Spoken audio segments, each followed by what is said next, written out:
Once upon a time, business as usual was often good enough. No more. Where we are going, good enough is dead. In a world where everything is connected, where everything is equally excellent, where performance is reaching perfection, there's only one space left to innovate in: you. Right now, you are a central point in the raging tornado of change fueled by digitization, mobilization, augmentation, disintermediation, automation. Well, the list goes on. Science fiction is becoming science fact. Think about self-driving cars or computers that can learn and think. The way we work will never be the same. The skills we need will be dramatically different. Winning or losing are now happening faster than ever before. So what's your response? How will you discover new opportunities in one of the most transformational times in human history? Are you driving change, or are you being driven by it? Disruption has become the new normal. With change, it's always gradually, then suddenly, well, things really have stopped happening gradually. This change is exponential. Everything that used to be dumb and disconnected is now wired and intelligent. Cars, cities, ports, farms, even our bodies will be wired with sensors and will talk to each other. These game changers are also combinatorial. They amplify each other, creating a perfect storm of change. Quantum computing fuels big data. The Internet of Things fuels artificial intelligence and deep learning, which fuels robotics. However, anything that cannot be digitized or automated will become extremely valuable. Human-only traits such as creativity, imagination, intuition, emotion, and ethics will be even more important in the future, because machines are very good at simulating, but not at being. Yes, robots and software will do some of our work, but this will allow us to focus on things that cannot be automated. To imagine change squared, you've got to start engaging more with what might be, not just with what is. Immerse yourself in the immediate future, 5 to 7 years out from today. We need to go beyond technology and data to reach human insights and wisdom. Technology represents the how of change, but humans represent the why. The future is about holistic business model. The opportunity is to be liquid, to learn just in time, not just in case, not single improvements, but complete transformations, not individual systems, but new ecosystems. Humanity is where true and lasting value is created. We will engage, relate, and buy things because of the experiences they provide, because of their transformative power. The future doesn't just happen. The future gets happened. The new way to work is to embrace technology, but not to become it. The future is in technology, yet the bigger future lies in transcending it. Let's live and lead from here.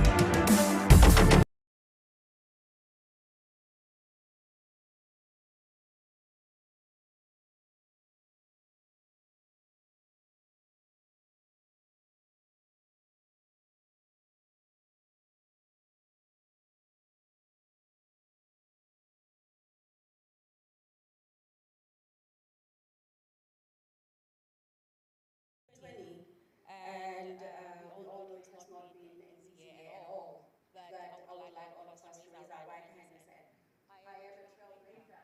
I am a trailblazer. And I'm going to get us in trouble. I'm going to throw this one right at Dr. Malabo. Just tell us, in layman's terms, what a trailblazer is, Doc. There we go. So welcome, pioneers. Welcome, pioneers, to Entrepreneurship Week 2020. We welcome you all, ladies and gentlemen, to this magnificent day of sharing light, sharing information, working together in propelling not Africa alone, but the globe forward. This is an amazing day with a lineup that is just meant to empower us, impact, and transform.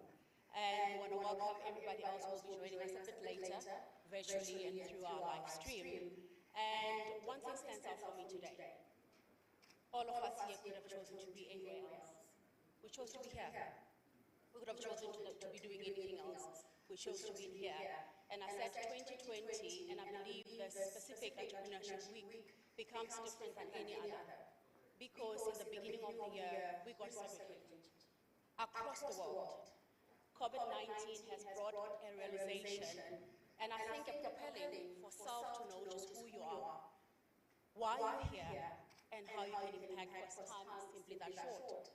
When the world is usually defined by class, race, and creed, COVID-19 has separated, but it also has unified us. Because for the first time, human beings have the same experience across board.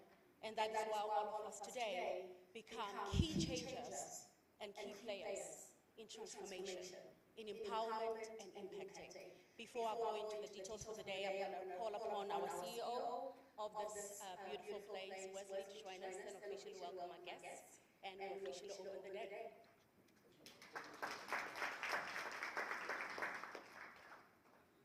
That is all. We've been screened, everyone's checked, we can shake hands, everything's fine.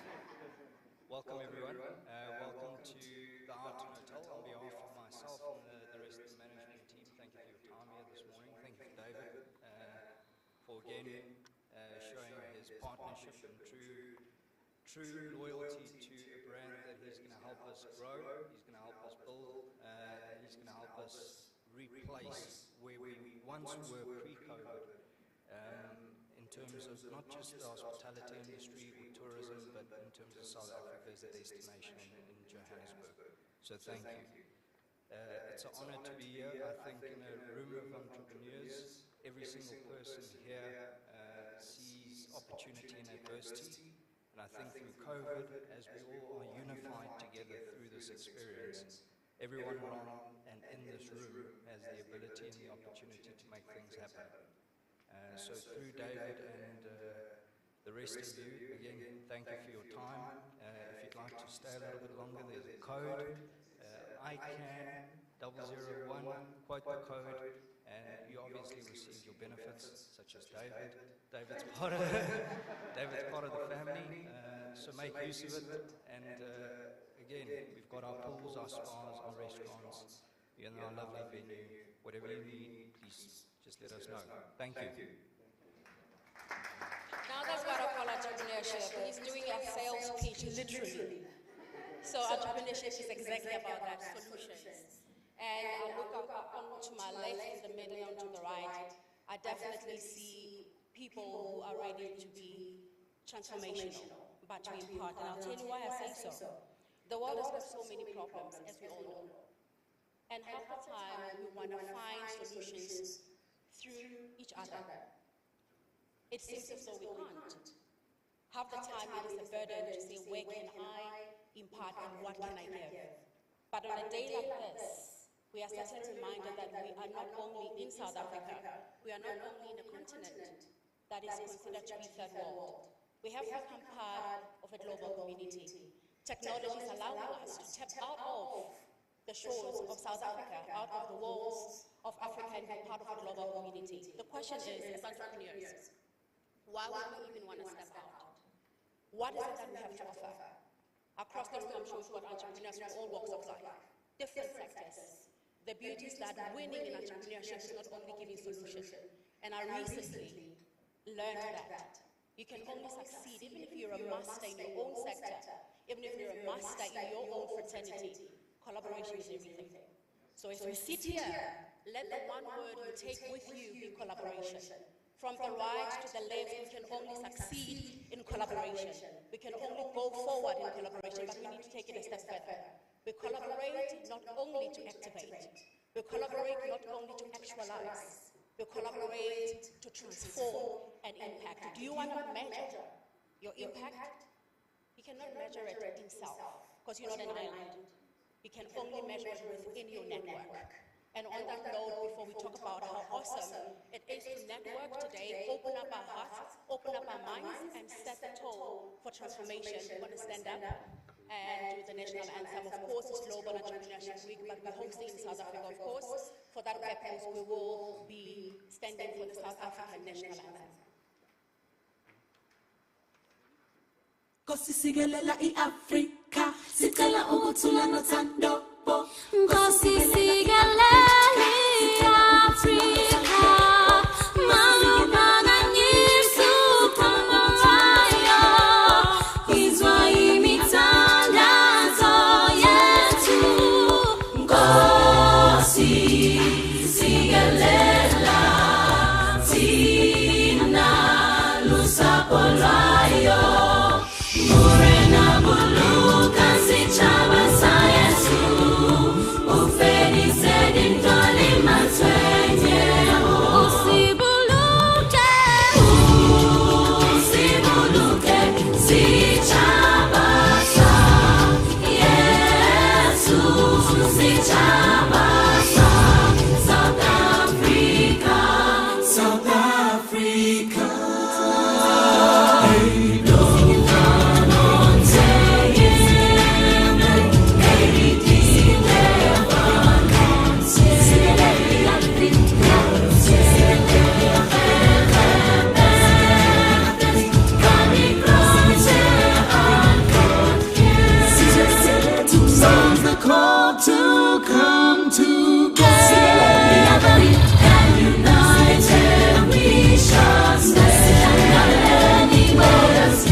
Before we get into the program,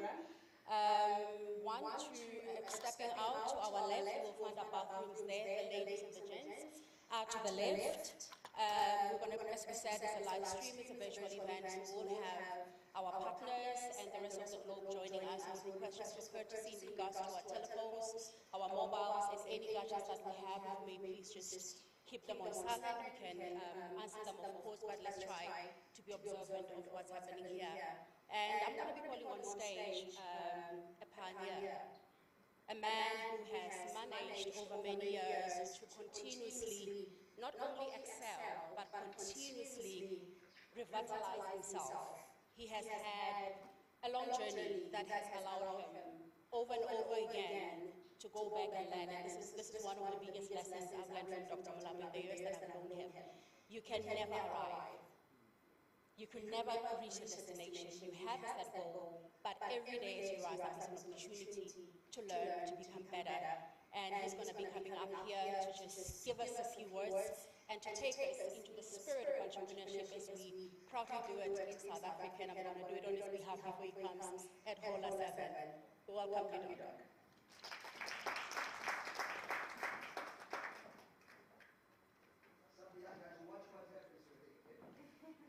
Testing.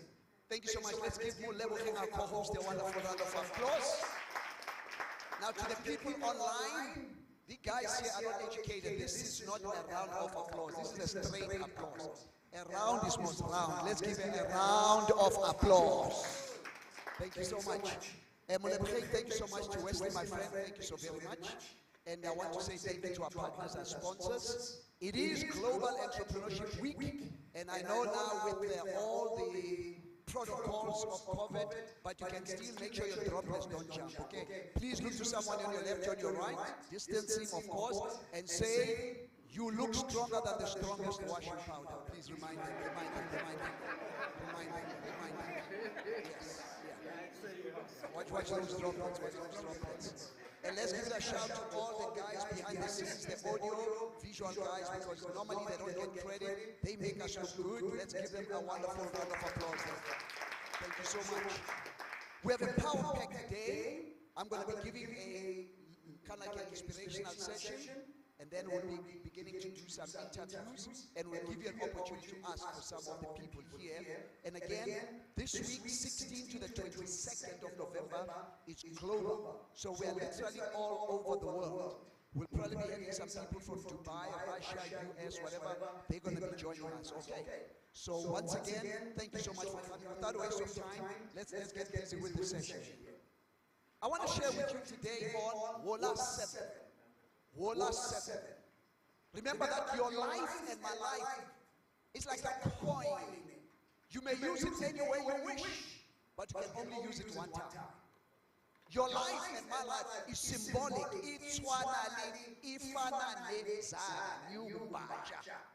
You can use that money, but you need to maximize and optimize this thing called life. So I want to share with you, guys, you can have the slides there, on Wola 7. Wola 7. Wola 7.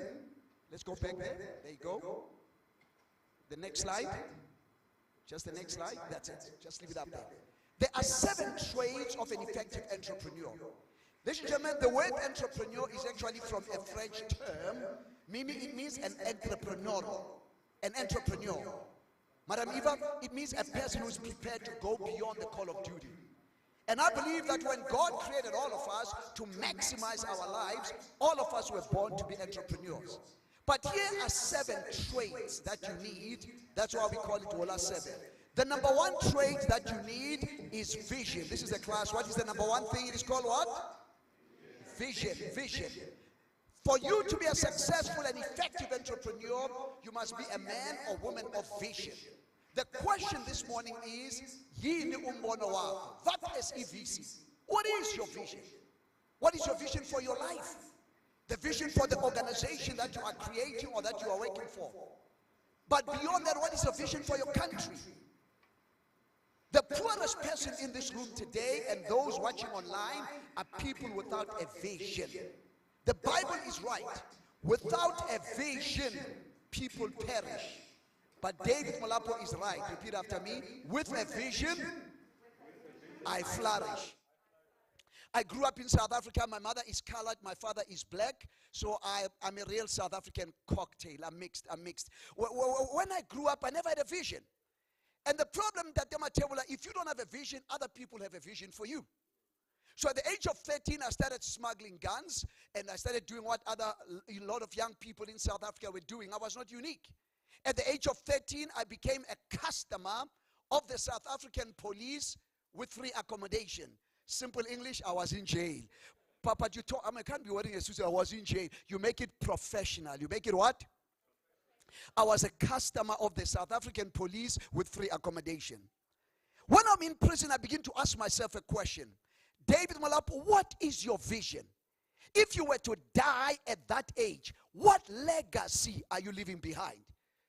Are you leaving a footprint or are you leaving a bum print? Are you leaving a what, or a? What are you leaving behind? And I realized that something had to go. And during that time, my connection with God was not there. Because remember, I come from a highly politicized society and environment. Every time I used to look at the picture of Jesus and God, it was always white guys, blue eyes, blonde hair. Dingamla. Mapumul. And then on this side, Satan and the devil, all the BEE guys were there. Remember, I'm a kid, so I go like, these are the comrades. Hi, hi. So no concept of God. But the beautiful part about me is something supernatural happened to me in prison, Rashem. A white guy gave me a Bible, Clint. A Bible. I don't recommend what I did. I do not what? It's a disclaimer. You are on TV now. I don't recommend that. This was for me. I took that Bible. I said, if there is a God, when I open this Bible, God must speak to me. Of all the verses, I bumped into Philippians 4:13. Remember, I'm not a religious guy. Philippians 4:13. The first words, I can do all things through Christ who strengthens me. That I can stuck with me. Now, why I say don't do that, because maybe because of COVID, your business is not doing well. Maybe you had to retrench. I don't recommend you to do what I did. Because you might open the Bible and end up with the wrong verse. You open the Bible and the Bible says, and Judas hung himself. Now, you don't want that kind of verse. You don't want that kind of verse. Not at this time. Please, please. So in prison, maybe I begin to have a vision. Repeat after me, please. What I visualize will materialize. I come and say like you really mean it. What I visualize will materialize. I begin to see the writings on my grave. Dr. David Molapo, PhD. Now, PhD does not mean passing high school with difficulties, okay? It means Doctor of Philosophy, you know. Dr. David Molapo, PhD, who made a difference in this generation. That was my vision. And that is why even today our vision has not changed. We raise leaders, we impact nations.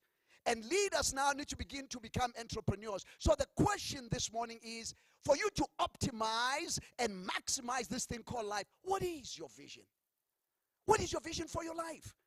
Because if you've got another person's vision, you have a problem. Because two visions create division or division.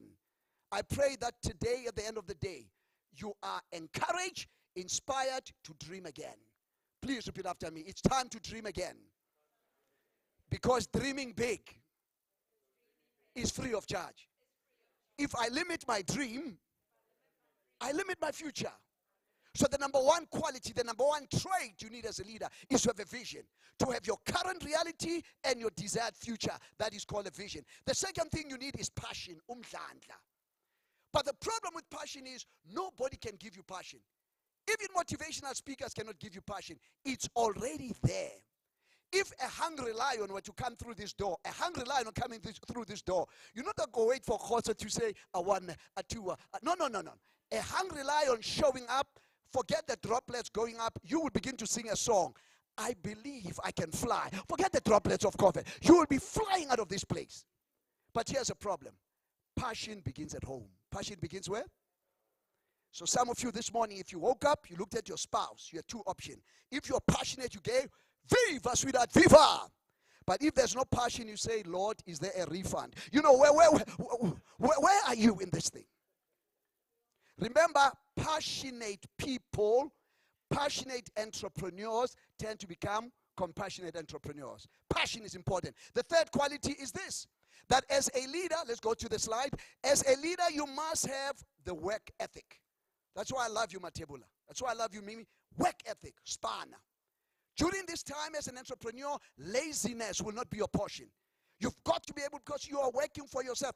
Some of you may be working for other people, but you are practicing on how to work for yourself. Because if you are not faithful in little things, there's no way you can be faithful in big things. If you want to be a great leader, you must be a great follower. Because as a great leader, you do not look at the mistakes just for mistakes' sake. You use that as a lesson for leadership development for the future. Number 4, not only must you have a vision, not only must you have passion and work ethic. Number 4, you must have people skills. Remember, a leader must lead. L-E-A-D, because an entrepreneur is a leader. L-E-A-D, lead. L, you can never lead people until you love them. Until you do what? Same thing with business. You can't start a business unless you love a business. You must love the business so that you can love the people. The letter E, you can never lead people until you encourage people.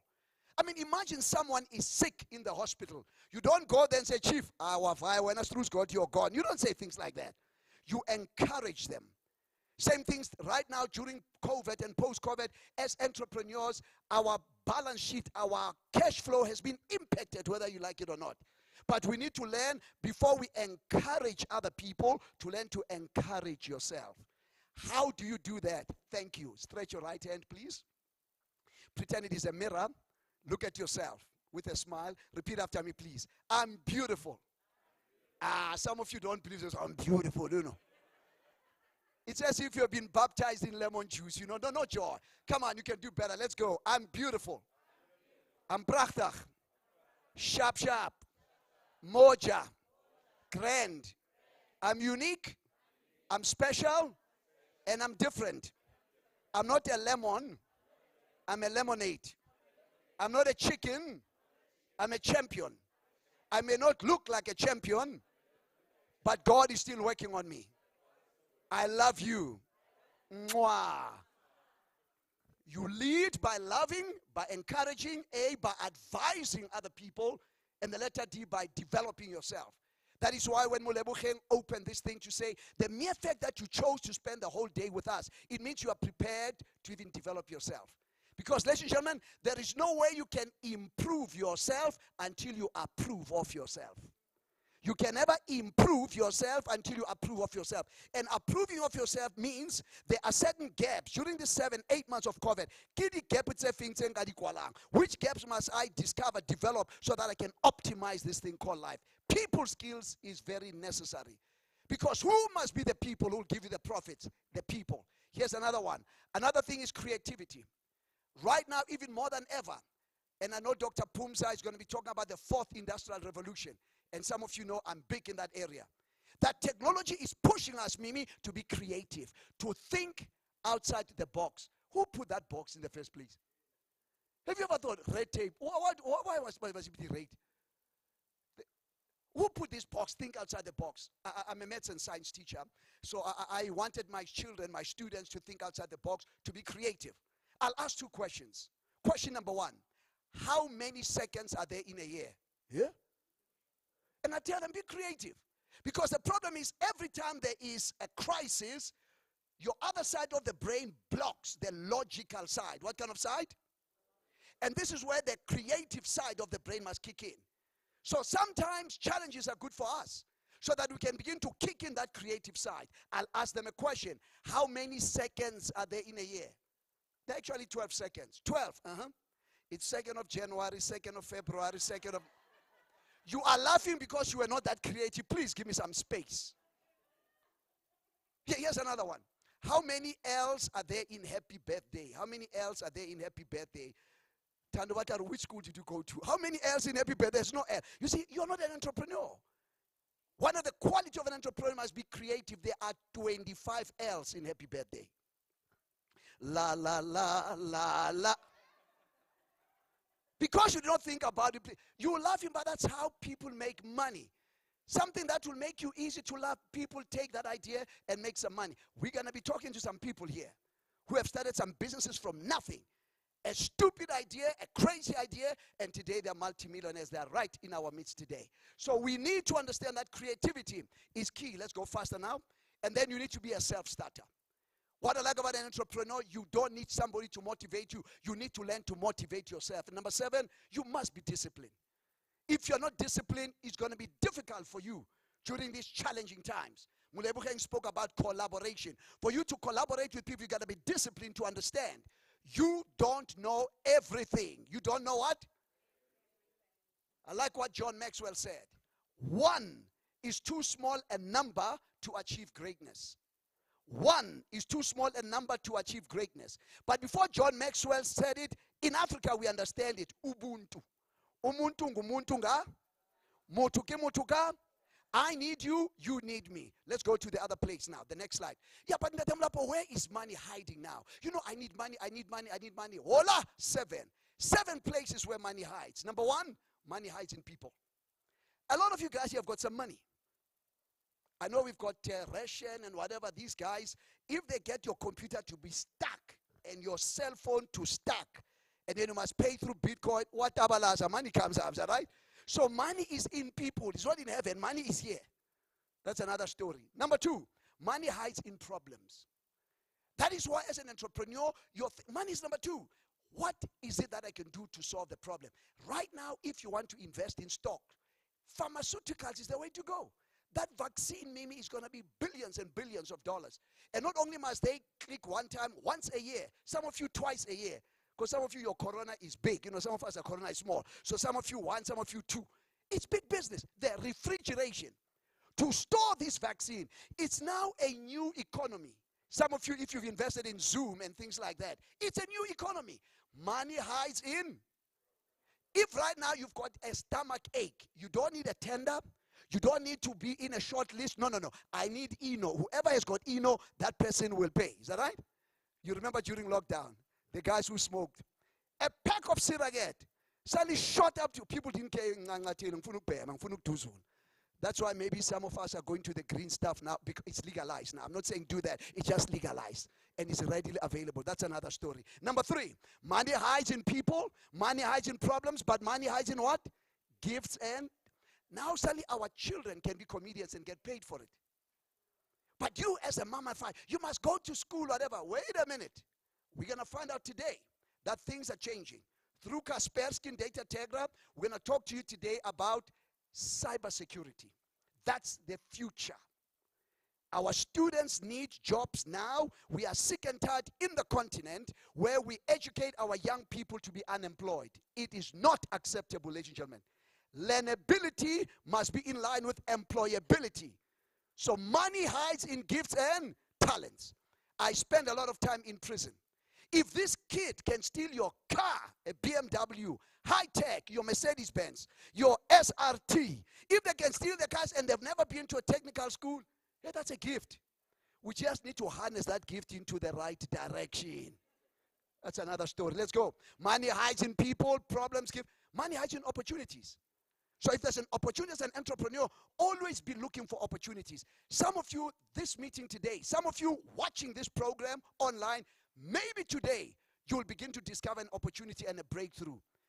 Most of you know me. My life is because of opportunities. God puts right people at the right time. Bam, there's an opportunity and then things blossom. Money hides in what? Opportunities. Here's another one. Money hides in products and services. We know that. But now you must be competitive because pricing is key. Yes, we are selling a lot of books. I'll be talking about the books now. But now you can go online. Convenience, online. But make sure that online is safe. I'm trying, Rachel. Safe cybersecurity. Make sure the line is safe. Okay, you're not hacking us here. You're not hacking us. Just checking, bro. You know. So, products and services. Yeah, that's how you make money. Number 6, money hides in ideas. Never ever underestimate an idea that comes from God. How many of us are poor today because you never maximize of an idea? The word poor means passing opportunities over repeatedly. It means what? Passing opportunities over repeatedly. An idea comes up, you pass it on. Somebody designed a chair. Surely you must have. We used to joke, how can you have tin stuff, put mukhodu and fish? People are doing, people are buying it. It sounds stupid, but some of us never took that idea seriously. It is scary to know how many ideas God gives us every day. But some of you don't even generate those ideas. Okay? Uber. They don't have an asset. Meaning they don't have an asset. They use what they call OPM, other people's money, OPM, other people's money, other people's cars, OPC. Other people's, they just have technology. It's an idea. I use your car, you get a percentage, I get a percentage. The largest hotel in the world, Airbnb, they don't even have a hotel. They use your house, your toilet paper, can I go on? They use your stuff. But they're making billions. It's an idea. It sounded stupid, but it's revolutionizing the world. So surely in Africa, God has given us something that will not only impact Africa, but can also impact the world. I'm proud of my boy, Elon Musk. For the first time now, space went up and came down from South Africa. Come on, let's give Elon a wonderful round of applause. And if we can do it, we can do it. Ideas, Molebcheng, that will start from here, reverberate all over the world. You already have it here. The last one. The 7th way where money comes from. Money hides in what? In a vision. I came back to South Africa, highly educated, maths and science teacher, couldn't find a job. I went to the Department of Education, gave them all my credentials. They said, don't call us. I'm still waiting. So in the meantime, what do? God says, what do you have? In a vision, my vision was to inspire people, and a thought hit me. For every voice, there's an invoice. For every what? There's an, even when I cough, Zara again. Isn't it amazing? It sounds stupid to you, but that's the truth. So if I can do it, you can do it. The next slide, guys. Next slide. So this is where 7 places money hides. And here are the building blocks. I'm going to go quickly on that. The building blocks on business, some of you know that. Just to remind you, let's go. 7-1. The first one is what kind of segment is it? It's all about the customer, ladies and gentlemen. If you make business you, then you have lost. Your focus must not be you. It must always be the customer is queen, the customer is king. After the second one, let's go to the next one. Then you have got what we call their value proposition. What are you offering them? What is that getting done for them? Do they even care? What is the value proposition? The customer, what are you bringing to the customer? In other words, what is your USP? What is your unique selling proposition? Next one. as we build this model, then you also need what? Channels. What we call DC, distribution channels. The problem in Africa is this. If we can learn just to do business with Africa alone, the trillions of dollars that are here are amazing. But somehow we still believe with the outside world. I said charity begins at, then from home we can take everything out there. Rooibos is from South Africa. Malawian tea, Kenya tea, coffee, gold, diamonds. They're already here, but we take them all over the world. Folks, we need to really start thinking seriously about making an impact, particularly during post-COVID. The next one, customer relationships. Without this, ladies and gentlemen, you're finished. You can have all the customer segment, the channels, but it's all about relationship. Business is about relationships. I know you're going to be exchanging cards. It's good. But it's all about networking. Network. I like in Afrikaans. Netwerk. You know, jy moet netwerk. You know, network. It's all about relationships. The next one. Not only relationships, but it's all about what kind of stream? Revenue stream. In God we trust. All else must bring cash. Let me rewind. Even online. Please repeat after me. In God we trust. All else must bring what? Money answers all things. Some of you, your stress, your anxiety, your depression, if you were to get money, those things, suddenly a miracle comes up, they vanish. You need money. Don't look at me like that. Don't look holy. This is not a church. This is a business session. The next one, please. And then you also need what? Key resources. Go to the next one. You'll get the notes here. And then key activities. Let's close the loop here quickly. Key partners. And then when you put all of these things, this is the model you need. You start from the customer, relationship, value proposition, activities, customer here, the cost structure, the resources that you need, and the channels and the revenue stream. Now with technology, things are even getting easier now. Technology is making sure that we leapfrog, next slide, that we now leapfrog to the next level. Now, before I go into my first interview, here are 7 things that you can take away. Voila! Number one, let's go. Take action. Do what? See opportunity and act. Most of us, we see opportunity, we still pray about it. Did you know that Jesus only prayed for 40 days and 40 nights one time, guys? I know I'm messing up your Christian theology. One time. The rest, he saw opportunities, he acted. Number 2, what lesson can we learn from this? Be fearless and take calculated what? Risks. So the question this morning is, which taker are you? Are you an undertaker? Are you a caretaker? Or are you a risk taker? Which taker are you? If you want to be a successful, effective entrepreneur, number 2, you must what? Take calculated risks. Number three, you must be creative and think outside the box. I've already spoken about that. Number 4, the 4th thing, be obsessed over what? Cash flow. Cash flow is important. Without this, we are in trouble. That's why they always say cash is king. Let's go to the last ones, and then we start our interview. Focus on what work? People. Hey, it's all about people. Management is paperwork. Leadership, entrepreneurship is about people work. Did you catch that? Management is about what? Paperwork. We need managers. But for entrepreneurs and for leaders, we need people work. And the key word is focus. Look at me, guys. It's nothing wrong when you look at a beautiful woman and you appreciate her. Nothing wrong. But focus. You can only look one time. You only look how many times? Okay? Come on, don't look holy on me now. You are walking, you see a beautiful specimen created by God. You begin to say all things bright and beautiful, all creatures great and small. But you only look one time. If you are colored like me, you look and say, praise God of the sport. Okay? You just look one time. Then you do what? You focus. There's a race that you must run. Again. Same thing, mama. Maybe you are married to a full gospel guy. Full gospel guy. Tando, full gospel guy. I didn't say anything. I just say full gospel guy.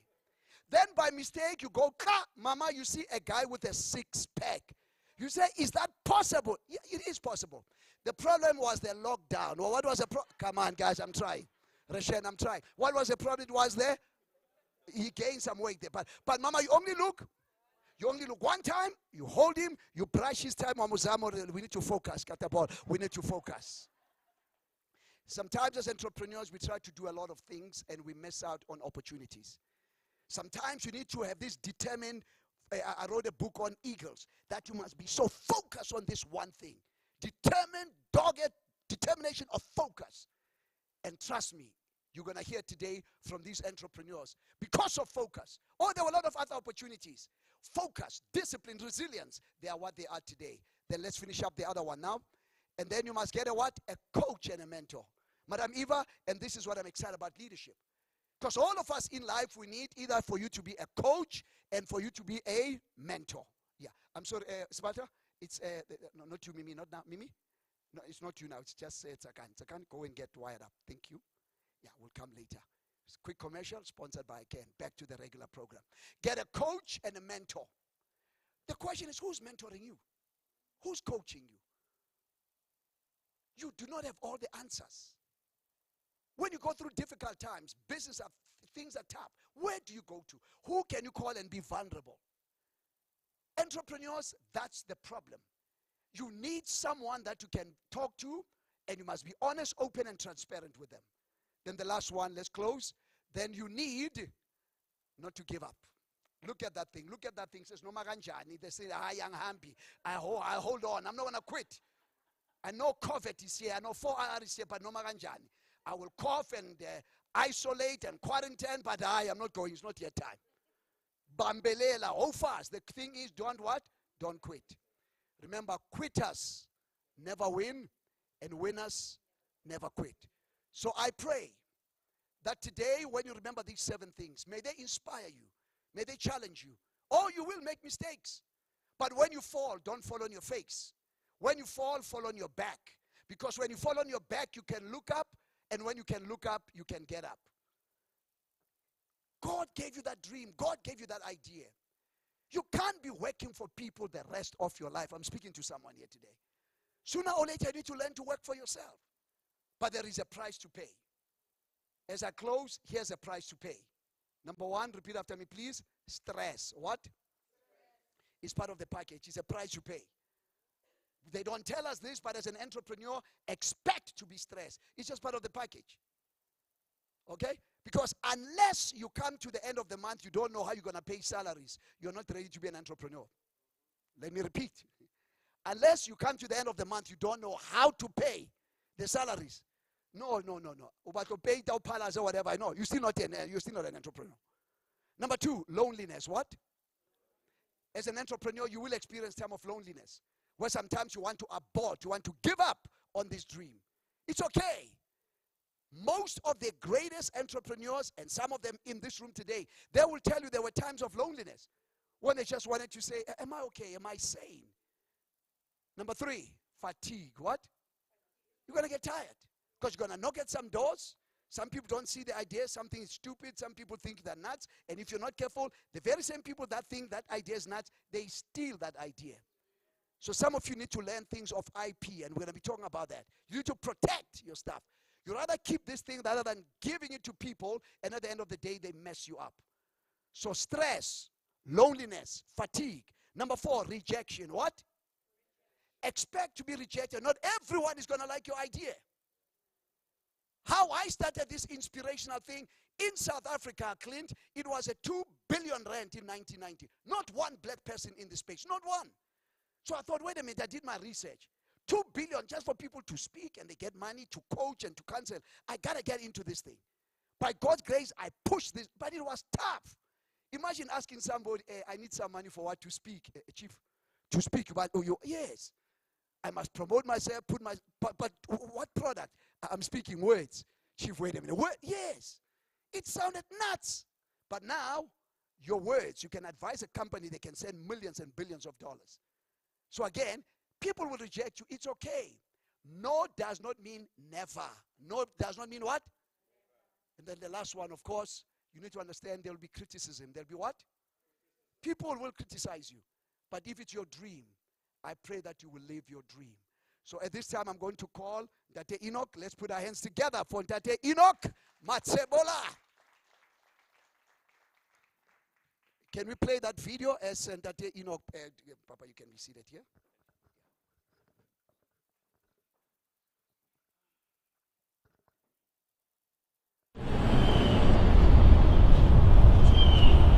So I got good news for you. I got bad news for you. Here's the good news. The good news is this may be the easiest time ever to make millions of dollars. Today, ever. The bad news is it's also the time that where more people are getting distracted today with the wrong type of content than ever before. I was speaking to the director of innovation yesterday at YouTube, and he was telling me how every day 2 billion people around the world consume 1 hour of content on YouTube every day. So what's your point, Patrick? This is my point. Business Insider did an article talking about the fact that Google, Facebook, Apple, Netflix, B of A, IBM no longer require a 4-year degree to work for them. Why? Here's why. Speed has become every single university's biggest enemy today. Speed. Speed is changing so quickly that by the time universities get a chance to learn what the marketplace is really looking for, which is these big corporations, so they can train the new employees, the new students, it's already too late because it's changing. Again, a program, a computer science degree today is obsolete within 3 years. 3 years. The other part that universities are starting to realize is memorization. For example, you know how people can remember phone numbers, they can remember, different things, hey, who wants to be a millionaire? Let me call a friend, phone a friend, he's gonna have an answer to any question I have. That doesn't matter anymore today. Why? Alexa, Siri, Google, I can ask any question and get it answered. It doesn't matter if I got that uncle that's brilliant anymore. Today, it's not about width. Today's not about how much information you have about different things. People don't care how much you know nowadays. People want to know depth. People want to know how deep your knowledge is on a topic. How much do you know about a topic? When I got involved in financial services many years ago and I became an entrepreneur, I saw so many people that were learning so many different things. I put all my focus into entrepreneurship, business scaling, and finance investments, and I grew my business from a small office about this size. Let me show you. This was my office, all by myself about this size, to know we have nearly 300,000 square feet of office space nationwide. What happened? So here's what I'm doing. I'm hosting an event called The Vault. At this conference called The Vault, I am unveiling literally all my strategies. This will be the manual. You're not going to a conference where it's like, hey, just take notes and motivational. Every strategy that I have that's helped us scale is going to be in this manual. You and I will spend 3 days together talking about this stuff. However, all this said and done, this is the last week we have to get registered for the Vault. We have people registered from 40 different countries. We'll spend time talking about scaling, recruiting, hiring. We'll spend time talking about what the next 10, 15 moves for you need to be. You'll hear from Peter Guber, who took a business from zero to doing $3 billion with his movies. He produced Batman back in 1989, Rayman, a bunch of different movies, and now he owns the Golden State Warriors, who have been 3-time champion the last 4 years. He owns a piece of Dodgers. He's done very well for himself. We'll have the #1 chief talent officer of Netflix of 14 years that created that culture that took Netflix from 0 to $150 billion. We'll have Phil Heath, 7-time Mr. Olympia, that'll be talking there. We'll have Michael Francis, we'll have entertainment there. 3 days of not going wide, us spending time going deep on what you need to do to make 2019 the beginning of the greatest years of your life, business, personal life, financial, and every possible way you want to think about. So if you haven't yet registered for the Vault, you got 1 week left. Go to valuetainment.com, buy your ticket, claim your seat. So we'll see you in Dallas from May 1st to May 4th. We are now in Africa. From humble beginnings to running a multi-million dollar business, Mr. Enoch Matebula. Let's shout, give him a shout. Thank you. First of all, who is Ndate Enoch Matebula? Kama sotibalike Matebula, utsebs, Matebula. Who is Ndate Matebula? Thank you, Dr. Mlab. And I feel very much being honored to be sitting to the next man like you. And maybe one day I'll be a great man like you. Thank you very much. I joked before we went up there. I looked at his shoes. I said he must sell the shoes and give the money to the poor. He's got beautiful shoes there. No, it's an honor, Daddy. Yeah. But who is Ndate Enoch Matebula? Ndate Matebula, it's me. I'm born and bred in Palabora. And one thing that makes me happy because I'm married to one wife, okay? And I'm blessed with 3 kids. Today you gotta clarify that, bro. Yeah. I'm married and I'm blessed with one wife, okay, and with 3 kids, right? And I'm born and bred in Palabora. Palabora, I'm not sure if you know it, it's in Limpopo. It's not in England. Yes. And your educational upbringing, you went the professional route. Yeah. And you ended up working for who? No, I didn't get that professional education, all right? I correspond. I remember when I failed my matric. The unfortunate part is this, I raised by a woman, and there was no one behind me or a father to take that part, to show me a direction, where to go. But despite of those challenges, I did not give up. I study while I'm still working other places. So I continue studying until I get my diploma, all right? So, and add other diplomas. So I didn't go and sit in the university and get professional education like any other people's. So, but by God's grace, I managed to get all those qualifications. I didn't sleep, all right? I didn't fold my hands and sit down. Then I continued studying. But it's one of those things I spoke Yes. about. You're a self-starter, you're Yes, yeah. disciplined. Yeah. But you started working for government, but something happened when you started working for government that irritated you to now start thinking of becoming an entrepreneur. Can you share a bit with us? You know, Dr. Mlap, me and you look smart here in front of the audience here. We put nice tie, right? But I'm not sure in our account, do we look like the same? Because what I've realized, we look smart in our ties and working for somebody sitting in the office. But when you go back in our bank account, it's not like that. I said, no, I don't want to sit and work and look smart in somebody's office. I made a decision that I want to do a dirty job. You understand? I want to go and do something that's not usually, all right? And I put this tie aside. I put this tie because he said I must put tie today. I'm not a tie person. I put PPE, all right? So I decided not to work for anybody because most of the time I look smart in the office, but come month end, then my bank account doesn't look smart. Yes. So then how did you get your idea or concept to start the business? I mean, you're in an office, Yeah. but you're right, when you go to the bank account, your bank account is not in an office, it's in a squatter camp somewhere, so there's disconnect. So, but you got irritated and an idea came up to start looking for something to work in a dirty space. Which area did you start? Just help us. How did you start your business? You know, it is a long story. It's a long story. You know, the idea of being an entrepreneur started when I was doing Standard 4. By then, I think now it's the grade 6 now, all right? And I started by taking pictures. My neighbor, who was a photographer, was working at Photo Fest by then. There was a Photo Fest. And then he said to me, when you go to school trip, you must come to me, I'll give you my camera, all right? You can take some pictures, you can make yourself a little bit of money. You'll agree with me, each and every successful entrepreneur, you must have an history. So I started by taking the pictures when I was doing Standard 4, grade 6 by then.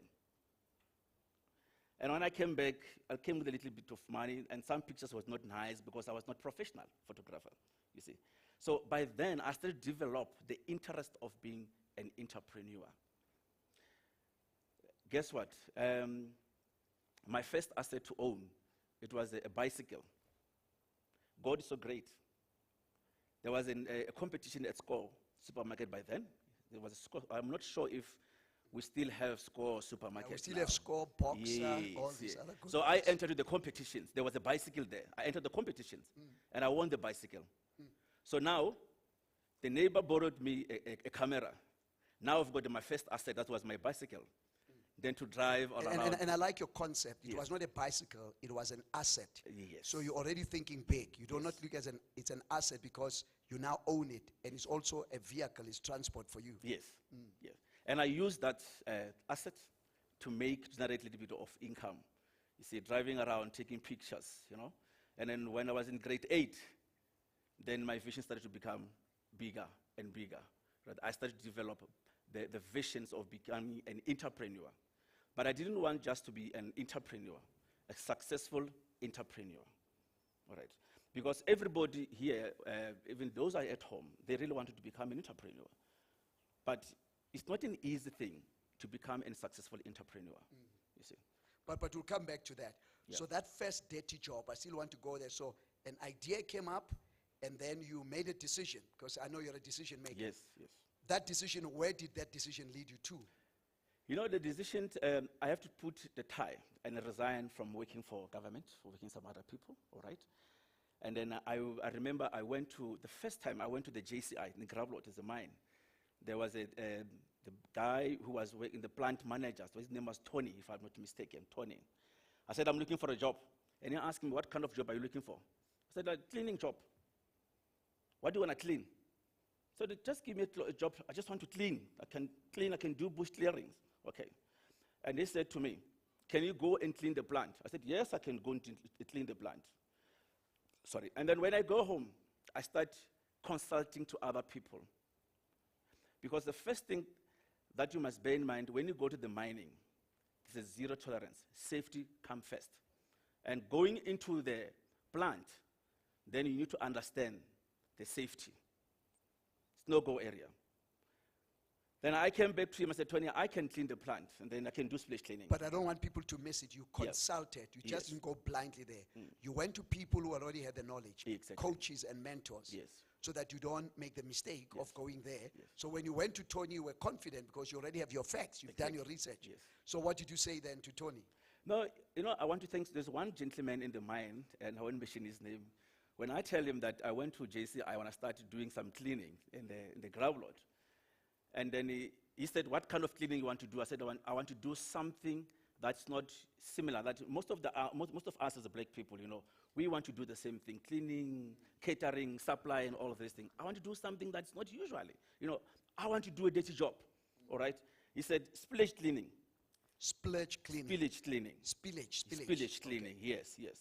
And then I asked him, how do I clean spillage cleaning? So I went to consult to get more knowledge about spillage cleaning, because there you'll be dealing with the conveyor belt, and it's high-risk area. So when I go back to Tony, I said, Tony, I want to do spillage cleaning. And he started asking me, how I want to do the spillage cleaning? Then I start telling him this is how I want to do the spillage cleaning. That's where actually I started to develop the interest in the mine. I put the tire down, carry the wheelbarrow, and the fashion, I have a team of 5 people. We started doing the spillage cleaning on the plant. And later, they sent us on the underground. You know, my first day to go on underground, I felt like, I'm dead. I remember when I go home, I said to my wife, I don't think I'll go back again. It's tough. Underground, with the wheelbarrow. That's old mining systems there. With the wheelbarrow, doing the spillage cleaning. And from there, fast track, from spillage, because you were faithful in little things, Tony and the guys saw, then they gave you other opportunities. Yes. What were the next opportunities? The opportunities that they gave me, it was to do a splash cleaning in the new modern way, using the vacuum machine. Because some other areas, you won't use a facial or a spade, all right? You need to use a vacuum machine to vacuum the mud. You know, at the JSA by then, they were still mining gold. So you need to also vacuum the dam that's underground, you see. Then I started to develop the vision, the idea of, no, man, I think I can expand what I have. I have a vision that I want to become a successful entrepreneur, but I think I can expand these things. Then I start having a more interest about mining, start reading again about mining, getting more ideas from the people who already have experience already on the site. Then my idea moved. And then today you started a company, which is a multi-million rand company from the humble beginnings. Yes. And it's called, what's the name of the company? Bora, B-O-R-A. Bora. Yeah, Bora Mining Services. And how did you come up with the idea of, because when you name something, you own something. How did you come up with the name of the company? Yeah, I know, Dr. Mlapo, I'm born and bred in Palabora. I love Palabora very much. And I don't know if you know the meaning of Palabora. Do you know the meaning of Palabora? No, unpack it. Oh, okay. Palabora, which means is better than the south. All right. Palabora Palabora. is better than the south. Exactly. Okay. So Is it because it's the north, so that's why I say it's better than the south. and it's hot again. Eh? It's hot. Don't okay. forget about that. But it's better than the south. Yes. All right. So I want to be better than the south in terms of capital, in terms of money. All right. I said one day I want to be better than the south. I want better than you. I must have a lot of money. All right. And I wanted a name that can be easy to be remembered. A name that can bring an inspiration as an entrepreneur in my business. But surely that Enoch, you are now building, you are running a multi-million rand company, but you also had some failures and some setbacks. Yes. Can you share maybe one or two of those? And what lessons did you learn from that? Dr. Mlap, we pay school fees in this industry. There's no way we cannot pay school fees. And we learn from our mistakes. If you have not made a mistake in life, which means you haven't tried anything. You haven't tried anything. And it's so difficult as an entrepreneur, when you start something, have all these challenges. Because sometimes, after you pay school fees, you get zero. I have a lot of challenges, but I never lose my focus. I was always like this. I know exactly what I want. I have my visions, I have my goals. But one thing that you must remember, Dr. Mlap, I'm where I am now today because of my visions and my goals. You need a goal in order for you to score in your positions, all right? So my goals and my visions are the most assets that I have. Despite of everything that happened to me, while I was still trying to build myself, challenges, I failed. I've made a lot of mistakes, all right? But I said, no, I won't lose my focus. I know where I'm going. I'll run towards my goal. During that time, what would you say are some of your values, the non-negotiable? Because sometimes in business, we get into bed with the wrong people, with the wrong values. Talk to us about it. You know why I'm laughing? Sometimes when you go to this industry, you meet sharks. People who come to you to join you, they will present themselves very good, partnership, but not to come and build you, to steal from you. I remember, I'll show the example. I once partnership with this company, I won't say the name, to do one of the projects, a big project. The project, I believe, was about 27 million projects. My first project was about 27 million. But guess what? At the end of the project, I was owing SAS 1.5 million. Wait a minute.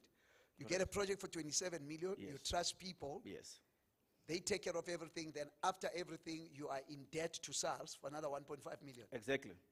Instead of I enjoy the project.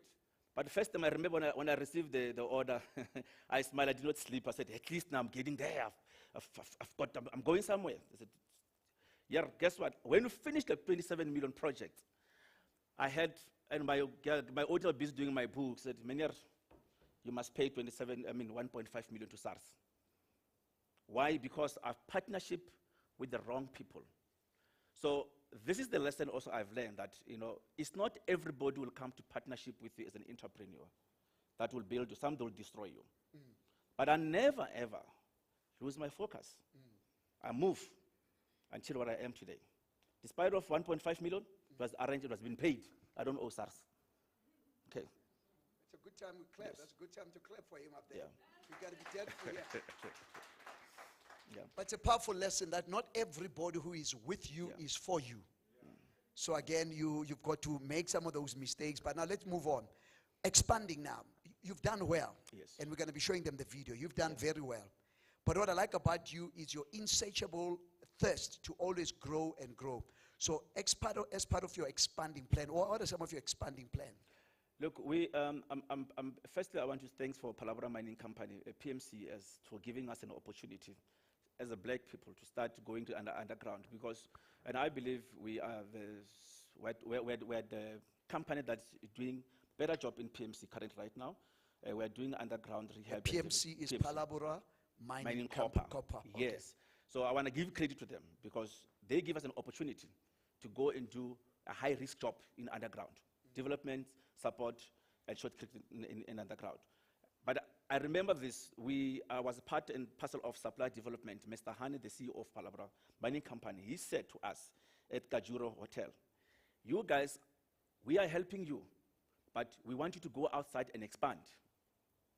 And indeed, I took that. Bora today, we have expanded and up to KZN. We're busy expanding to Northwest, and we're busy also looking at some other opportunities to go to Northern Cape as well. But all of these expansions, you must have a good people behind you. You must have a good team. So we are busy there. We did some projects in KZN, and we're also busy doing some other projects in KZN as well. But sooner, later, actually, COVID-19 disturbed us. We should be talking a different language today. But I have very much strong confidence that next year, we have resources. And then we will execute our project next year. We'll be expand from Palabora. And I believe the Palabora mining copper will be happy because we are born and bred there. We start mining from them. So they produce something that they can stand and say, we have done something into the life of our community as well from Palabora as well. So we are busy expanding to other provinces. Yes. 3 more questions before we bring Tsakani. Question number 1, what do you think is your greatest achievement as a business leader, an entrepreneur? I like that. I don't know, you were busy talking about taking my points here when we were busy talking Dr. Blapo. No, it means I'm confirming that, you see. because I mean, when you are busy talking, I said, this man is busy talking, but this is some of my points that I want to talk about it. So what I'm going to do. You know, first thing as an entrepreneur is a discipline. It's a discipline.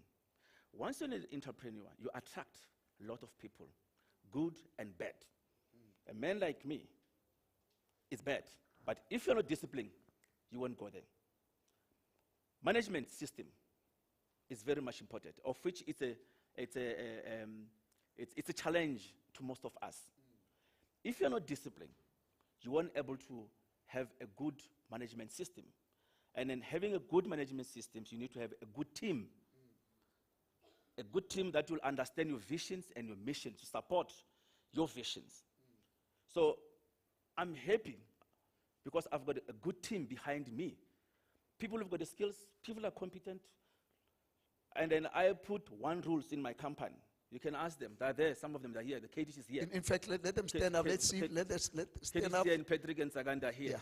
Yeah. Let's just welcome them there. Yeah. The other lady is Kate, and then it's Matebula. Why is everybody Matebula? You've got Oppenheimers. Is that now the Matebulas? Are you building the Matebulas? You said this. Charity begins at home. Yes. If you're a leader, you must show your leadership at home before you go outside. Yes. Okay. I'm transferring skills to my brother and my sister. And Katie Fender also, we're adopting her to become to Matebula. So, so Katie, as a white woman, are you available? Can we have a Matebula to marry or something? You do take Lobo. I'm joking. Let's go. Come on. But you were saying something on a serious note, the importance of a great team. Yes, yeah. And I see in your eyes that you really believe in your team. How do you select the team so that they can be able to support you, so that you can focus on your skill set? You know, Dr. Mlab, I'm very much strict when it comes to the business. I don't appoint you because of you are colored, you are black, you are white. I don't do that. You must be competent, have the skills that I want. So if I'm a comrade, then... no, I don't do that. No, I just don't. Checking. I don't. I don't care who you are, comrade, whoever. As long as I've got the skills that I need. You must remember, I need to match you with the right position so that you must not give me a problem. If you can check now, example in Palabora, where we've got a big contract there. There's one rule I told them, even in my office. You don't call me unless somebody's dead. Sound very much arrogant. If you can't make a decision, then you can't sit with me. You can't work with me. I appoint you as a manager, financial manager. You must do your job. My commercial lawyer, you must do your job. That's why I'm paying you for. So when you call me, you must bring a solution to me. You see. So I don't appoint you because you're a comrade, you're David's friend or my brother. I'm very much difficult to my family. I can be very much leading to other people, but as long as you're my family, my brother, I'm expecting to work more than any other person. And I can call you 24 hours. Go back to work. You see. So we don't employ you because of you know David or whatever. No, it's not going to work for you. If you want to be successful, forget about that. Get the right people who can do the skills. I don't care. I have a lot of whites in my company who are working for me. And at one day, they were doing an audit for me, and I'll mention this in PMC. They said to me, why all of your shift boss are the white people? Don't tell us that there's no black people. I said, yeah, there are black people. All right? They are competent black people, but I need them where they are. I need somebody who can make decisions.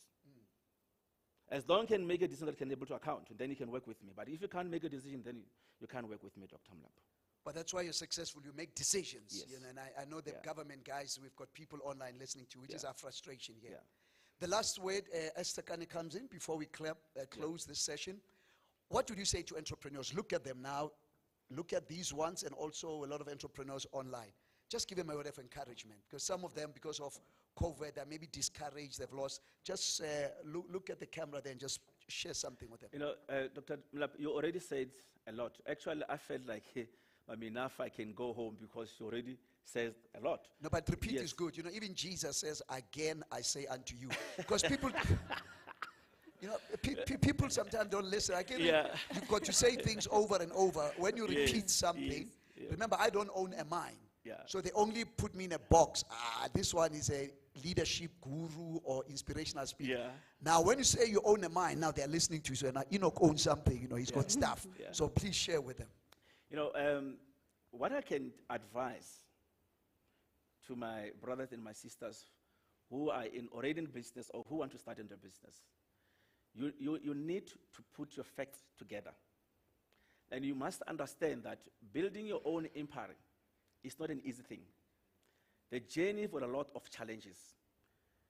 And as long as you know you've got the visions and your goals, you put together,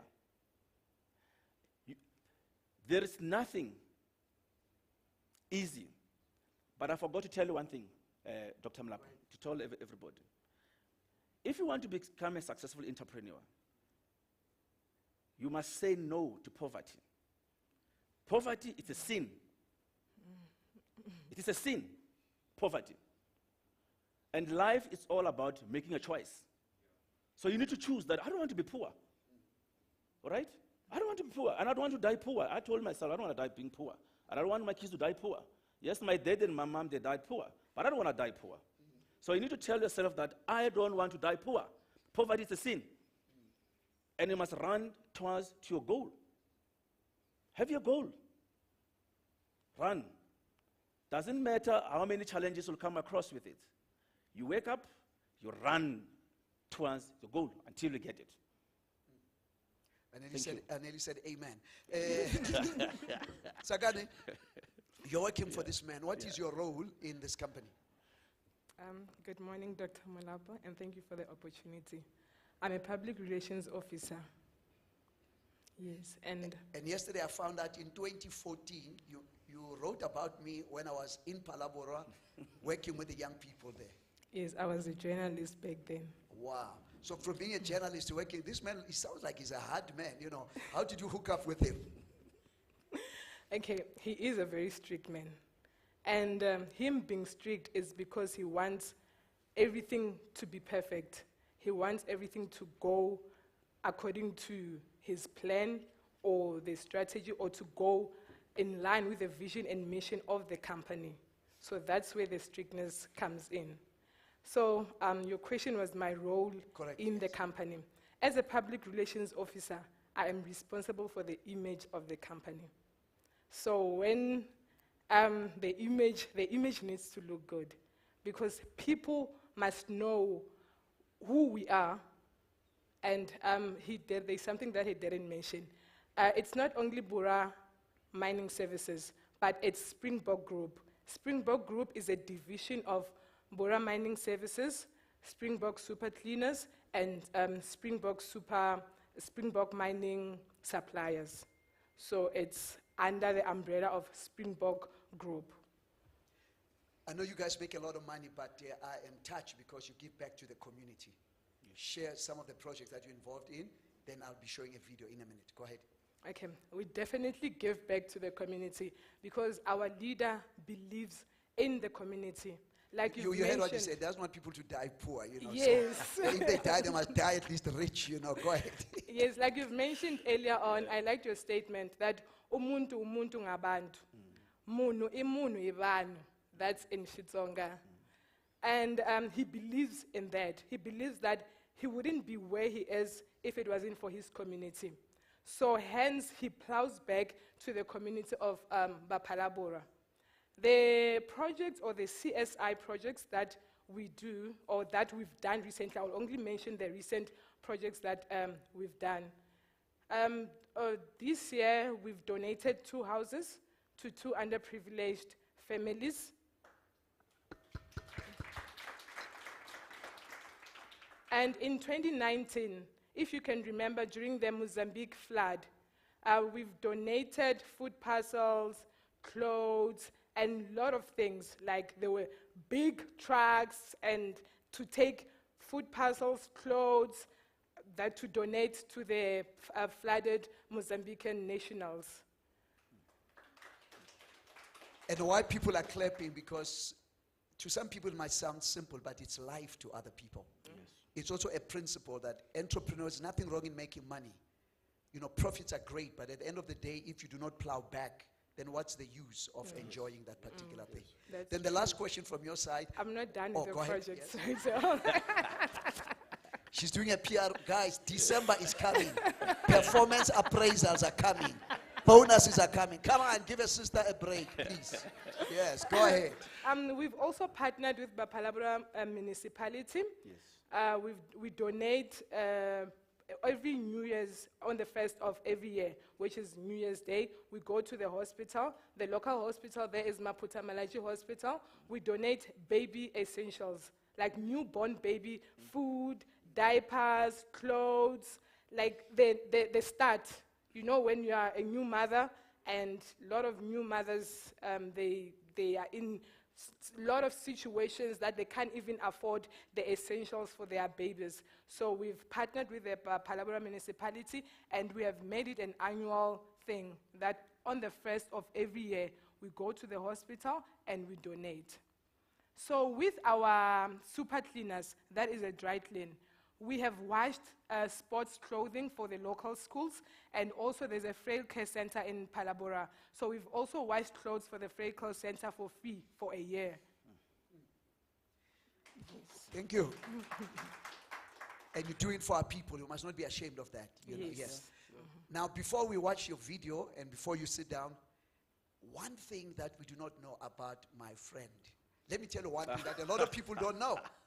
That he supports ICANN. Please give him a wonderful round of applause. You do not know that.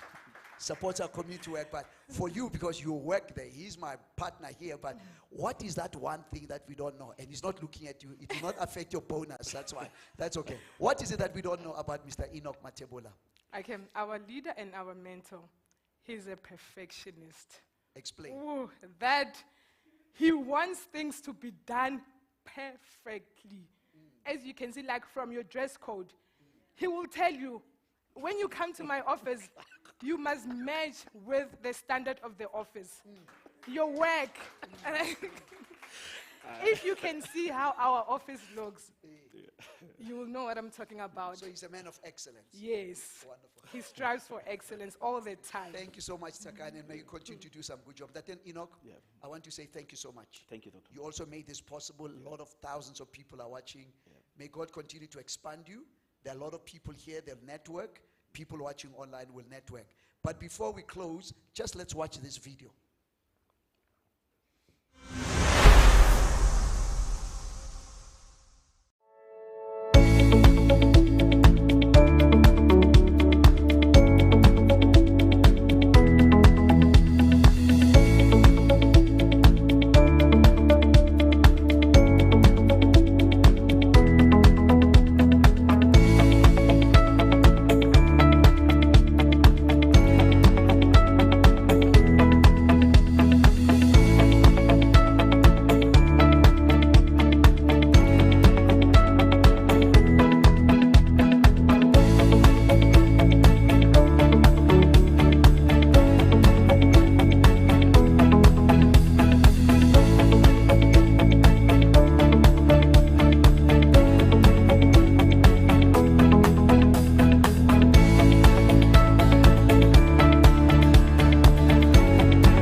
applause. Thank you so much.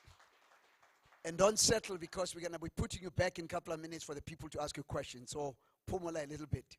Before we bring in Aus Mimi, let's go online to Dr. Pumza Makatu Kuno. If you can just open that video for her, please. Dr. Pumza, can you hear us? How are you doing, my sister? We can't see you. I'm blessed and kicking on this. Where are you calling from? Okay, the other day I asked a person, where are you from? They said, I'm from my mother's womb, so I've got to be sure that we clarify that. Dr. Pumza, please tell you are live. People can see you, hear you. What is your current position right now?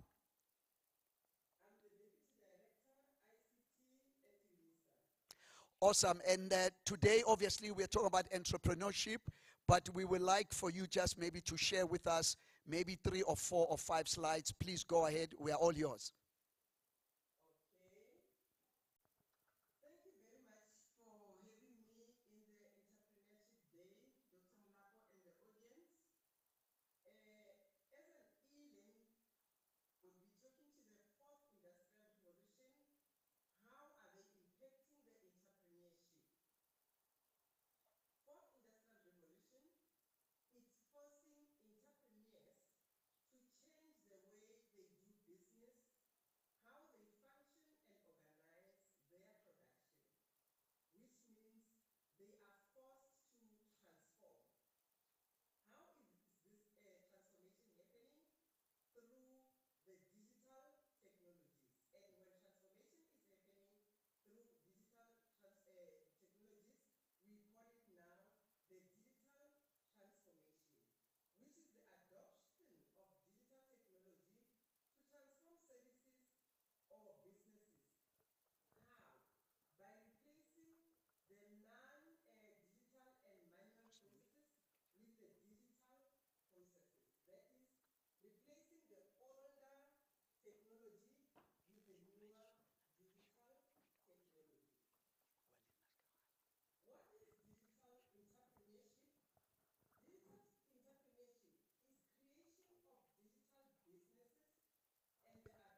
There's Sheldon Kole Kwane.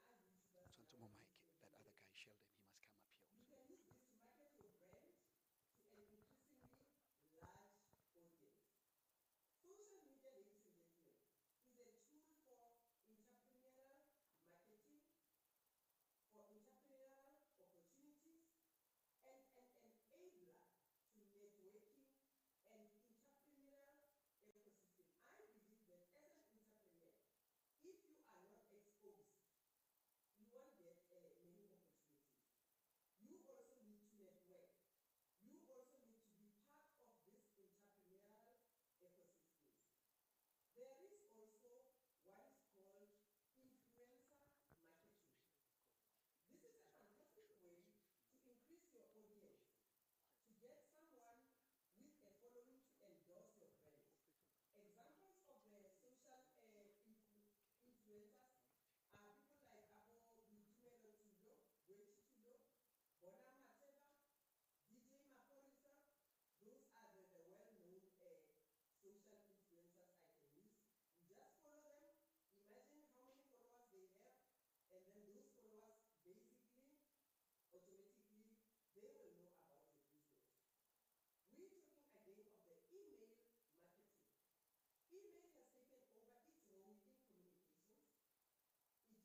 Yeah, I think if you can make this the last slide on, while we are now moving into the digital entrepreneur, this last slide, please do that on the benefits of digital entrepreneurship. Particularly, young people are good in these things. I mean, you are at UNISA, but the BBTs and a bunch of them here, born before technologies. You know, why must now they be involved in digital entrepreneurship? The things you've mentioned, maybe make this your last slide. What are some of the benefits in moving into that digital space? Because whether we like it or not, we are already there. I mean, UNISA is already there now. How many students do you have now?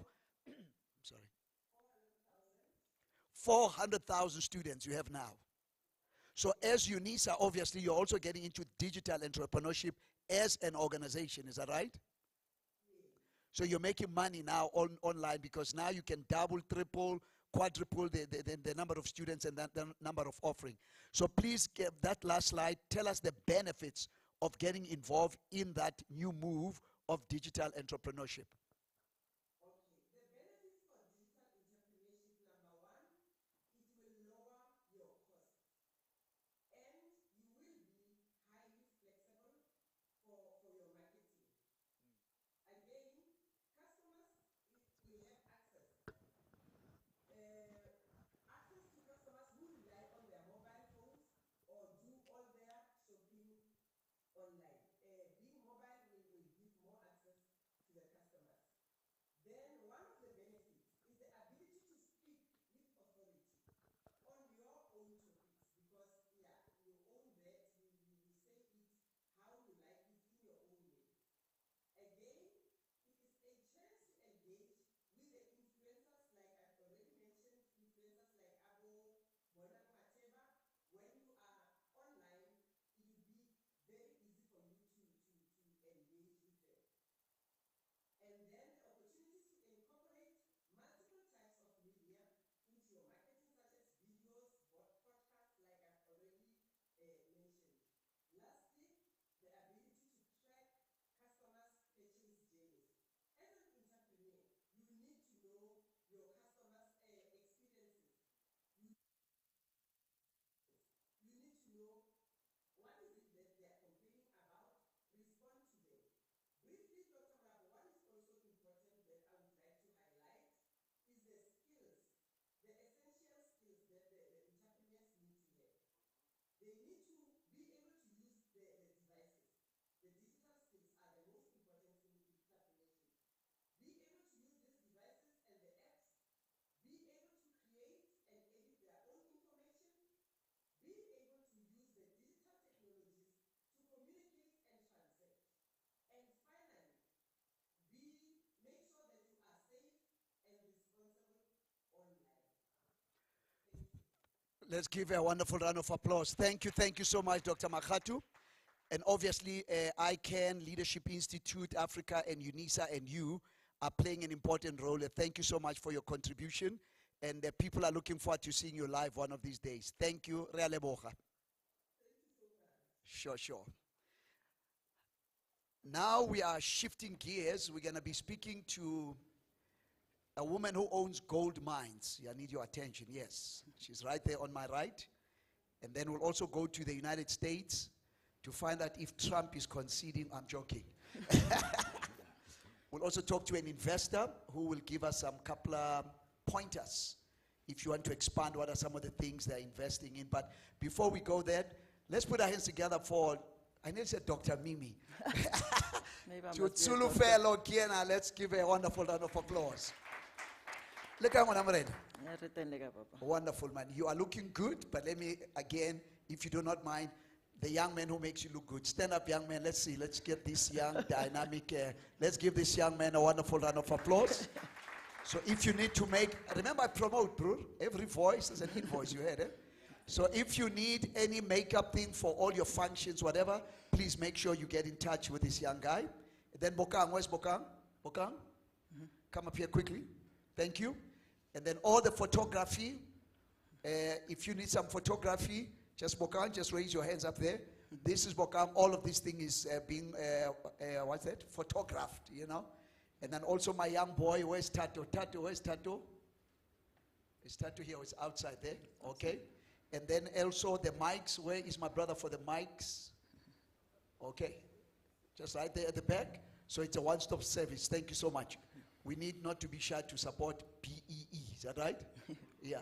I know we've got some white people, the CDIs, the currently disadvantaged individuals, but we are still PDIs, the previously disadvantaged individuals. That's fine. Mimi, share a little bit. Who is Mimi or Solufelo? I prefer to be called Mimi. Mimi, who is Mimi? Mimi is a girl born in Mafikeng, and I grew up in Shoshanguve after my parents divorced. And educational background, I studied somatology, went overseas to work in celebrity cruise ships. While I was there, I conceived. I was pregnant with my firstborn, and I stayed there until I gave birth. She was born in Canada, Toronto. I stayed with a family called the Goldman. That's where the love of mining became. Wait a minute, you stayed with a family called Goldman? Goldman. And they're also involved in gold? They're also involved in gold. But by that time, you knew nothing about mining. I knew nothing about mining. I mean, you were in the beauty stuff, cruise ship, whatever. So Yes. what sparked your interest in mining, particularly gold? You know, when I was there with that family, most of the time I was spent with the father and the brothers, and, they would talk about gold, the gold price, and, we always, when you get into the gold space, you always, checking how's gold doing, and, somehow you get involved. You also check the politics because it affects gold badly. So while I was there with the family, the father, he explained to me the gold, how they extract the gold out of the soil and how they process it. I think me being curious, I've thought, I'm more interested that, this is you showing me as rock, and you call this ore, and explain to me how you extract the gold out of the rock. I think curiosity in Tatamalapo. Coming back home, then I grew love then I decided, okay, I want to study environmental science. Then I dropped out and studied geology because I thought I wanted to be everything in mining. And to a point that I realized, you know what, I'm not going to be none of, either of the above. But instead, I'm more interested in owning a gold mine myself. Now, but that's, some people, like I said earlier on, people think you're nuts or you smoked something illegal. Here is a black girl from the township, exposed to people with gold. Now, you want to own a gold mine? Where do you start, Mimi? Or where did you start? Tatamulapo, I did my research, and I started as a consultant. So I'll apply for these big companies. I'll do mining application, prospecting, mining permits. So I was trying to raise some money, When I've raised enough, then I thought, you know what, this is the time for me now. I'm going to apply for my own mining right, which the first mining right, it took me almost 10 years to get it. But I was patient, you'll apply, they say you overlapped, then it's rejected. Sometimes you don't comply, you don't submit on time, it's refused. But I never gave up. I thought, you know what, one day I'm going to get it right, and finally I got it right. So when you got it right, I mean, that's a defining moment, to get it right, to have a mining license. Did you sleep that night? When it was granted, I was excited because I thought that, like Ntatema Tabula was saying, that sometimes in business you meet wrong people, and I was excited. I was sitting, I was with an investor, so-called investor, only not understanding. So the excitement was there, but I think it was short-lived because we couldn't afford to pay the rehabilitation of 11 million. Then that's when I got to realize, oh my goodness, what have I done? I've given my 74% shares to someone who doesn't even have, money to even pay for the rehabilitation. So for me, it was a moment, like I said, my excitement was short-lived because that's when I realized that, we're doomed now.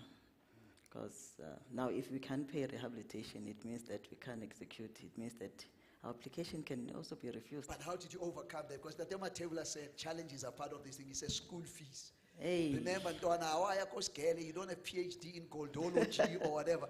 May you know. So how did you survive that setback? And that Malapo, you know, when you face challenges like that, you have to decide. It's either you push till you get to, you know, the finish line, or you give up. So I thought, man, you know, it didn't take me almost 10 years for me to get this far to give up. And we had to sit down and come up with ways. Then I heard of Centric. Centric is an insurance company. They opened a bank guarantee for us. And that's how we managed to pay the rehabilitation and to also execute our mining right. Awesome. So how many mines do you have of gold? Or is it too personal? I have a few. Okay. Gold mine and also coal and manganese. So, but some of them, they're still in the process. After the experience of the first gold mine that I started with the other group, I prefer not to mention their name, I then decided to go solo, you know, to go and try and start a new operation on my own. So most my operation I started without an investor. How do you make money out of this gold? A lot of people are asking, you know, just give us all the extraction per carat, whatever. I mean, you know, diamonds carat. How do you make money out of gold? Because we know it's the only thing that's in the Bible. No, you know, it's not platinum is not in the Bible, so that you should know. Yes, but no, gold is in the Bible. Gold in the Bible. Yeah. Okay, Ntatemolapit first started. I'll start with the first operation. When we started, we only had 500 rands in our bank account. And it was that moment where now, you know, I thought, oh my goodness, am I failing or what? But you know, you come to a point now, you know, you're checking your skill, or am I a good negotiator or what? Because I had to talk to contractors, you know, guys who own yellow plant, to say, listen, we don't even have money for establishment fee. You know, before you can start, people can start bringing their own yellow plant, you need to pay for establishment fee, which can cost you millions. I said, listen, we don't have money. Can you bring your machines? And you know, we had to act on faith. We employed people, and I had to go and talk to guys who has, you know, suppliers of diesel, to say, listen, can you supply us with at least 25,000 liters of diesel a week? We will pay you on an account, you know. So it was it's the challenges in Guatemala. Sometimes you act on faith, you know, you just have to. It's either you do it, or you leave and you accept failure. And I decided that I'm not going to accept failure. So starting to establish a site is not easy. You need money. That's when they say you need investors. Once you get that right, you establish your mine and you have an offtake. You know, the most important thing is for you to have an offtake. So, you know, somebody's going to process the gold for you. There's a plant by the name of Taulukwa, it's called the Village Main Reef. So Village Main Reef, what they'll do, they'll come and do some back sampling to check if maybe you have, what grade you have. You know, if you have anything above 3 grams per ton, then they're willing to process the grade, the ore for you. And how much do they pay for that? It depends in Guatemala. It goes with, you know, they pay whatever the market-related price for the gold. But remember now, you have to pay for their toll treatment for them to process. Remember, they're the process, they're the end buyer. So they process for you, then they sell to Rand Refinery. When Rand Refinery pays them, then they pay you.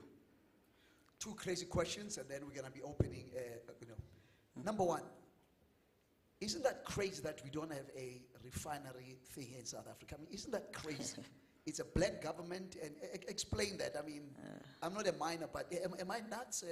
Do I need prayer? Do I need deliverance? Maybe you must start by praying for me, because already I've put an application for refinery license. So if once I get it... It will be the first one in South Africa. No, not really in Tatimalapo, but I believe maybe a black woman, maybe few. I've never heard of a black woman owning a refinery license.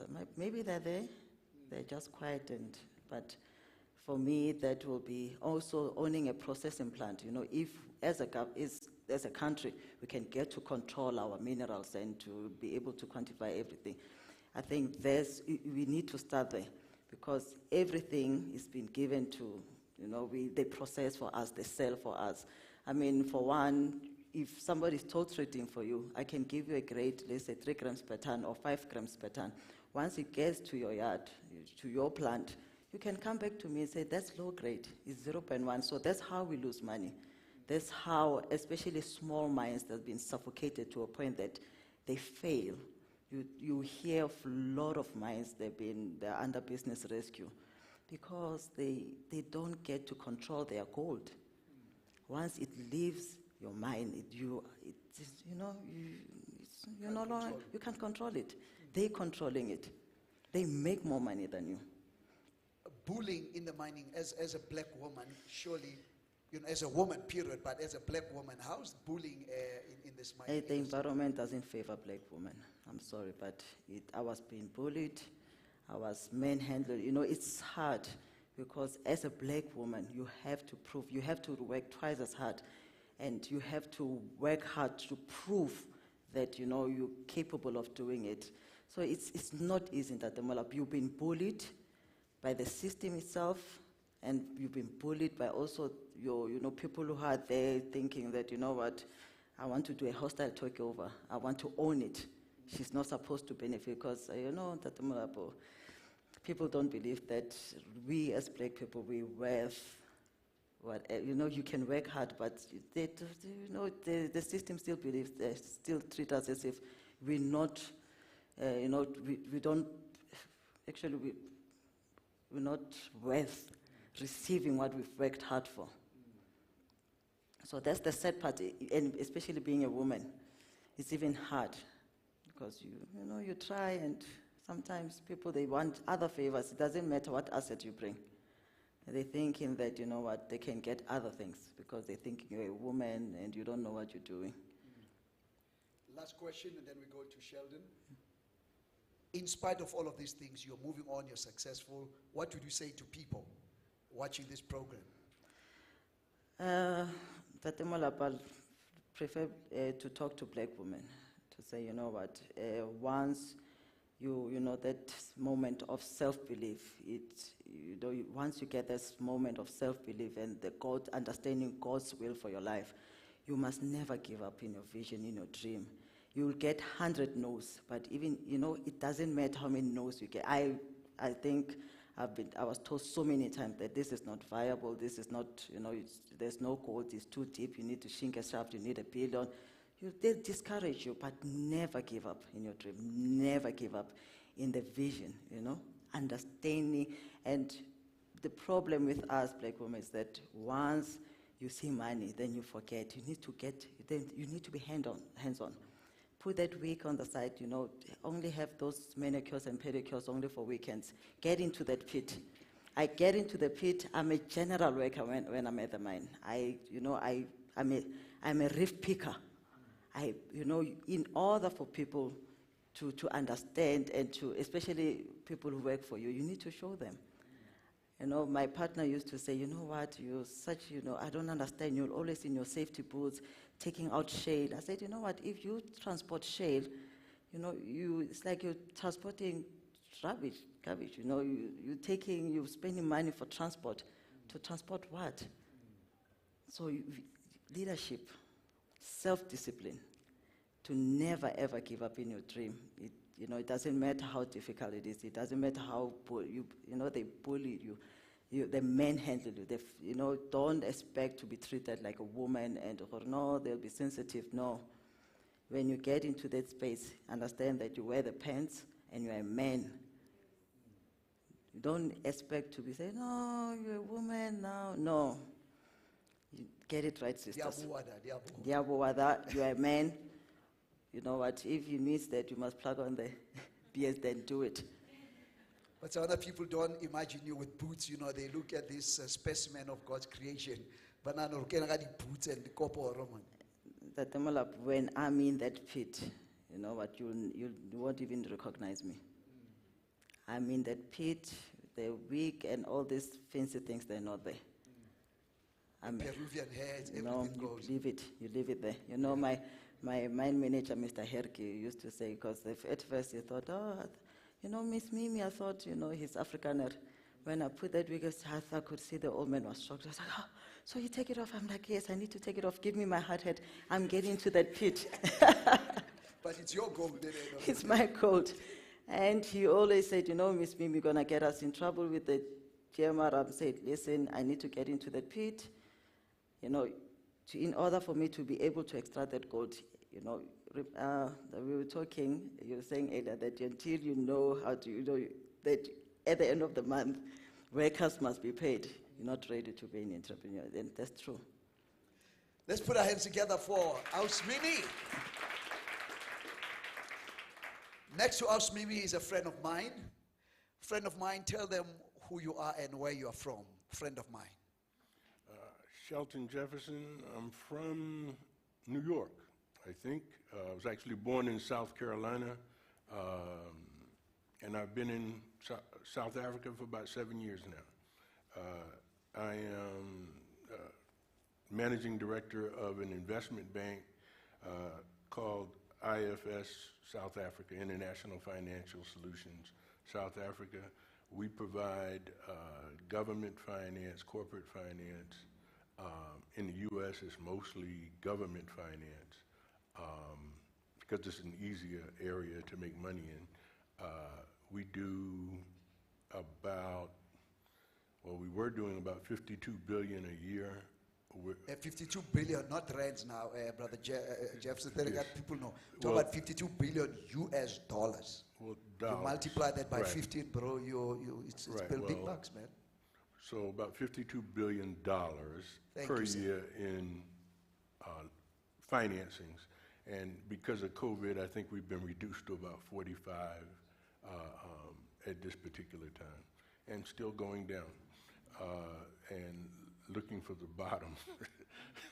But that's basically, oh, the other thing that we do is financial advisory for both, mainly for government and corporate. And that's about it. That's who I am. Let's put our hands together for my brother. You've lived both in South Africa, and I know you're dual citizen, you know, South Africa and also here. What kind of projects have you financed here, and what are we missing, particularly as emerging entrepreneurs, emerging black entrepreneurs, emerging black woman entrepreneurs, from your experience, Sheldon? That's an interesting question. Actually, I don't think South Africa is missing anything. There are just so many opportunities for finance, for investment. We are not an investment company. We are a company that, we look at going concerns. We do not deal very often with new companies. So you look at a going concern and you look at how you can assist them to grow. When you on the corporate side, the real reason that we came to South Africa was we had expertise at government finance. So, I mean, I came from a firm, black female-headed, still the #1 black investment bank in America. They do about $1 trillion per year. $1 trillion. $1 trillion US dollars per year.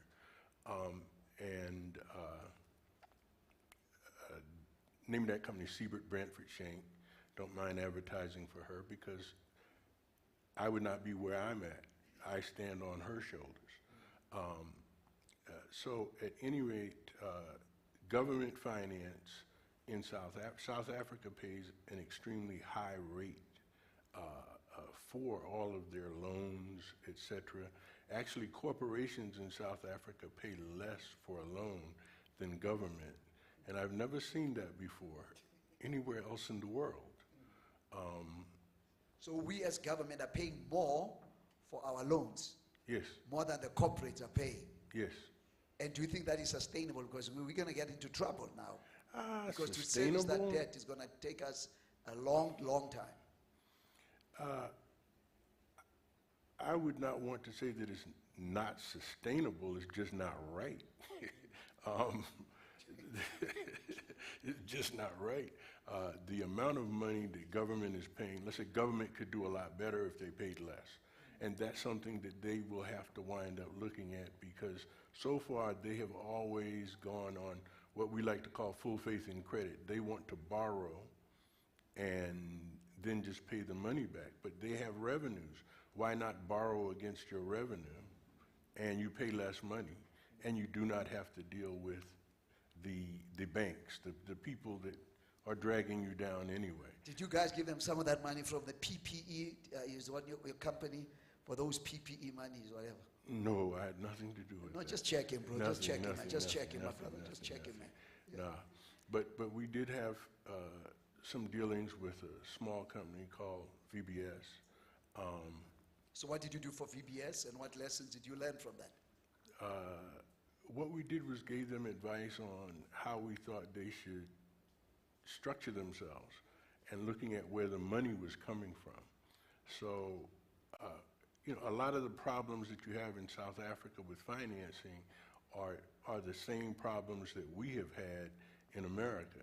The only difference is, you know, you've had these problems since 1994.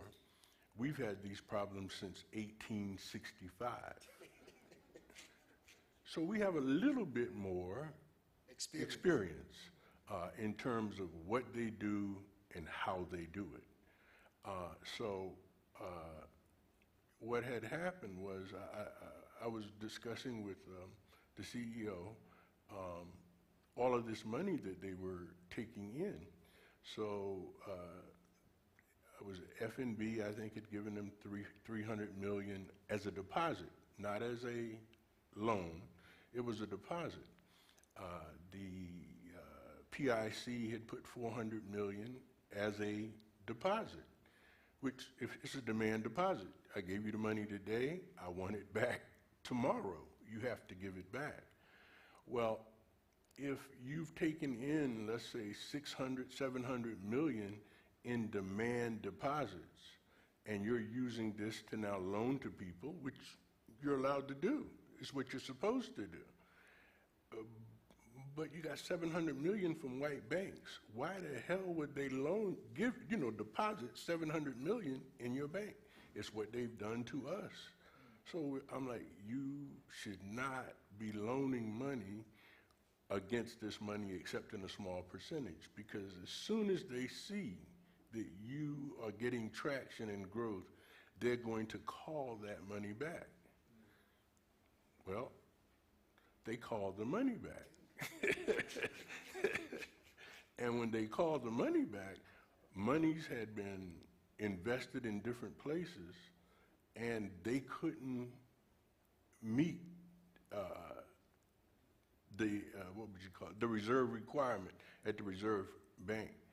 And that caused some issues for them, which I had told them about. So that was the issue. But we were also looking at partnering with them, and of course that killed that deal. So that was about it. That was. Before I open, if we can get the mics ready, because I also want some questions for Mama Tebula there.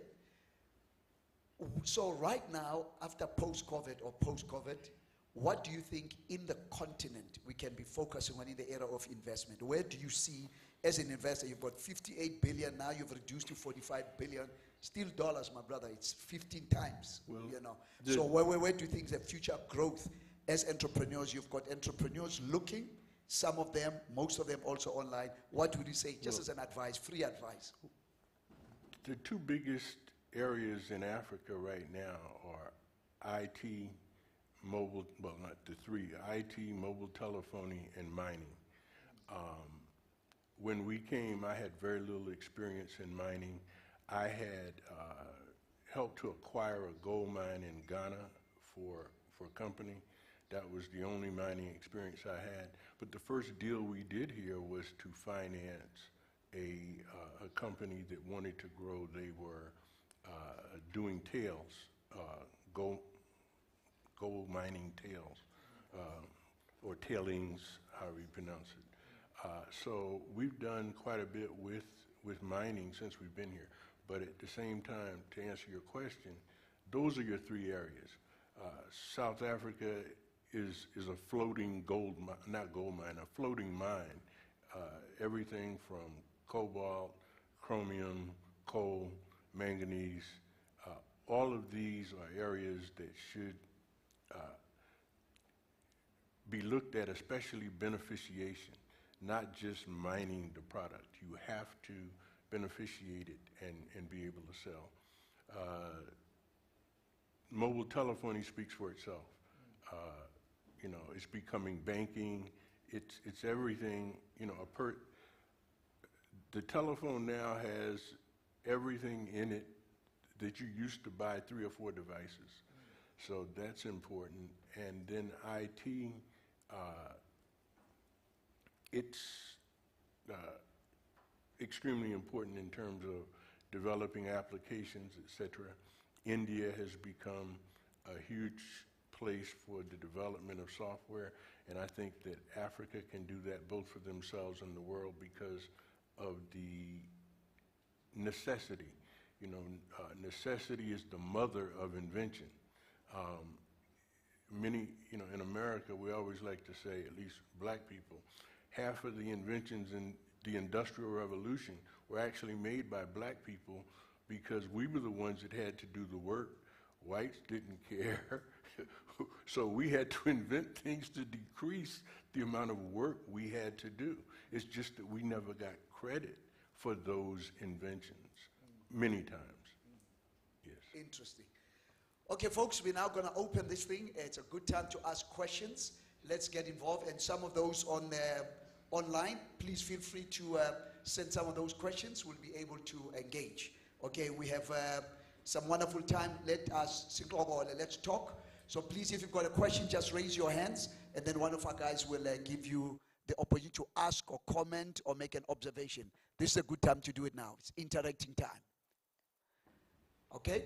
Any questions, comments? Remember, I'm like a teacher. People go like this, left, right, and center, you know. I'm talking to you. Just raise your hands up there if you've got some questions or comments. Okay, we've got one right here. One hand.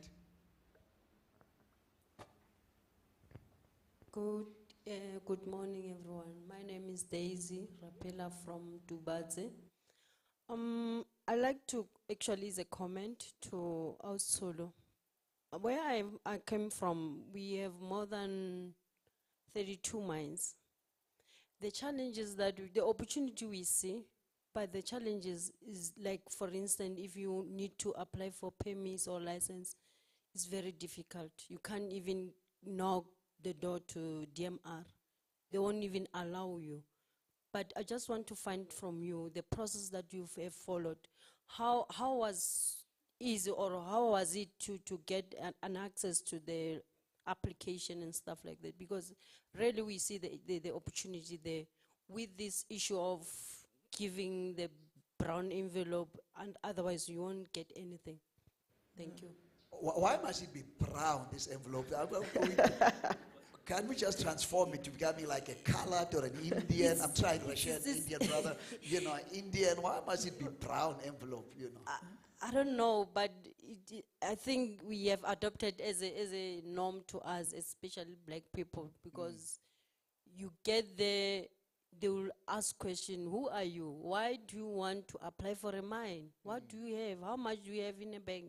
Such things. And as a black young woman, you just watch the space, and with the fact of you applying for the refinery, that's a very brave of you.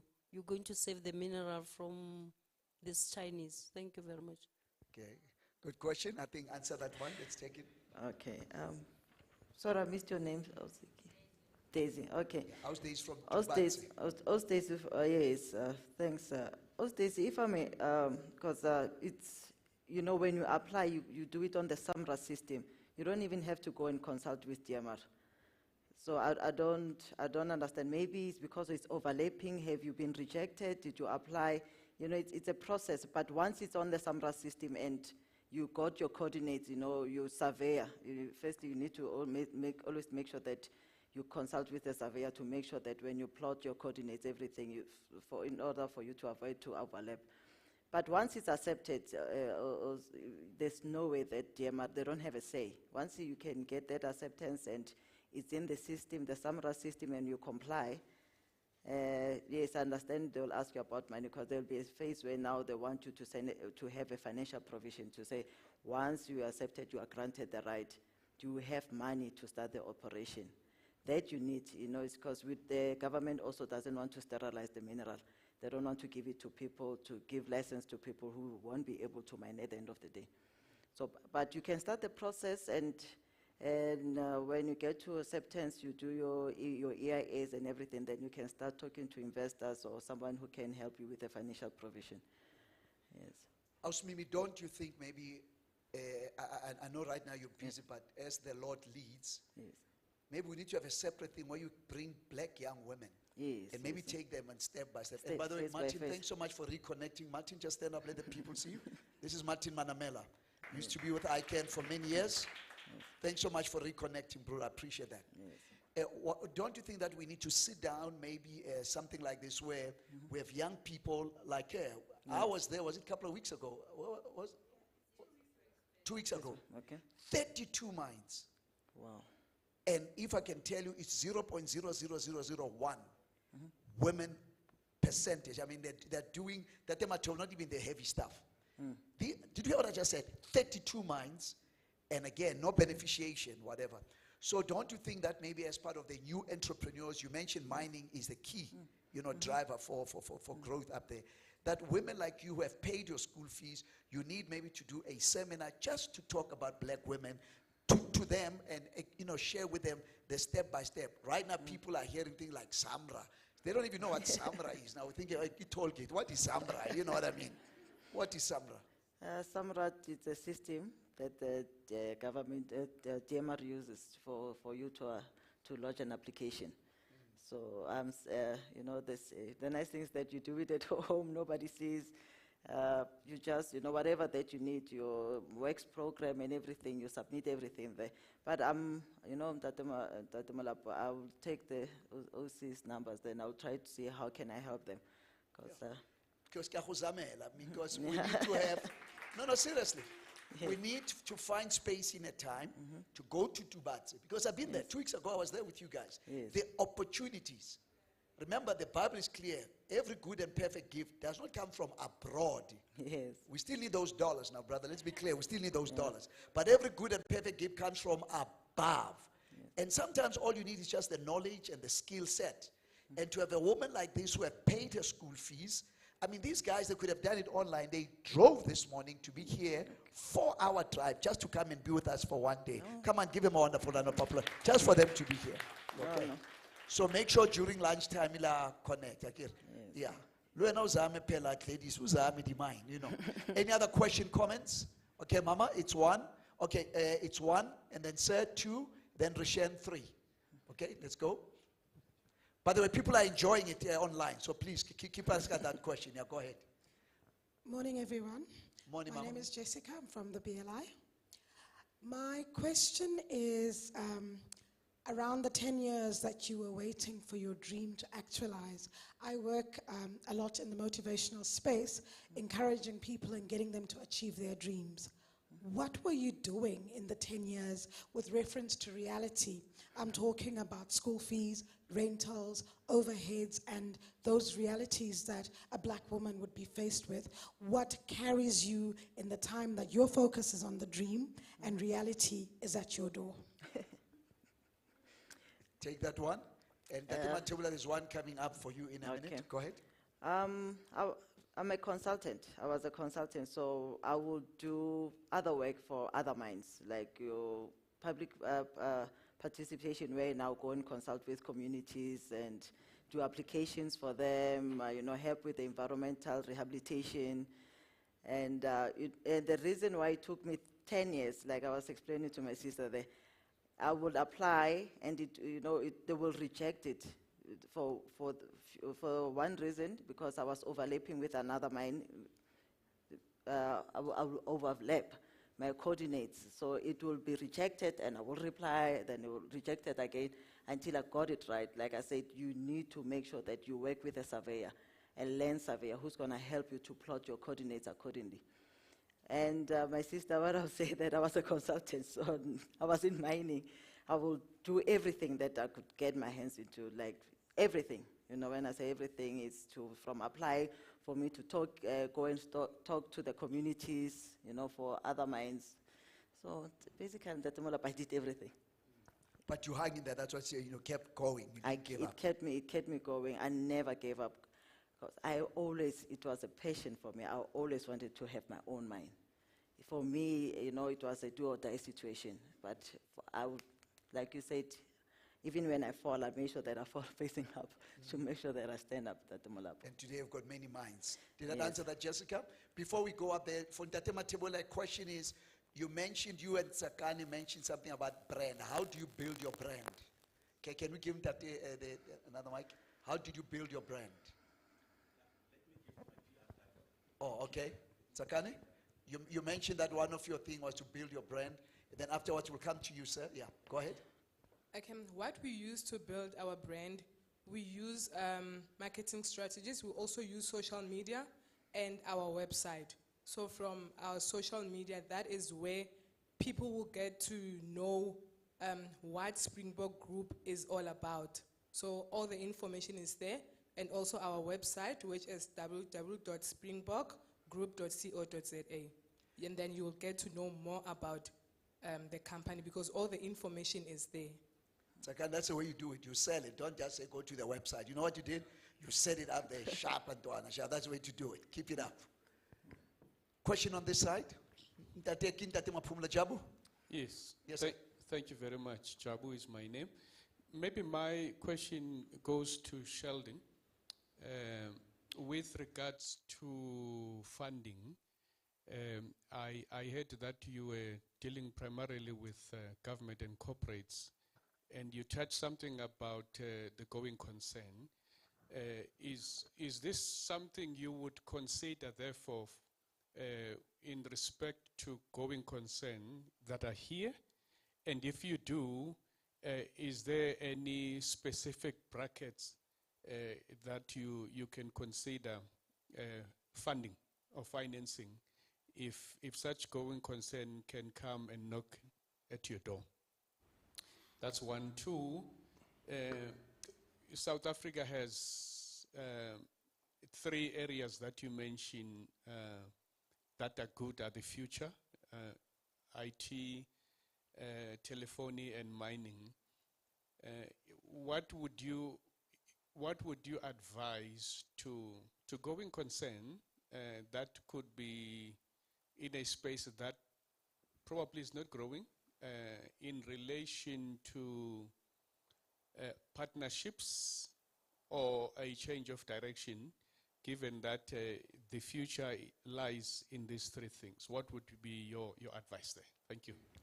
Okay, well, the first thing I would say is that for any going concern, just because you are not in any of those 3 areas, I like those 3 areas, but pharmaceuticals is huge for the next 24 months at least, because anything that you do in pharmaceuticals that's going to help with COVID, et cetera, is going to make money. So if I had to put money into stock today, it would not be in any of the 3 things I mentioned. It would be pharmaceuticals. On the other hand, food, people have to eat every day. So therefore, you can, if you're in that area, there's so many things. But when you talk about the growth areas, those were the ones that I mentioned. But the basics, people have to get up every day. They have to eat, you know, at some point they have to sleep, you know, and they have to go to the bathroom. If you're involved in any of those 3 things that you make life easier, you're going to make money. You know, and also they have to get dressed when they get up. So there are so many areas. What we wind up looking at when we look at a going concern, you know, at least for me, the first thing I look at is the person that's in front of me, and do I believe that they at least can handle what it is they say? And I like to know or feel that that person has done some self-assessment and they're doing some self-promotion, because that says that the person is confident. And then after that, you have the largest issue for me, and I think for everyone that's an investor, is do you have a plan? It's nice to have a goal, but do you have a plan, a workable plan. And what's in that plan, there's only two things for me. I don't care what business you're in, I want to know how you're going to market whatever it is you have.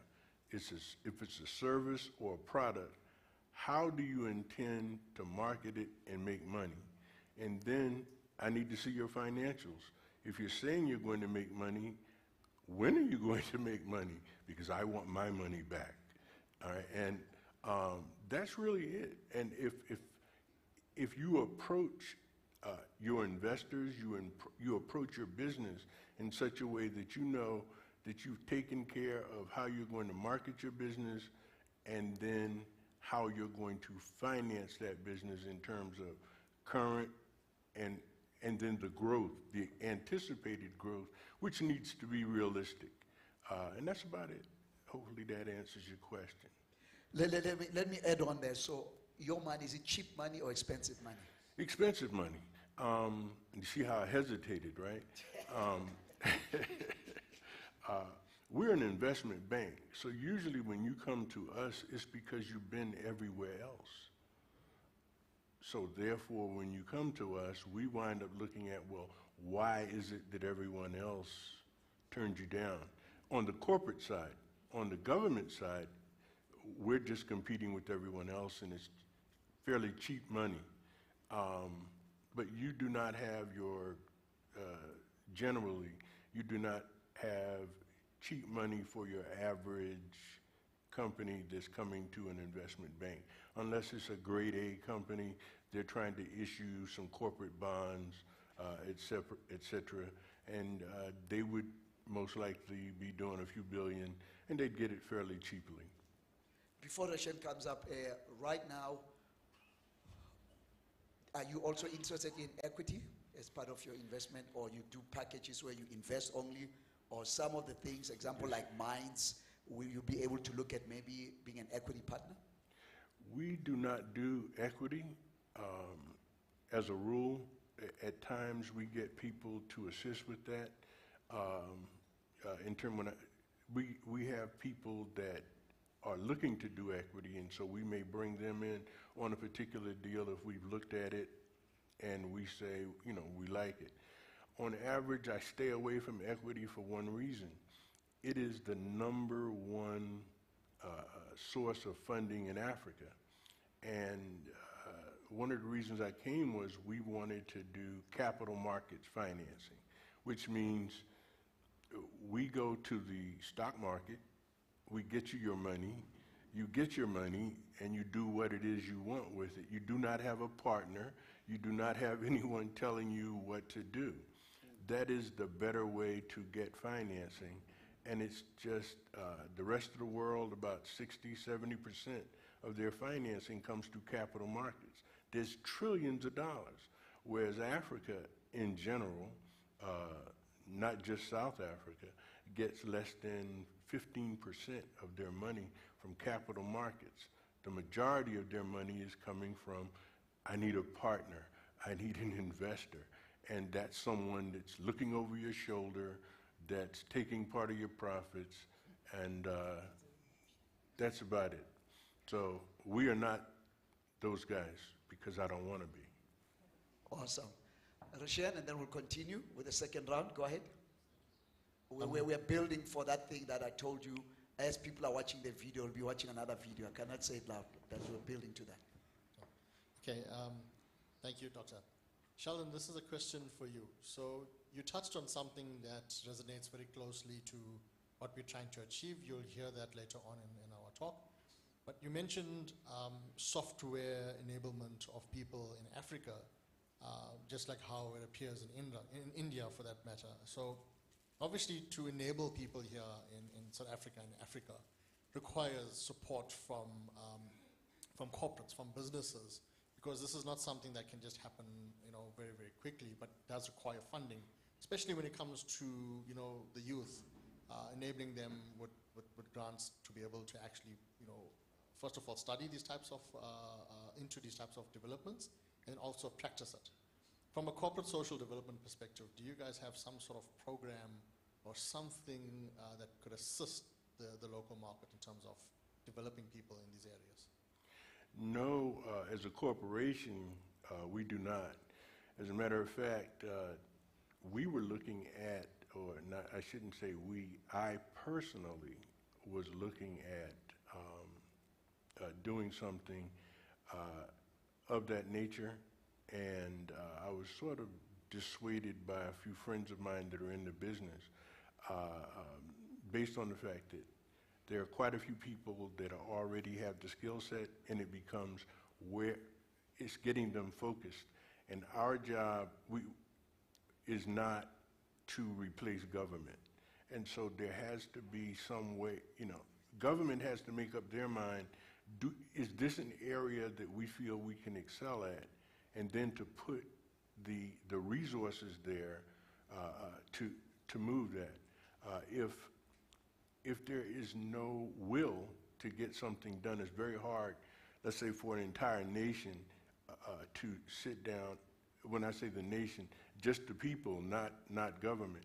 India is where it is because government decided that IT is where they were going to go. So if government decides that, then it's worth investing in. But it's just like saying, I want a black bank. But if government is not behind a black bank, then why should anyone else invest from outside the country? If you don't believe in yourself, why should we? Wonderful. He's from Kaspersky. I think you're going to be hearing from that. Folks, before we close this session, Rashan, get ready with data tech and them just for the presentation. Be ready there. Ausmimi, you want to introduce us to someone here before we wrap up this session? Yes, a very good friend of mine, Mrs. Virginia Moleboge. I always get her surname wrong. She's the CEO of Cape 26. Few black women, who are holding those positions in these big operations. So, is it a mining operation? It's a mining operation. Please, ma'am, stand up. Let us give you a wonderful round of applause. Thank you so much.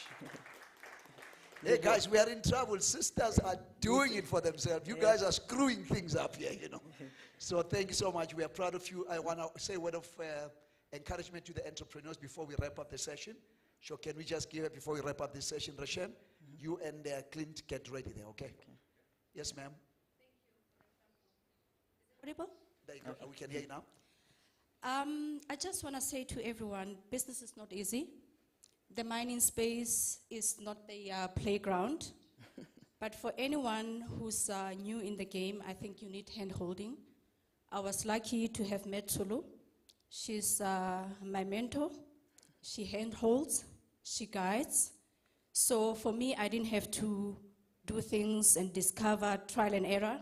It's been smooth because she's been there in the space for a long time. She's had it all, the worst and the good, and she has made sure that my journey is as smooth as possible. So I'm encouraging everyone to pay it forward. If you make it in that space or any other space, handhold other people, and that's how we are all going to be successful. And thank you, Tsulu. Thank you so much. Thank you for being in my life. It's a pity just came a little bit late, and that Tema table has got us started with that, that we must not forget that when we are up front or forward, always get your hand to lift someone else. Remember, when I light your candle, it does not diminish the power of my candle. Thank you so much. Ladies and gentlemen, Brother Sheldon, we want to say thank you so very much. You still have that 45 billion, bro. It's still available, right? Because there's some people who are going to talk to you during lunch. It's still available because we don't want to get it down. Bring it to Africa, man. Bring it here. I hear you. You hear me, brother? Guys, I'm trying. Even online, I'm trying, So my brother is going to be here for some time. Thank you so much, Tsulu, Ausmimi. Thank you so much. Again, this is a testimony. I happen to know the other good things you do. May the Lord continue to bless you, Sheldon. You've invested 7 years of your life. I mean, people don't know you're a lawyer.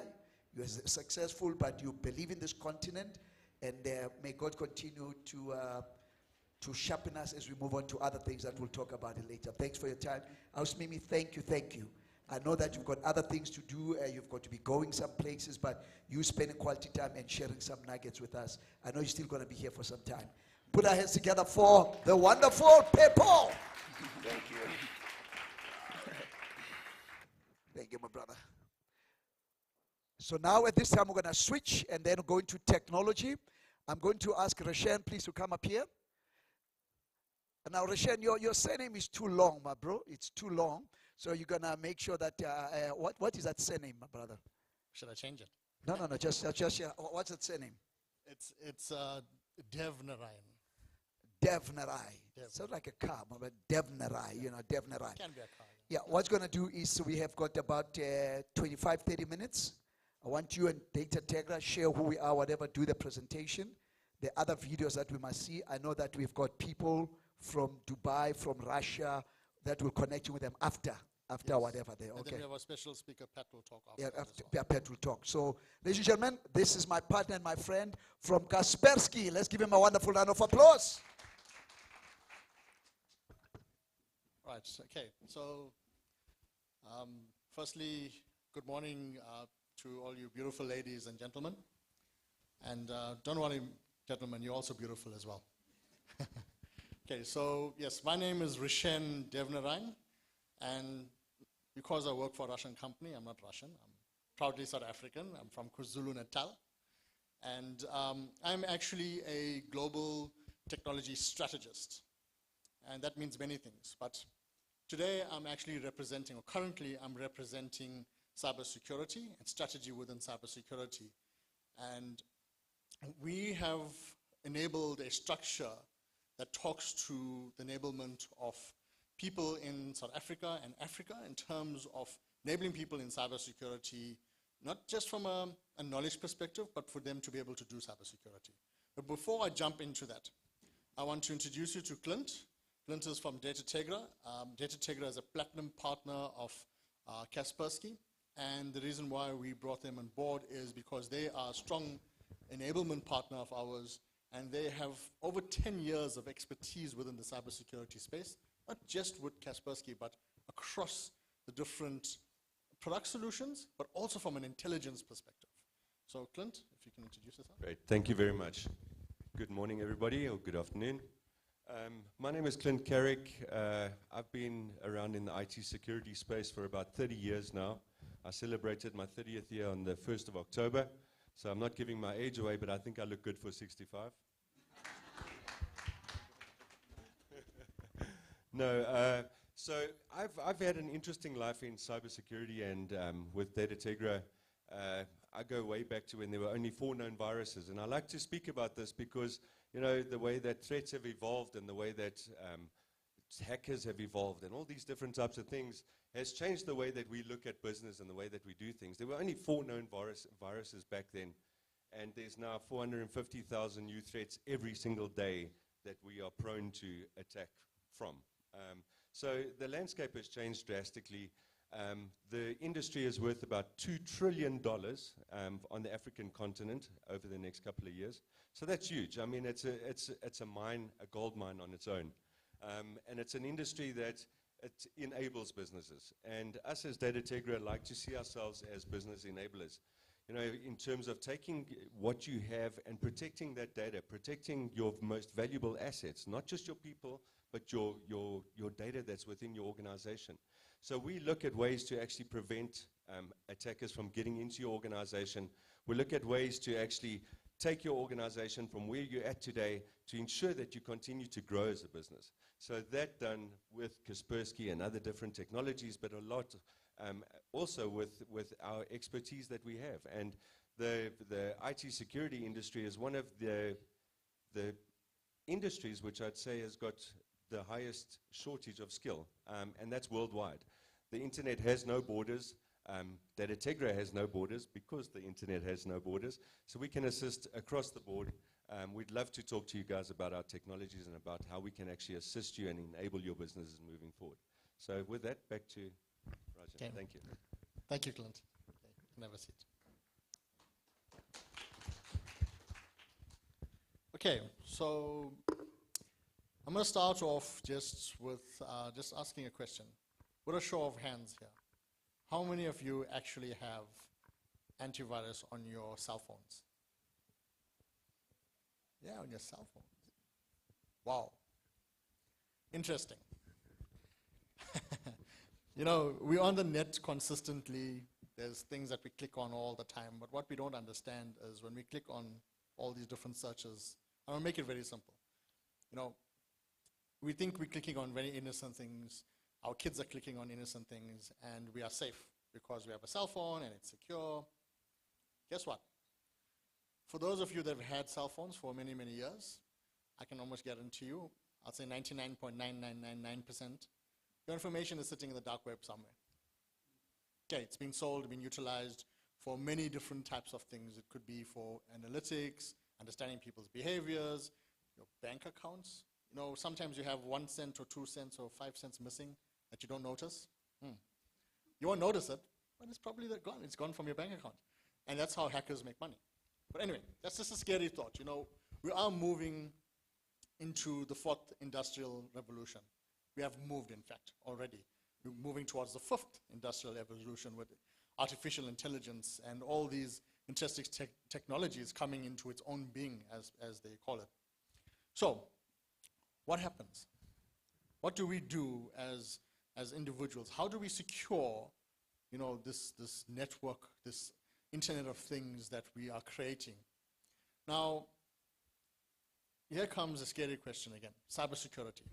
It sounds really, really frightening. You know, I need to study for many years. I need to study coding. I need to study all these things to be able to move in this type, in this space. Let's just leave it. Let the other guys do it. Let the international organizations do it. Let the Russians do it. Let the Americans do it. Yeah, you know what? We can do it here. Our people can be taught here. Why can't we? We can. Absolutely, as David's organization says, I can. We absolutely can. Now, how do we go about doing this? Guess what? It's here already. We have a structure, we have modules, we have cybersecurity, accredited cybersecurity programs that not only teach people academically cybersecurity, but teach them how to do cybersecurity. Okay.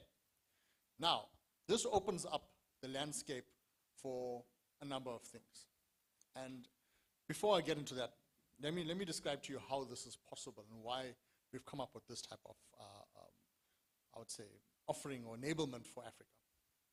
So I'm not too sure, firstly, if you are aware that last year in October there was at Sochi, which is an agreement between Russia and Africa, there was a discussion that took place, an agreement that took place, a signed agreement between our government and the Russian government for enablement of technology in Africa from a skills perspective in the 4 main pillars: smart cities, it is telecommunications, satellite, and cybersecurity. Okay, government is busy doing what they're doing. They're building blueprints and they're trying to enable the structure. As Kaspersky South Africa, we've already enabled this. What we've done is we've partnered with an academic company called the Institute of Chartered IT Professionals. It's a company associated or affiliated with SAQA, the South African Qualifications Authority, recognized by the National Qualifications Authority. So it has been a year-long project, and we've now accredited cybersecurity skills in South Africa with a professional accreditation. Entry level, meaning people being able to understand what cybersecurity is about and do light-level cybersecurity. Practitioner, meaning people are able to understand it to a better degree and do some advanced cybersecurity, and semi-advanced cybersecurity. And then we have a professional cybersecurity program, which is equivalent to a postgraduate degree in advanced cybersecurity. You know, some of these really, really advanced digital forensics and some of these incident response, meaning responding to some of these threats, these ransomware attacks. We actually have these programs now available right now. We've launched it about a month and a half ago, and fortunately David has come on board as a partner, you know, with driving this technology enablement program into the marketplace. And when I say marketplace, I mean everybody for that matter. In fact, we are targeting mostly, I'm going to say targeting, maybe replace that word, not targeting, we are enabling schools, universities, TVETs, corporates, governments, mines. The big thing right now is the health and safety within what we call operational technology, manufacturing, mining, those environments. I'm not too sure if you know that there's actually an act that was signed, Health and Safety Act signed last year, where cybersecurity into mining is now a compulsory objective for businesses. Yeah, it's real, it's there, you can go and check it out.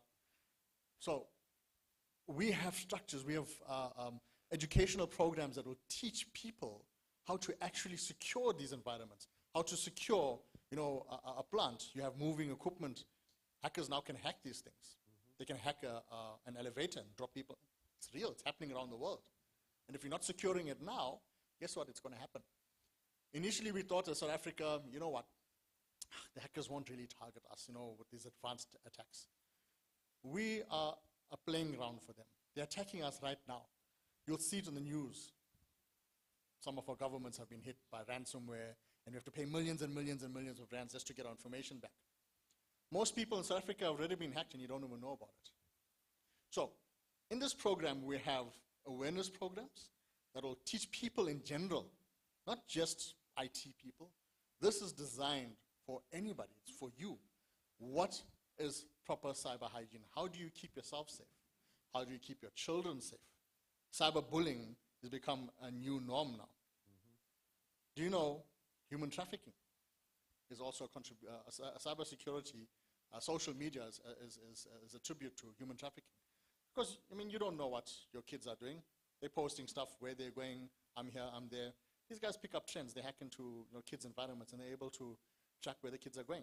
It's a reality. It's the world that we are in right now. So cybersecurity is a critical part of any technology that we are enabling. We can sell any software solution, we can develop any product. The basis of all of this, all of it, is being secure. We've got a myriad of applications that are out there that have been created, new applications on a daily basis. We're creating new products, so African-born products. Have we thought about how we're going to integrate with other solutions and secure it? Secure data or information. Data is the new gold, by the way. Right? Data is the new gold. Because without information right now, no business right now can survive unless you're doing books on, doing your books on actual books, you're writing down your financials. No one does that anymore. Okay, so here's where things become absolutely interesting. In this environment, what we are doing right now is not just teaching people cybersecurity, not teaching them how to do it, but also opening up the room for people to become employed.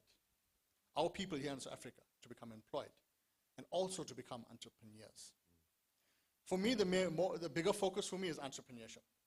We have a model that we've created through ICANN in partnership with Data Tegra, where in the programs that we currently have, whether it's beginner, intermediate, advanced, students and people have the ability, after finishing these, after having attaining an accreditation that says they are professionally able to do cybersecurity, they can actually register their own cybersecurity business at different levels and be able to sell simple things like antivirus, how to implement it, some advanced cybersecurity skills. We have Daisy here and her company, we've met them 2 weeks ago. You have a training company, is that correct? And you're doing 4-hour training, technology training, right? Are you doing cybersecurity? You are now, right? Now you are. But we are going to enable people in Limpopo to secure the mines, to secure businesses. Why must we get an international company to come over? Why must we get these big systems integrators? Nah. It's something that can be taught. It's not too technical. It's process-driven. We have applications now that are drag and drop. But you need to understand the policies, okay, how to go and configure and how to. You're teaching people something that they can apply. Together with this, we're also enabling in universities and TVETs, for example, labs, cybersecurity labs, where the kids can actually apply what they've learned into a cybersecurity environment. We call it a security operations center or a lab. Now, here's where we need support from the governments, from businesses, right, from the CETAs, to actually provide grants for kids that can't afford it, to be able to study this. And not just kids. what about people that have studied IT already, but are sitting at home? In universities, TVETs. What about people in general that have lost their jobs, that have some sort of understanding of how, computers work? And you don't have to have in-depth knowledge of, IT and coding and all these fancy things. No. You can open up a business to sell just simple thing like antivirus, which businesses do very well, by the way.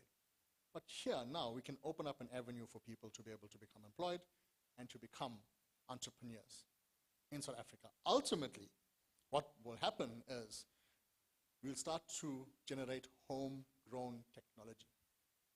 People will be able to learn how to build their own solutions. It starts here. Where else does it start? Okay, so to wrap this up, we have support from government. We have support from one of the biggest cybersecurity companies globally, Kaspersky. In fact, they're one of the only companies that work very closely with the likes of Interpol and Europol, not to just defend the world, but to catch cyber criminals. Okay. These programs were developed by these expert analysts that actually have, or working in these types of environments on a day-to-day basis, working in the dark web. They understand the technology, they understand what's required to actually develop the skills that needs to be developed in people. So essentially what I'm saying now is the time is now. We have the program, we have accreditation, we have support of government.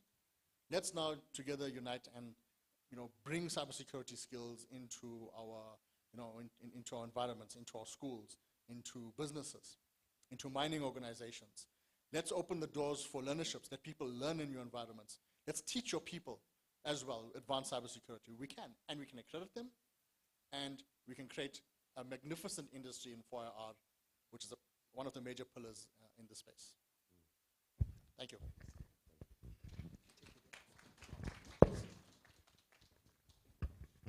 Thank you so much to Pat and Rochelle. If you do not mind, we would like to maybe have some questions and comments.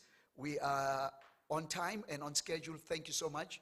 And also the people online, in the next 20 minutes, we've got some couple of DVDs we're going to be playing.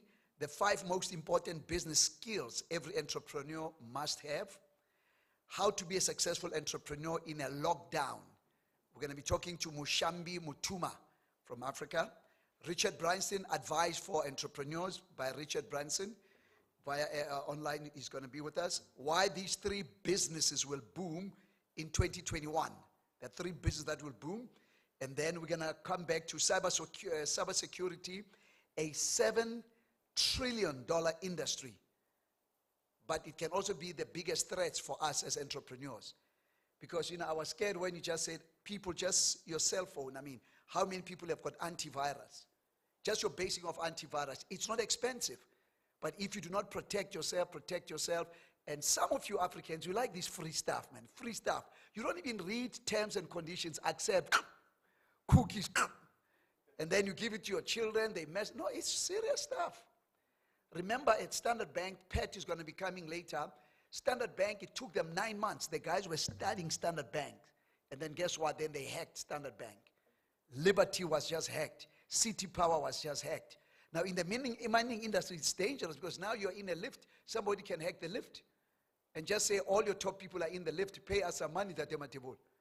And they're stuck. You can't do anything. And now these guys are getting much more smarter. You now pay with Bitcoin. You're stuck. Even in this lift, I'm not saying this lift, guy. This one is, we've got the hackers. Don't worry. But this is the world that we're in. So at this time, let us use this 15, 20 minutes for a Q&A session. You can ask, maybe let me start, and then we'll get to other things. Data Tegra. When you come to an organization, Pat, what is the process? What do you do? I've got a mining company. I'm an entrepreneur, small, medium enterprise. I want you guys to scan, to audit. Just give me step by step by step. What do you guys normally do? Okay, fantastic. Thank you.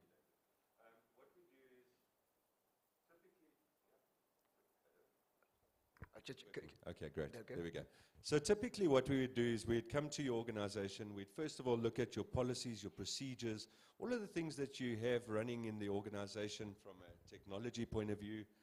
We'd understand where it is that you'd like to go as an organization. So a lot of organizations today want to reach some sort of standard, international standard, something like ISO. They want to reach a security standard within the organization. Now, let's understand, to do business with people abroad, such as the UK and so on, you need to actually follow certain protocols, and you need to have certain things in place. You need to have make sure that your information is adequately protected. You need to make sure that your customers' information is adequately protected. So you need to comply with certain regulatory compliance requirements. We then, as Data Tegra, will work through this with you. We'll identify where you're at right now, and we'll then walk that road with you to actually get to that state of certification, where you then can confidently trade online or whatever it is that you do. And then Roshan, thank you, Brett. Clint. Do you also, as part of the program that we are launching on how to sell cybersecurity, remember these are business guys, entrepreneurs, is an opportunity for Data Tegra, Kaspersky, and ICANN to actually teach people on how to sell cybersecurity. $7 trillion, and Clint, you mentioned in the continent is $2 trillion. Correct. But worldwide it's $7 trillion. That's a lot of money there. So, David, excellent question. So the answer is yes. So I saw Mapumza earlier on talking about digital and enabling digital environments. We actually have a program, a sales program. When I say a program, it's an educational program on how to sell cybersecurity with business tactics. It's strategic, it's tactful, it incorporates digital sales, and enabling people to be able to present, identify value propositioning around cybersecurity for specific environments, and then how to go in and actually, have a conversation with a customer. Critical thinking skills, communication skills, entrepreneurship skills. We have that program in place and are now ready to teach people how to sell cybersecurity. So yes. Thank you so much. I'm going to ask you a question. Can we have a mic here, please? You are with Data Tegra. Parents, cybersecurity is not just heavy stuff. What would you say is important for our children and us as an entrepreneur in the area of cyber security? Thank you. I'd say it's the awareness. First of all, it starts with the awareness. Like they've already said, we need to teach our children the dangers of just willy-nilly going into the internet, inserting all of your information on the internet, inserting your whereabouts on the internet. So that all boils down to awareness. We are now coming in a couple of weeks to this gender-based violence thing. How important is for all of us, men and women, to be sensitive in the area, because there's human trafficking. Our young people, they meet someone, people, because of the mask, they cannot see a person, so we don't know who to date, and now everybody's going, come on, it's true, everybody's getting dating, Madam Eva, because people, the ladies are complaining, we can't see their faces, so we don't, come on, gents, I'm doing my part here, so now people go to online dating. But there's dangers in there, is that right? Talk to us about some of those things. I don't do online dating, so I don't encourage it. But I just want to specifically touch on the kids part. The human trafficking, the trafficking of children. There's a lot of programs that we can have on our children's phones to be able to track where they are. We've got Kaspersky Safe Kids.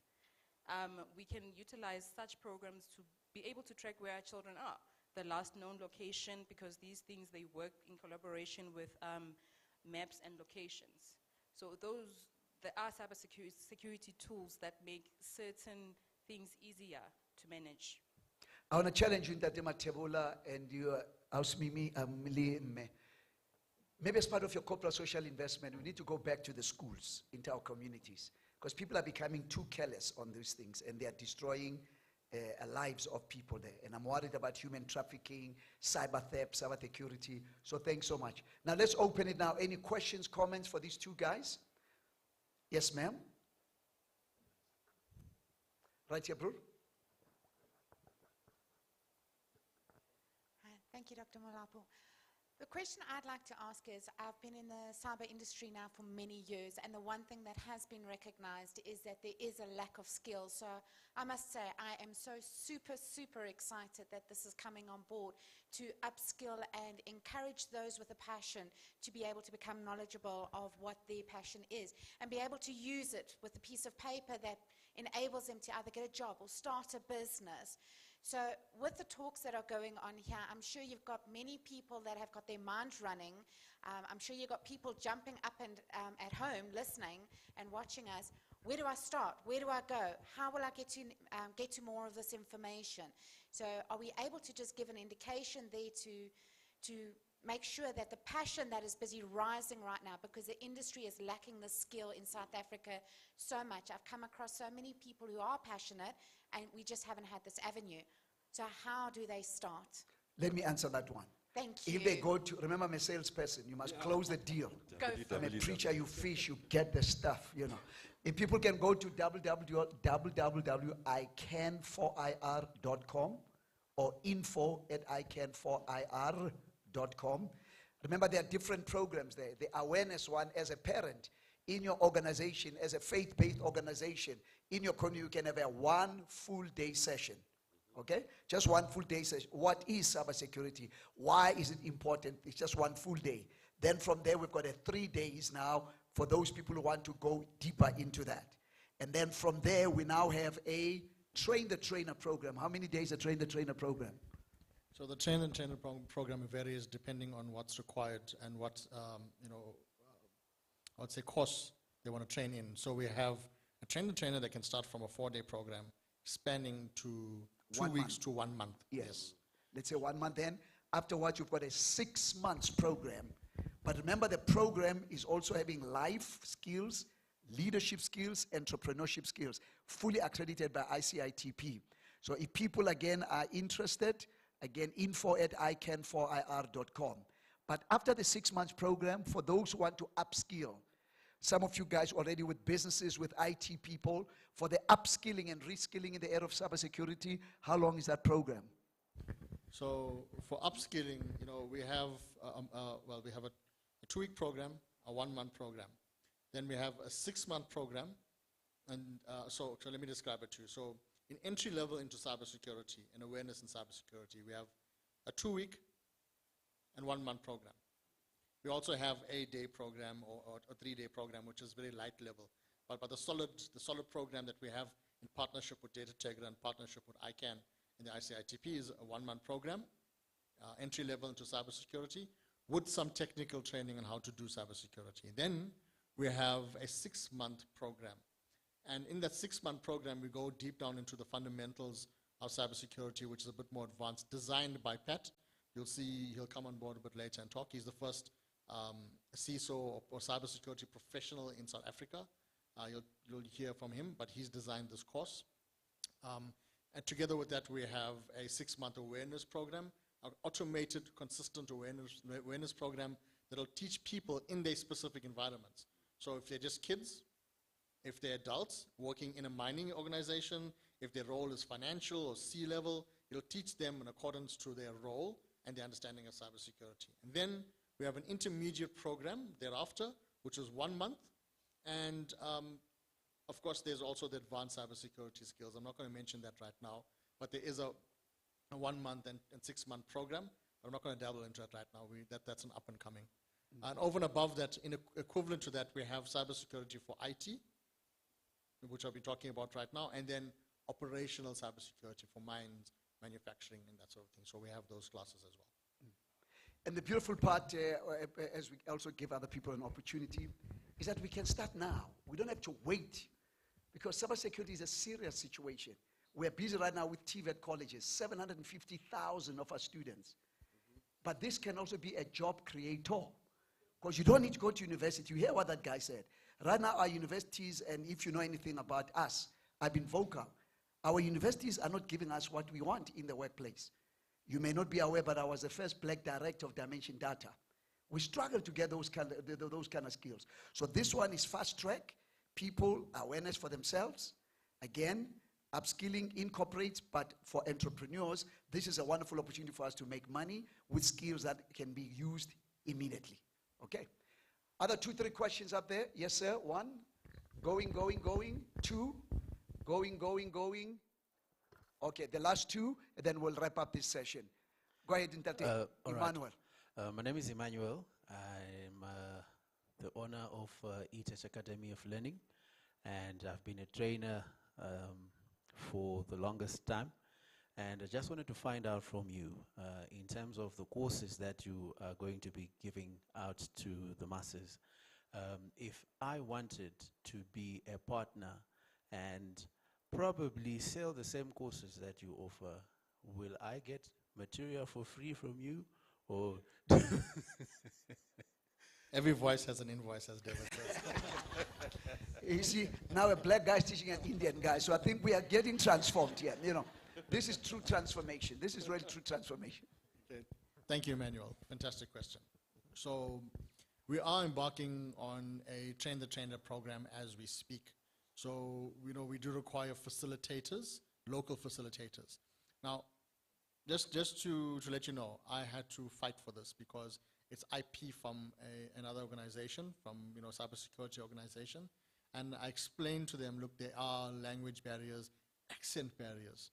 I mean, you'll hear when Dennis speaks later, it's a bit difficult to understand, people from different countries, even though they're speaking English. So, and also together with the mandate from our president to, their digital minister, they now sort of managed to swing the arm, and they said, cool, it's fine. We can embark on the Train the Trainer program. So you can participate in it from a facilitator perspective and from a business perspective as well. So we do have that program in place. So if you have your own institution and you want to offer these courses, sure, absolutely. Certain protocols and certain, I would say protocols that need to be abided by. I can, explain to you how that works after the session if you require, or alternatively, information will be available on the ICANN website as well about this program. Yeah. But fortunately, I know, Emmanuel, I think you need to bite while it's hot. So during the inter-networking time, please, you hook up with them, okay? But definitely we are looking, that's one of the reasons the people from Tubatse are here. We need to expand. Again, job creation immediately. No caucus, no brown paper, Indian paper, colored paper. No. We want to start now, get things going so that people can create jobs and be able to provide for themselves, their businesses, and their families. The last question, Mama. Dr. Leah. She is one of my students, and she is being coached and mentored. So how does it sound, Dr. Leah? It sounds sharp, again. Yes. Go ahead. Thanks for the opportunity. I just want to ask, is your system, or can your system also be installed on the cars? Like maybe you align them with the car trackers, because currently the trackers are not working effectively. So how can you then help motorists? Because I could hear you have always been referring to computers, cell phones, but also the trackers are also using data. So how can you then help the motorists in securing their cars? Or, yeah. So you've heard of Tesla? Elon Musk? Kaspersky has been utilized in all of those vehicles currently. So there is that model in place. Obviously, it depends on the units that's being installed and how that's being tracked. But yes, absolutely, there's different lines of defense. Your tracking organization would need to secure that information. That's their mandate, is to make sure that your information is secured, number one. So I'm sure most of them do comply. But if you do have a tracking organization, or if you know of one, or if it's relative, if this question is relative to one that you're creating for that matter, we can look at assisting you. So yes, the answer is yes. Let's give them a wonderful round of applause.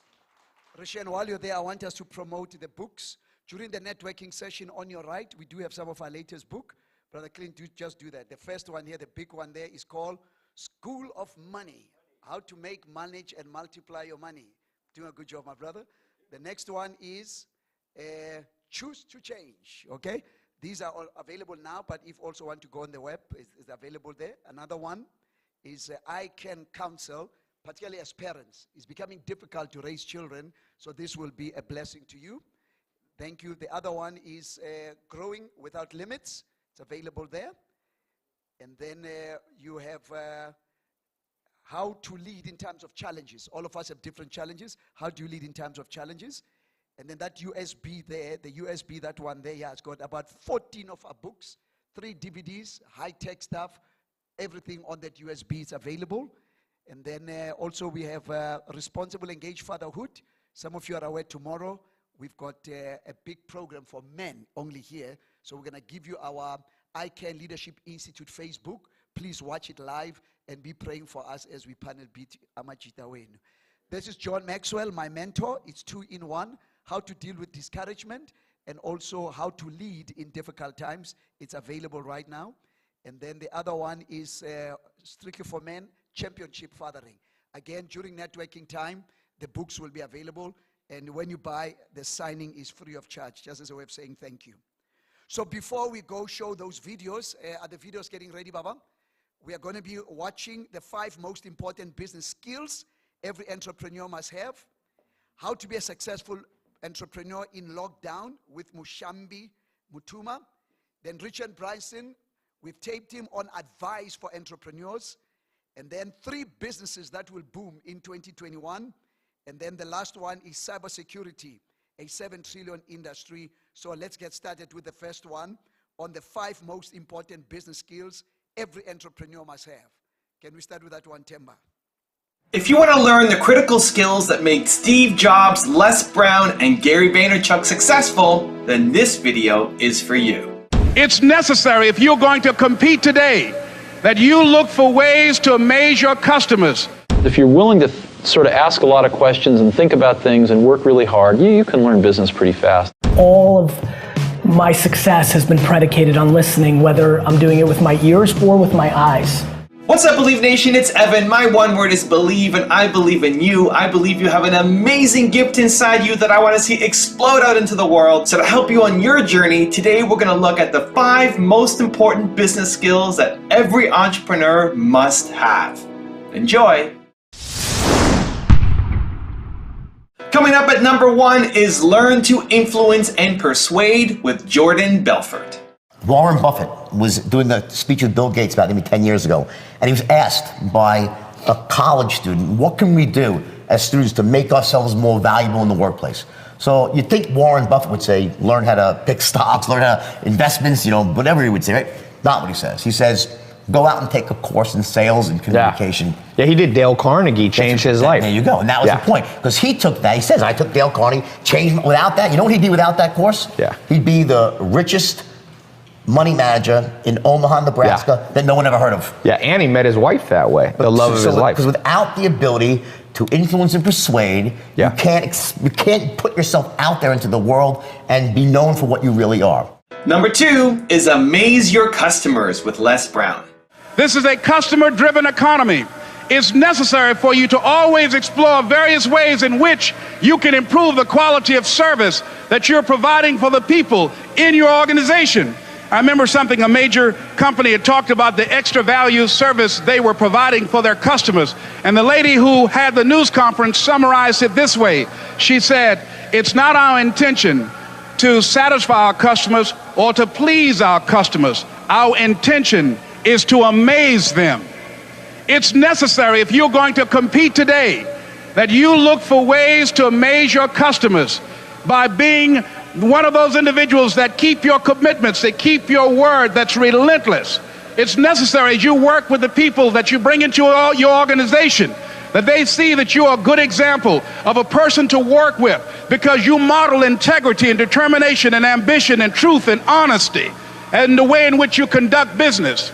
Number 3 is Articulate Your Vision Clearly with Kevin O'Leary. It turns out in corporate America today, and I teach this now, I taught at Notre Dame and MIT, the graduating cohorts, I explain this to them. When you're leading, when you want to be a leader, you have to articulate your idea in 90 seconds or less. You have to explain why you're the right person to lead, and above all, you have to know your numbers. You can see it happen on Shark Tank. It works in the real world too. And frankly, Shark Tank is the real world because it's real capital. So I use that and I teach it, and I think everybody should think about that. Explaining your vision clearly, succinctly, in a short period of time ends up being really important. Number 4 is Have a Plan with Damon Dash. A business plan that about a business that doesn't exist is a lie, because you can't say, like, what are your facts based on, because it hasn't happened yet. You can't really determine who's going to buy what and how much it's going to sell. You can't say, I'm going to make $1 million this year. Did you make $1 million last year? No. But what I'll do is put together it's like a script. I'll put together how I'm going to make the goods, how I'm going to market the goods, how much it's going to cost to buy the goods, what's my margin, and then when I'm going to sell it, and then how much I'm going to put back into the business and how much I'm going to put in my pocket. Right. You know, it's that kind of thing. You know, I write things out, like if you look on the put that on the wall right there, right? If you can see it. You see the piece of paper, all that on the that's the shit I got to do. You know, I like to put things on the wall. I can either know what I got to do, I need to look at it, I need to cross it out. I don't consider that a business plan per se, but I have a plan. You know what I'm saying? Like, I have a plan, plus you want other people to understand the plan, because you can't do anything on your own, so you want to be able to articulate it to them a way they understand, and that they can look back at it, because I talk quick. And like you said, a lot of times I say shit, and you're like, I didn't understand that, but you're not going to tell me until a year later. You know, so you want to have something someone can keep looking at, and they can see you crossing it off, and then they can kind of get it by absorbing, you know, by watching what you're doing. And number 5 is question everything with Steve Jobs. Throughout the years in business, I found something, which was I'd always ask why you do things. And the answers you invariably get are, oh, that's just the way it's done. Nobody knows why they do what they do. Nobody thinks about things very deeply in business. That's what I found. I'll give you an example. When we were building our Apple I's in the garage, we knew exactly what they cost. When we got into a factory in the Apple II days, the accounting had this notion of a standard cost, where you'd kind of set a standard cost, and then at the end of a quarter you'd adjust it with a variance. And I kept asking, well, why do we do this? And the answer was, well, that's just the way it's done. And after about 6 months of digging into this, what I realized was the reason you do it is because you don't really have good enough controls to know how much it costs, so you guess, and then you fix your guess at the end of the quarter. And the reason you don't know how much it costs is because your information systems aren't good enough. So, but nobody said it that way. And so later on, when we designed this automated factory for Macintosh, we were able to get rid of a lot of these antiquated concepts and know exactly what something cost to the second. So in business, a lot of things are, I call it folklore. They're done because they were done yesterday and the day before. And so what that means is if you're willing to sort of ask a lot of questions and think about things and work really hard, you can learn business pretty fast. It's not the hardest thing in the world. It's not rocket science. It's not rocket science, no. Now I've got a special bonus clip with Casey Neistat and Gary Vaynerchuk, but before getting to that, the question of the day today is, which of these 5 skills are your weakest? What's the one that you need to improve on the most? Leave it down in the comments below. I'm really curious to find out. Thank you guys so much for watching. I believe in you. I hope you continue to believe in yourself and whatever your one word is. Much love. I'll see you soon, and enjoy the bonus.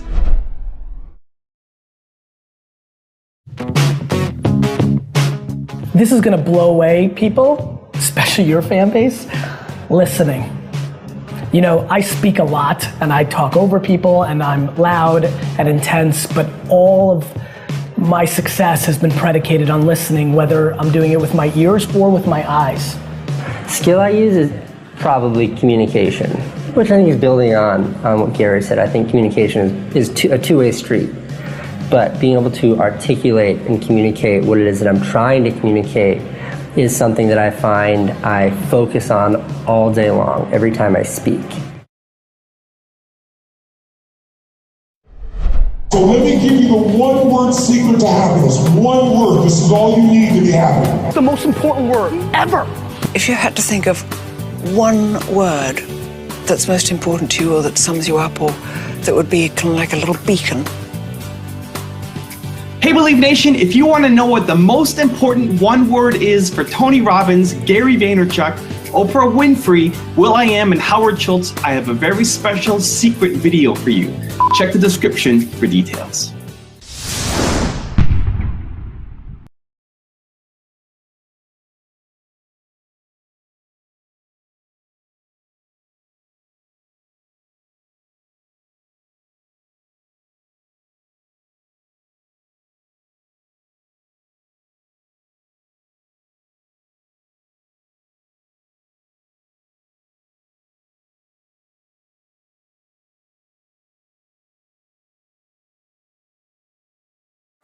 Good morning.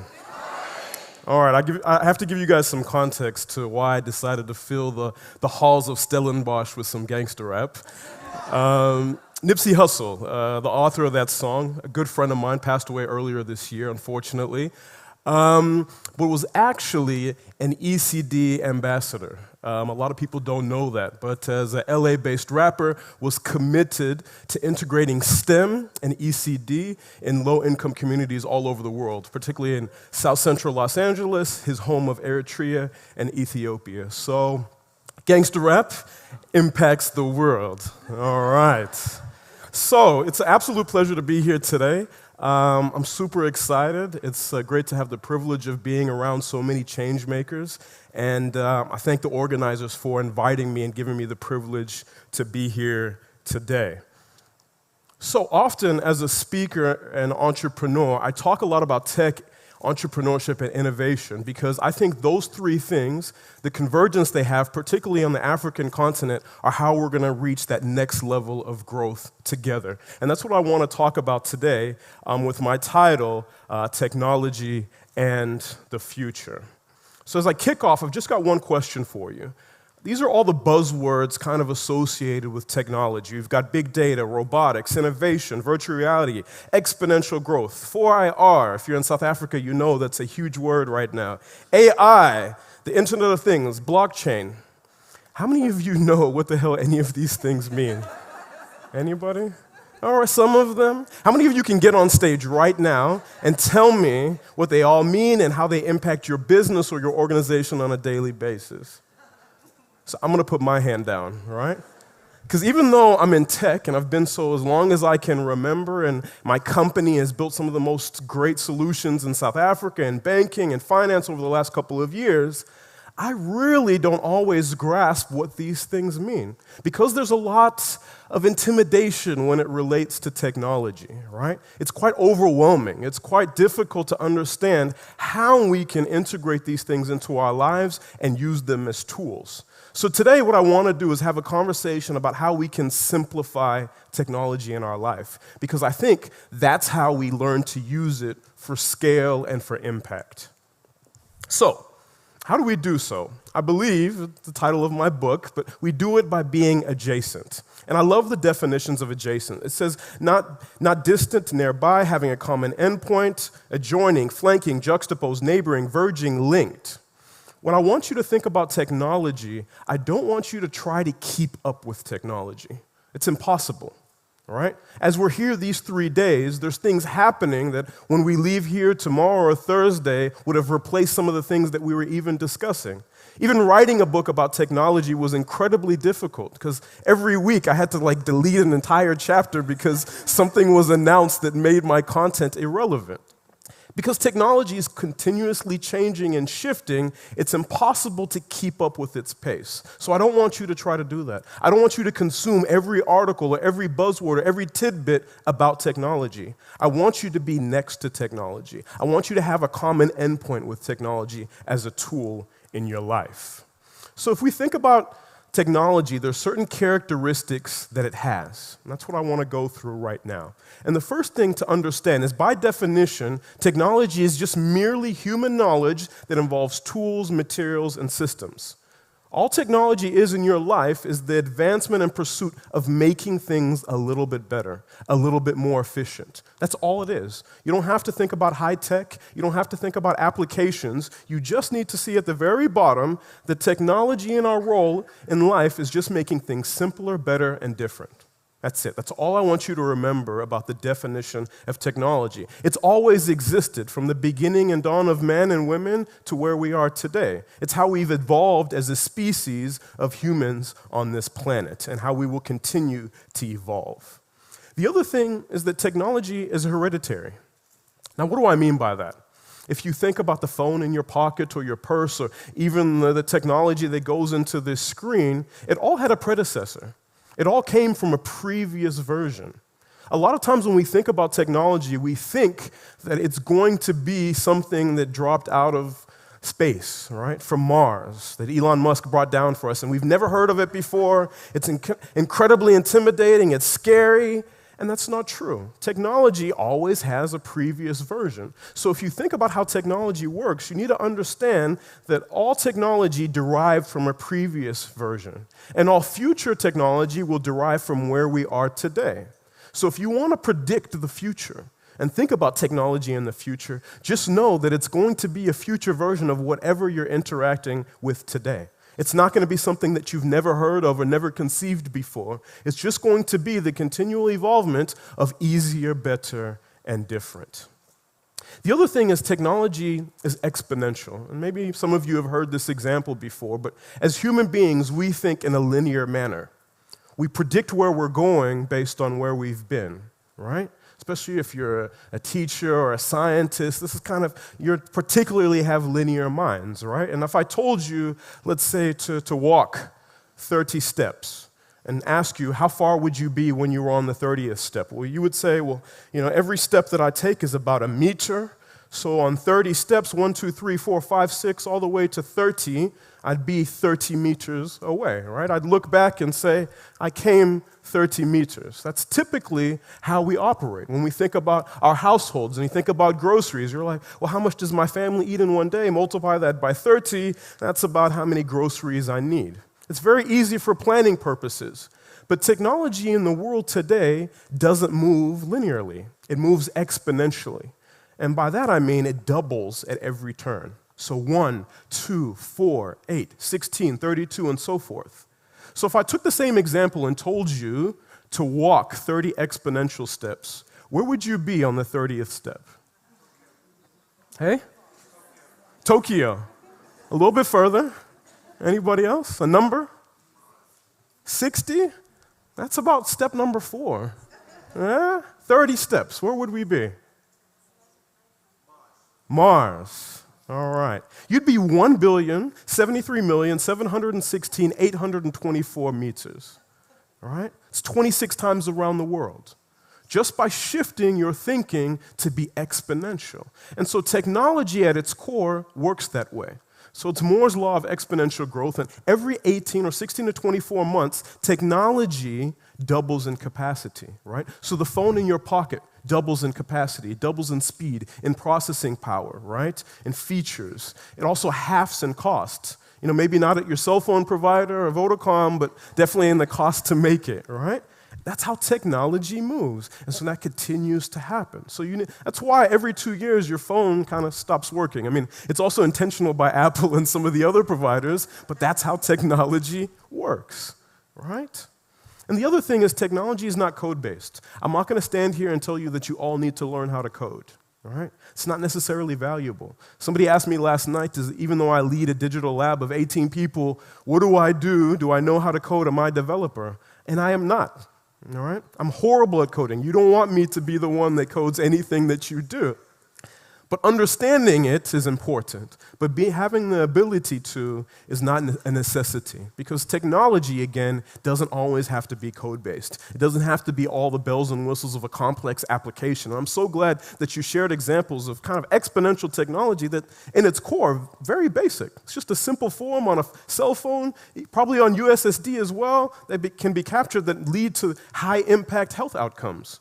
Right? And it wasn't a complex thing. I'm sure you guys didn't spend very much building the actual core technology. And so that's one thing I want you to realize is that you don't have to create the most amazing app of the future just to grow in technology. So the other thing I was thinking about as I was preparing to be here was innovation, because this entire conference is put together by Innovation Edge. And I'm sure some of you were sent, and I will acknowledge some of you were sent to be here from your companies or your organizations. They said, you go learn about innovation and then come back and tell us, right? But what does innovation actually mean? And I think innovation is the process by which we change the world.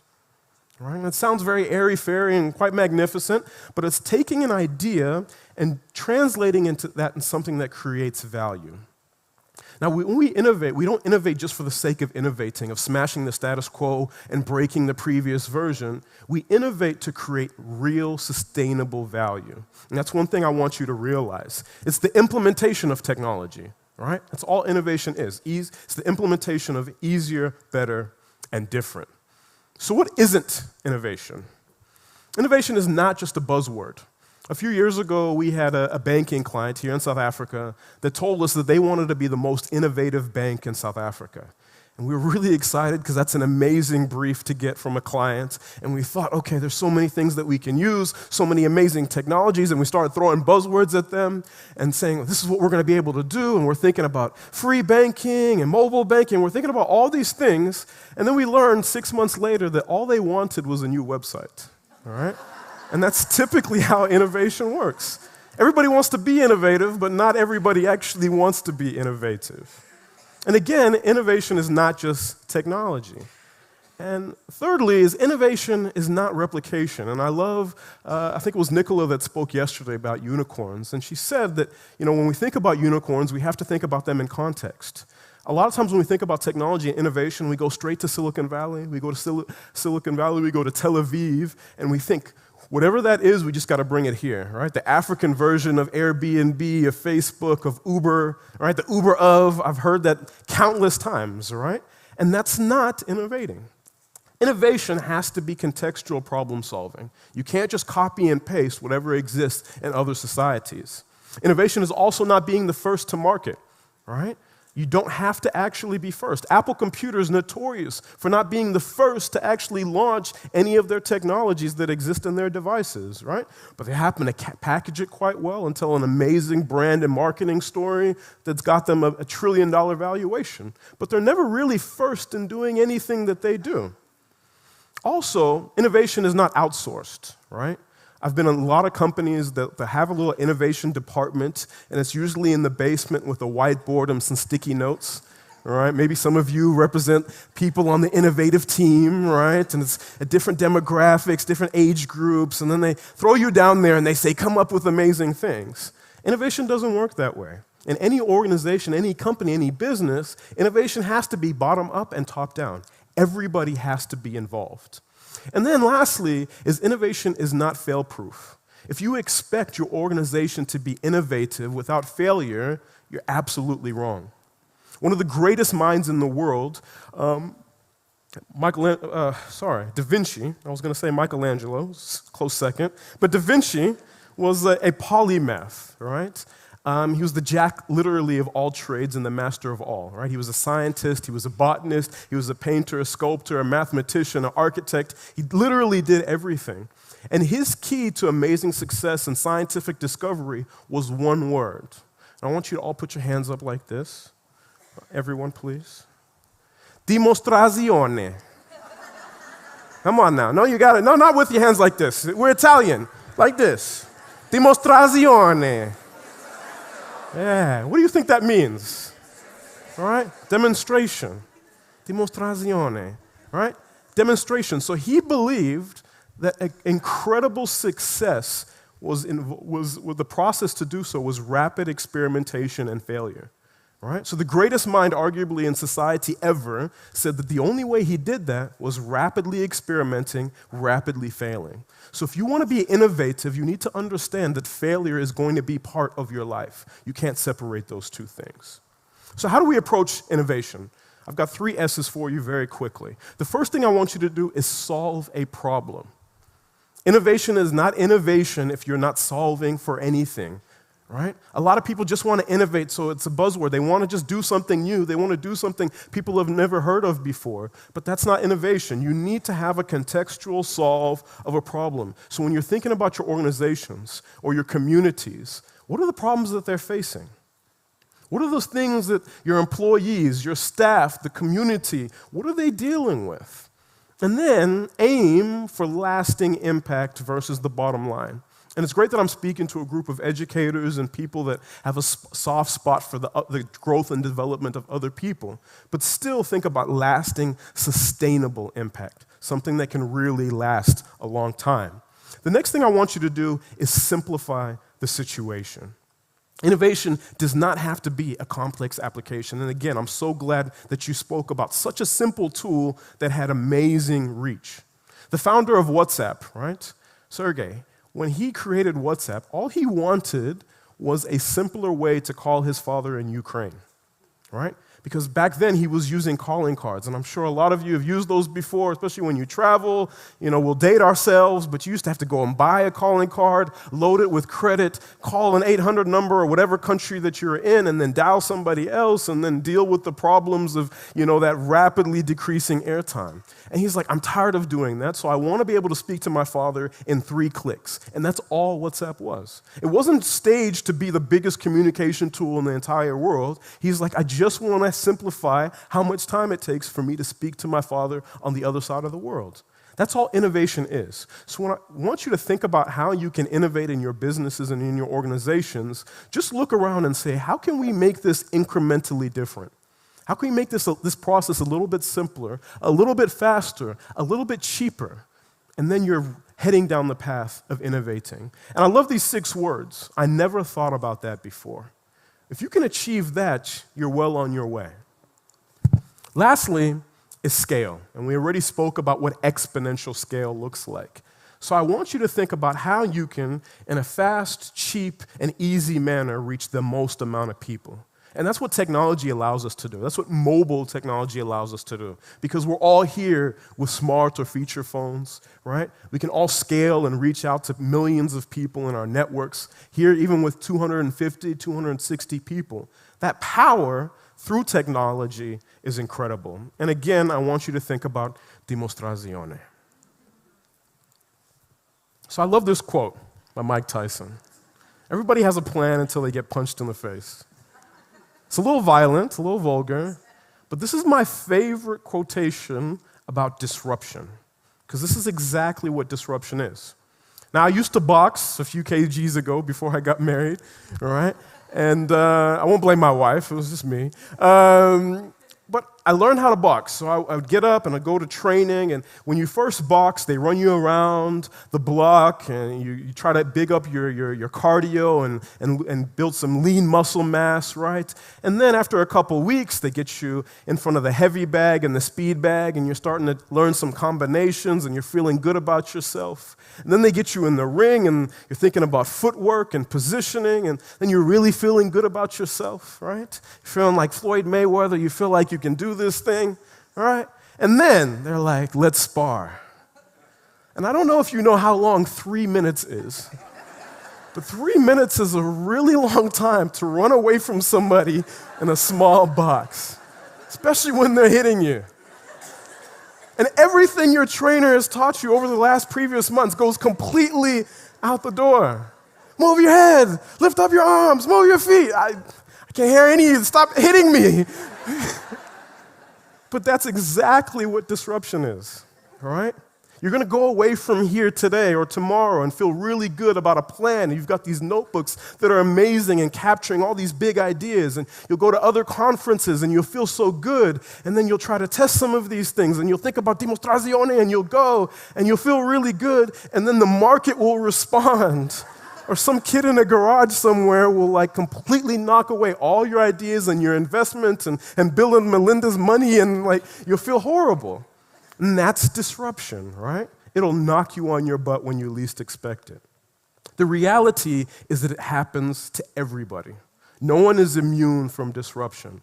Though I did hear a speaker recently said the only people that are immune from disruption are the people that get paid to speak about disruption. So unfortunately for all of you, I'm safe, but you're in trouble.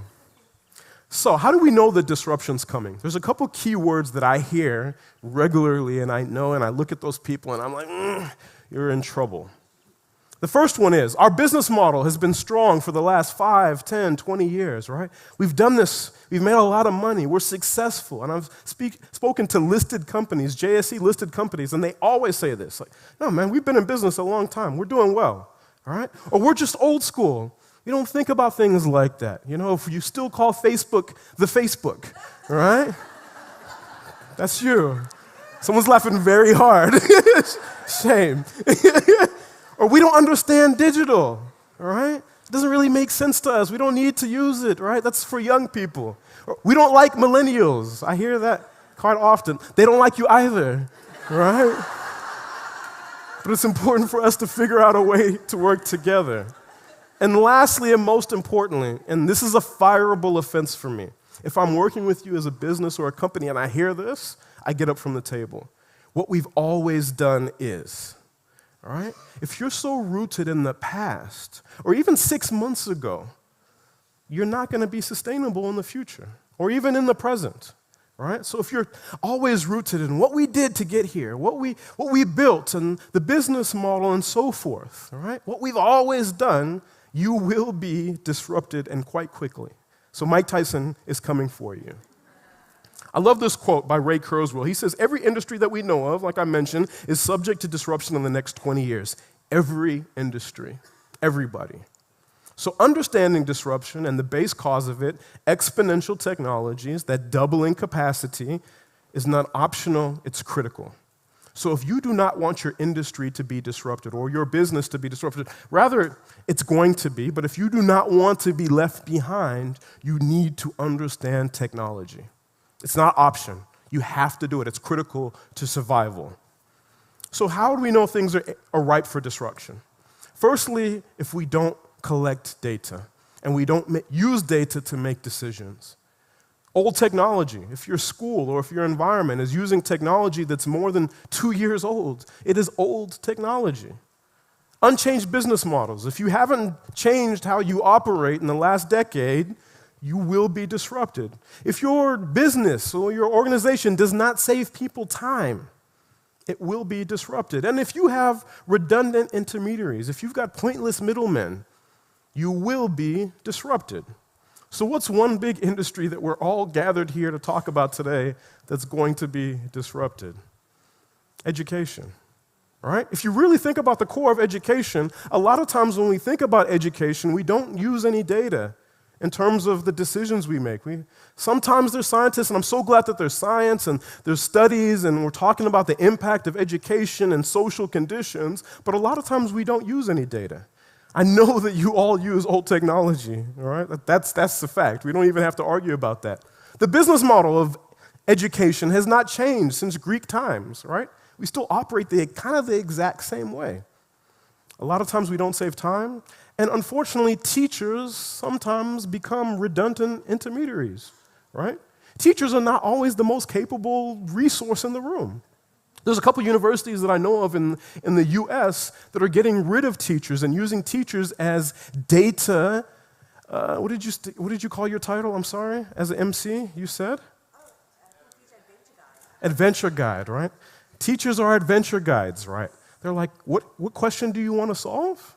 Right? Here's where you can find that information, right? Not necessarily, telling you where exactly to go or telling you from their own experience. So as I wrap up, and I really just want to go to my last slide here because I took a little bit of time talking too much, sharing some jokes, is I want you to also, lastly, when you think about technology, is to shift your perception about what technology expertise look like. The movie Black Panther came out last year. It was an amazing movie, and I loved it because it shifted how we think about African excellence, right? We had people that looked like us, not necessarily sounded like us, they tried, but they looked like us, right? Last joke. Wakanda forever. And this is my last 2 slides and I'm done. A good friend of mine last year I launched a business called Brain2Net, and he connected the human brain to the internet at Wits University, all right? Because that has tremendous power, Adam Pantanovitz, that when you think about this technology, you usually think about Silicon Valley, you think about the rest of the world. But they use that technology in crafting prosthetic limbs. And the same research unit at Wits created prosthetic limbs that are 3D printed. So they took the price of prosthetic limbs from 250,000 Rand and above down to 2,500 Rand, right? A good friend in Kenya, now a good friend, had a problem with his niece that was deaf, and he couldn't learn sign language as much as he tried. He couldn't learn it. So he developed a smart glove that automatically translates sign language into audible, right? It's amazing power. There's a young woman used to be based in Nigeria. She's now in Silicon Valley. A couple of years ago, she had the socket play ball, which is a soccer ball that kids would kick around all day. It would store kinetic energy. You'd plug it in the evening, and your house would have lights. She's used that exact same technology to create speed bumps and highway devices to store kinetic energy in our cities that changes how we do things. These young men, Batibu in Uganda, malaria was the #1 killer in Uganda, right? They created a device that doesn't take any blood drops, right? That uses lasers and magnets to detect malaria in your blood. They've had over 2,000 tests, and they have a 90% efficacy rate in predicting malaria, right? This young man hacked WhatsApp to make free voice calls and free data calls using no data. This young man, Idris Sandu, Uber, Snapchat, and Spotify, and as well as Instagram, used his systems in terms of algorithms and automated vehicle transfer, and he's only 22 years and from Ghana. All right? So I say all this to say that there's a brand locally that says, Africa, your time is now, and it's spot on, is that Africa is on the forefront of technology. We're doing it right now. We don't have to look to the other places in the world. We've got amazing Wakanda-like technology that exists here today. And I'm so glad to be here with all of you, and thanks for your time. Sorry for running a little bit over. Thank you.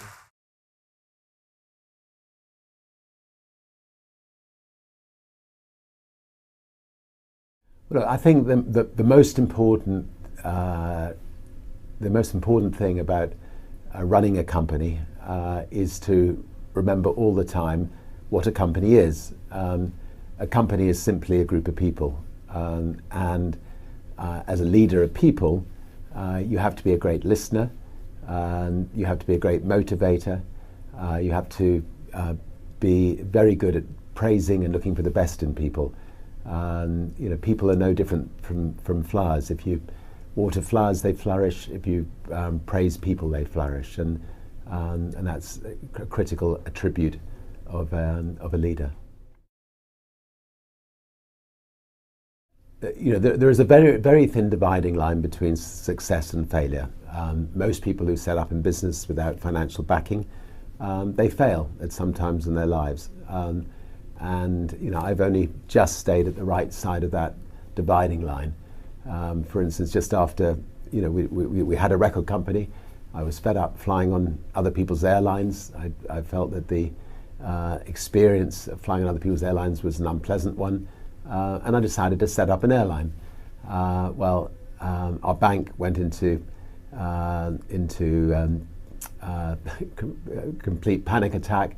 And when I came back from doing the inaugural flight of Virgin Atlantic's very, very first flight from London to New York, I came back to find the bank manager sitting on my doorstep and informing me that they were going to close Virgin down on the Monday, and this was the Friday, and that I had 2 days to effectively pay them off the monies that they'd loaned us.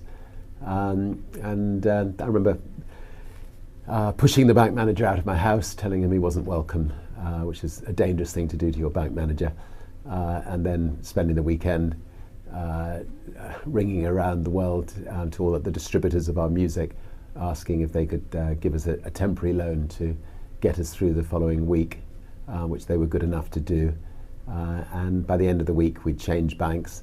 We'd actually managed to find a bank that was willing to lend us 30 times the overdraft facility that our bank had lent us, and we managed to survive. And I think the moral of that story is actually don't think of your bank as somebody that you're beholden to. I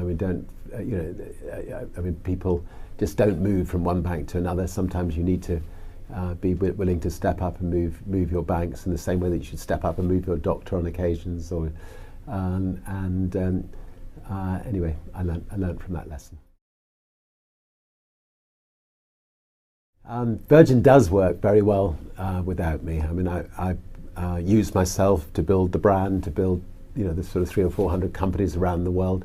But I also learnt the art of delegation. I have a fantastic team of people who run the Virgin companies, give them a lot of freedom to run the companies as if they were their own companies, give them the freedom to make mistakes. And the Virgin brand is now maybe one of the top 20 brands in the world, well respected, And when my balloon bursts, Virgin will continue to flourish. And maybe I had the icing on the cake on occasions. Maybe they'll have to spend a bit more money on marketing. But fortunately, Virgin is in a state where it can live on healthily without me.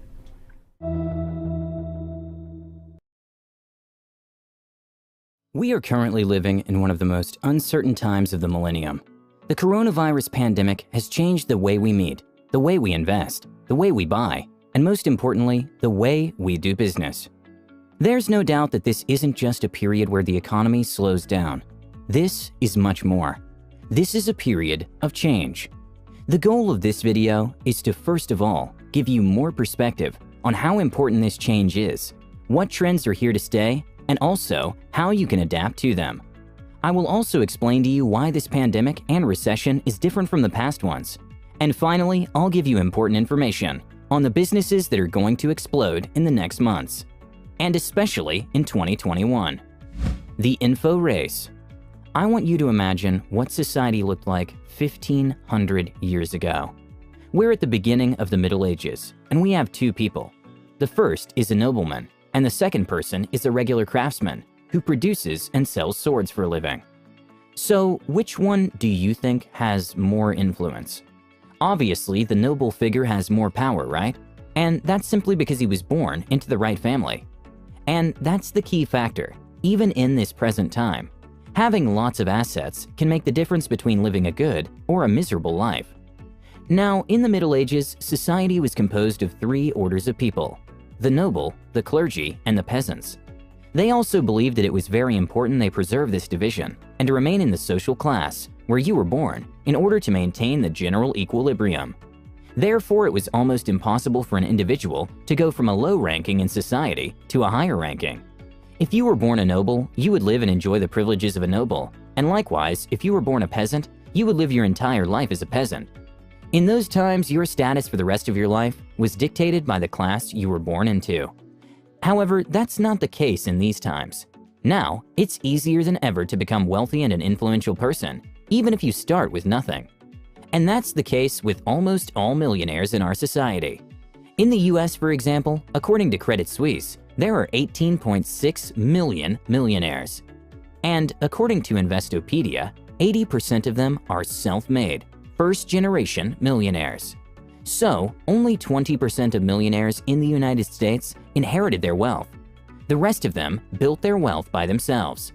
So, unlike in the Middle Ages, where land and deed titles played a massive part in determining the wealth of an individual, in our century, information is the real moneymaker. The person with the best knowledge and information and takes action will win. That's simply how it works. So even during worldwide adversities, some people will profit immensely just because they have better information than most people. And if you understand and use this concept, you can become one of those people. But where do you get all that information? Now, isn't that the million-dollar question? Well, there are many sources you can and cannot trust, but your goal should be to look for unbiased information that you can then act upon. And the goal of this video is to give you the basics of that information. But before we get into it, give this video a big thumbs up for that YouTube algorithm, and comment below what video you would like us to make next. Why people buy. Success in business is met by fulfilling a need or want. No matter what industry or specific niche someone's in, if they're successful, they are fulfilling a demand.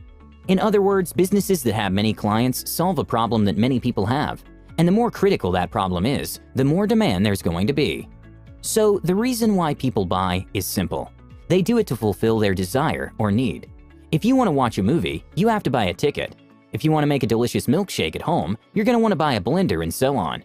In order for you to understand why the businesses that I'm about to list will boom up next year, you need to understand one of the most important principles of economics, the principle of supply and demand.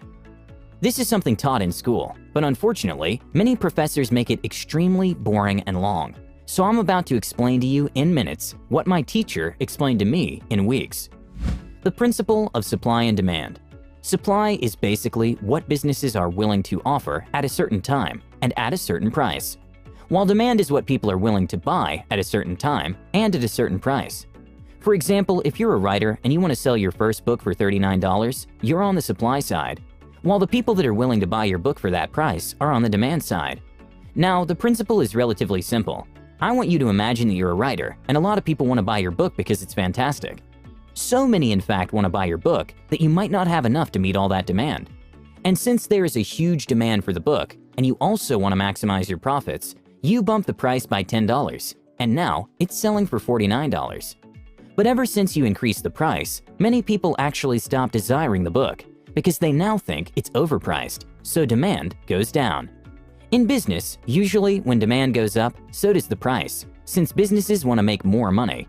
But when price and supply go up, the demand also falls. Ideally, there has to be a balance between demand and supply, and that's the sweet spot that everyone tries to get to. But that rarely happens. So usually, before a business releases a product, they do a lot of research and testing in order to understand what's the highest price they can charge and still have a decent demand for that specific product. If you think about it, it's the same with the stock market. When a lot of people want to buy a stock, its value raises. And obviously, there are many other factors that influence a stock's price, demand, and supply. But understanding this basic concept and keeping it in mind when making business decisions can make a huge difference. Business number 1, logistic and parcel delivery. According to Valuate's report, the logistics market is projected to reach $12.2 trillion by 2022. Logistics and parcel delivery is a big industry, and it's only going to get bigger. And yet, not a lot is said about it here on YouTube. The business model is basically delivering goods and receiving a fee for items delivered. Carrier businesses largely rely on economies of scale, so if 100 items are delivered to the same area, the income to expenditure ratio is much better than if there was just one. Clients might be a business that needs those goods in order to operate, or regular citizens that buy products online. Obviously, this is a niche that will boom in spite of the pandemic. In fact, it will grow even faster. This will obviously happen because more and more people are purchasing things online, overbuying them via traditional channels, such as stores and malls. Before the pandemic, not a lot of people trusted online shopping, but due to new health regulations brought about by the pandemic, businesses were forced to turn to the internet to service and find clients. Most people only had two options: go out and possibly risk getting infected, or stay at home and trust the online shopping. And since most people chose the second option, they discovered the convenience of online shopping, and thus haven't gone back to traditional shopping. And actually, this is a trend growing all over the world, because more and more businesses are closing down traditional brick-and-mortar retail stores and choosing instead to focus on servicing their clients via the internet. The fact that you can buy almost anything they want and have it delivered to your doorstep with just a bunch of clicks really is amazing, and that's the inevitable future. The lockdown has only made the transition from old-school shopping to online shopping faster. If you're thinking of getting into this industry, here are a few things to consider. You will face fierce competition, and you have to know your customer. Are you going to deliver from business to customer, B2C, or from a business to a business, B2B? Also, competition is fierce, so you will have to find a way to innovate. So instead of being just a regular delivery business that does business the same old way, try something new. Take a look at businesses like Delta Airlines. They're launching a new project called Delta Clean. The slogan says it all: a new standard of airline cleanliness, now and always. All aircraft will undergo special measures to ensure sanitizing and health safety friendliness. So if you're willing to work extra and provide a delivery solution that has this kind of safety as the main benefit, along with fast delivery obviously, you're going to win, both now and next year. But if delivering goods doesn't quite do it for you, then check out the next one. Business number 2, health and hygiene related. Before the pandemic, it was perfectly normal to shake hands with strangers, hold hands, or hug friends. Now, however, people are very concerned about having physical contact with anyone. Everyone, well, at least most people, observe social distancing rules and to ensure they stay sanitized at all times. With all this going on, it's no big surprise that many businesses use safety as the main selling point to convince people to use their services or buy their products. For example, if you're a restaurant, I'm pretty sure you want to follow government guidelines to be safe, and you want your tables to be perfectly clean and sanitized. You do all of this to ensure that people aren't anxious when they walk into your restaurant. At this point, you might even want to advertise that you're safer and cleaner than all other restaurants to get a competitive edge. Well, if a restaurant wants all this to happen, they're going to need some help, and that's when you pop out of nowhere with a nice phone call that tells them why they should use your cleaning and sanitizing services. When you start such a business, it's important to remember what businesses are looking for. They're not just trying to be clean, they're also trying to be seen as clean by potential clients, especially the tourism sector. So along with cleaning services, you also need to provide businesses with a strategy for opening safely and advertising the new changes. Many businesses are still looking for this service, not only in tourism. And with the right innovation, this is a huge need in the market that still needs to be addressed properly. Will you be the problem solver? Business number 3, social media marketing agency. A social media marketing agency is nothing more than an advertising company that focuses on generating sales for businesses with various techniques and campaigns on the leading platforms. They're also called SMMAs. Since many businesses would like to transition to the internet due to the pandemic, all these agencies have popped up. There are so many that I'd even call it a trend. So right now, it probably isn't a great time to start a social media marketing business, simply because there's an insane level of competition. But the industry truly has potential, and it doesn't even take that much of an investment to get started. So what I would do if I were interested in starting such a business is, I would wait until the trend fades out. Most of these newly born businesses will fail for 2 main reasons. 1, they don't have any experience and skill. And 2, they aren't motivated enough and will give up early. Marketing really is the future, and if you're serious about this, you should get into it ASAP. Learn the necessary skills and then start the agency when the time is right. If you want more details about a very specific strategy for social media marketing agencies, let us know in the comments. I've actually met many of these guys, both successful and not, and I came to my own conclusion about what works and what doesn't. Just tell us if you're interested, and we'll get it done soon. The most important thing that you can do today to elevate your business game is to stay informed at all times. I'm not talking about news, garbage, and content that just wastes your time. I'm talking about actual information that will be useful and critical for your success. Well, you're actually lucky, because our commitment on this channel is to bring highly valuable content to all aspiring entrepreneurs, aspiring millionaires, professionals, and business people. If you're looking for the right mentality and skill to make more money and live a healthier, happier life, Practical Wisdom is for you. Subscribe today and enable notifications. So thank you guys so much for watching. Like and share this video. And with that said, have a great day, and I'll see you guys in the next one. We're going to talk about cybersecurity today because of what happened last week to Twitter, a $30 billion company ran by Jack Dorsey, 330 million users. Millions of people use it on a daily basis. Somebody was able to hack their system, and specifically to the following accounts: President Barack Obama, Joe Biden, Kim Kardashian, Elon Musk, Apple. I can give you a ton of names. They hacked into the account. And here's what the tweet said: I am giving back to my community due to COVID-19. All Bitcoin sent to my address below will be sent back doubled. If you send $1,000 of Bitcoin, I will send back $2,000 with a link going on and says, I'm only doing this for the next 30 minutes. A bunch of people fell for it. So here's the question.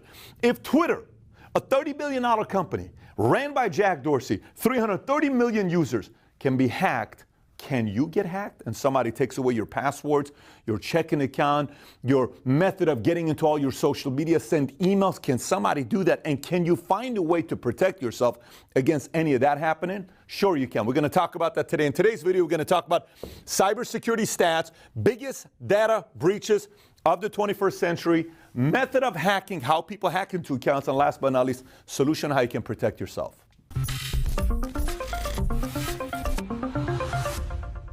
So brace yourself, because some of these stats are going to shock you. Let's get right into it. Number 1, hackers attack different accounts every 39 seconds. That means every 39 seconds, someone's being hacked. Number 2, since COVID-19, FBI reported a 300% increase on reported cyber crimes. Next, 43% of cyber attacks target small businesses. Average global cost for breach is now $3.9 million across the board for small business owners. 95% of breached records come from 3 industries: government, retail, technology. In retail, they're focused on credit cards. Technology, they want passwords, which gets into banking. And obviously, government and Social Security, a bunch of different records. Approximately, watch this number here, approximately $6 trillion is expected to be spent globally on cybersecurity by 2021. I didn't say $1 trillion, $6 trillion.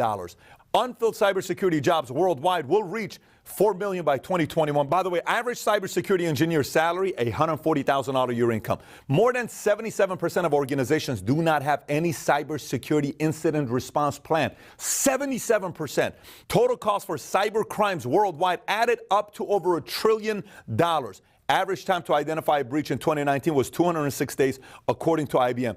Only 5% of company folders are properly protected on average. Let me say that one more time. Only 5% of all company folders are protected. That's 5% only. Estimated number of passwords used by humans and machines worldwide is officially over 300 billion passwords. We got 7 billion people living worldwide. 300 billion passwords are being used. 56% of Americans don't know what to do once there's an event of a data breach.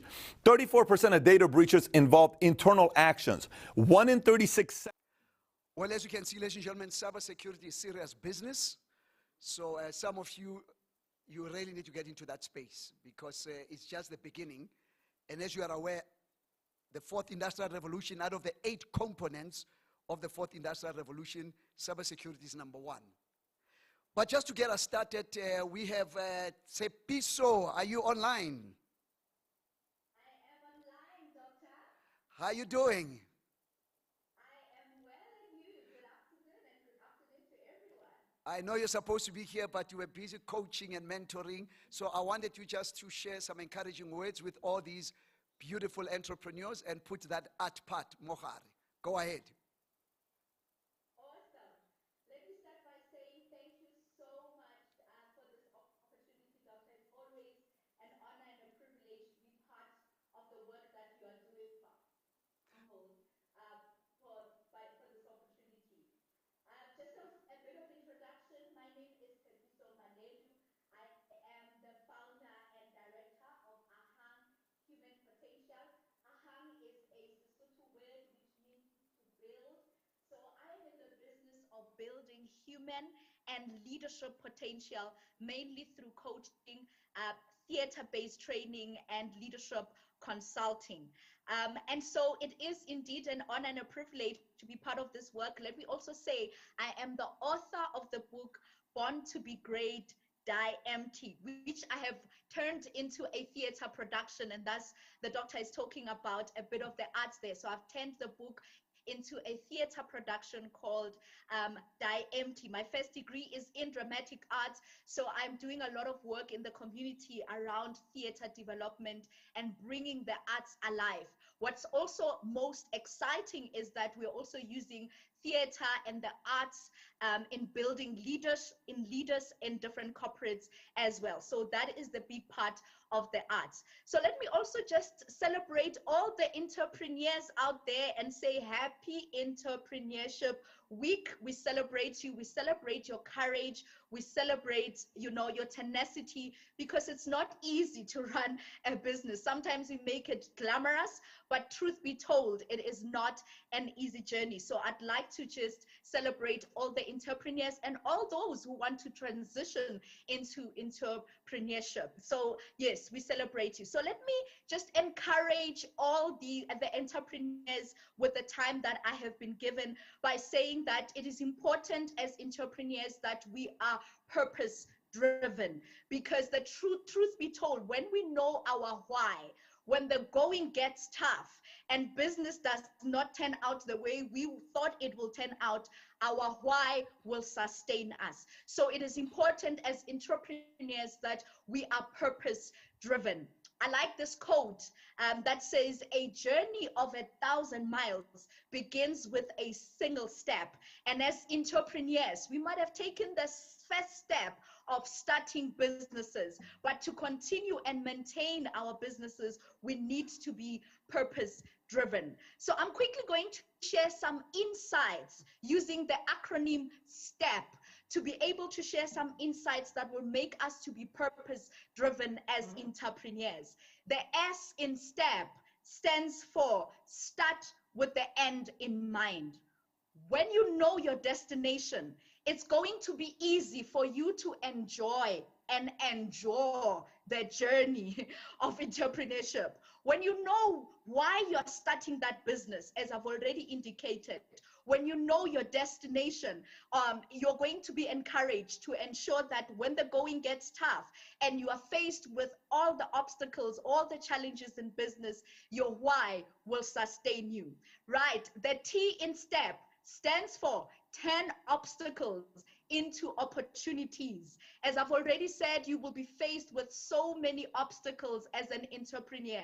Some of those obstacles will be internal obstacles. You know, that voice that tells you that you cannot make it, insecurities, fears, worries, anxieties.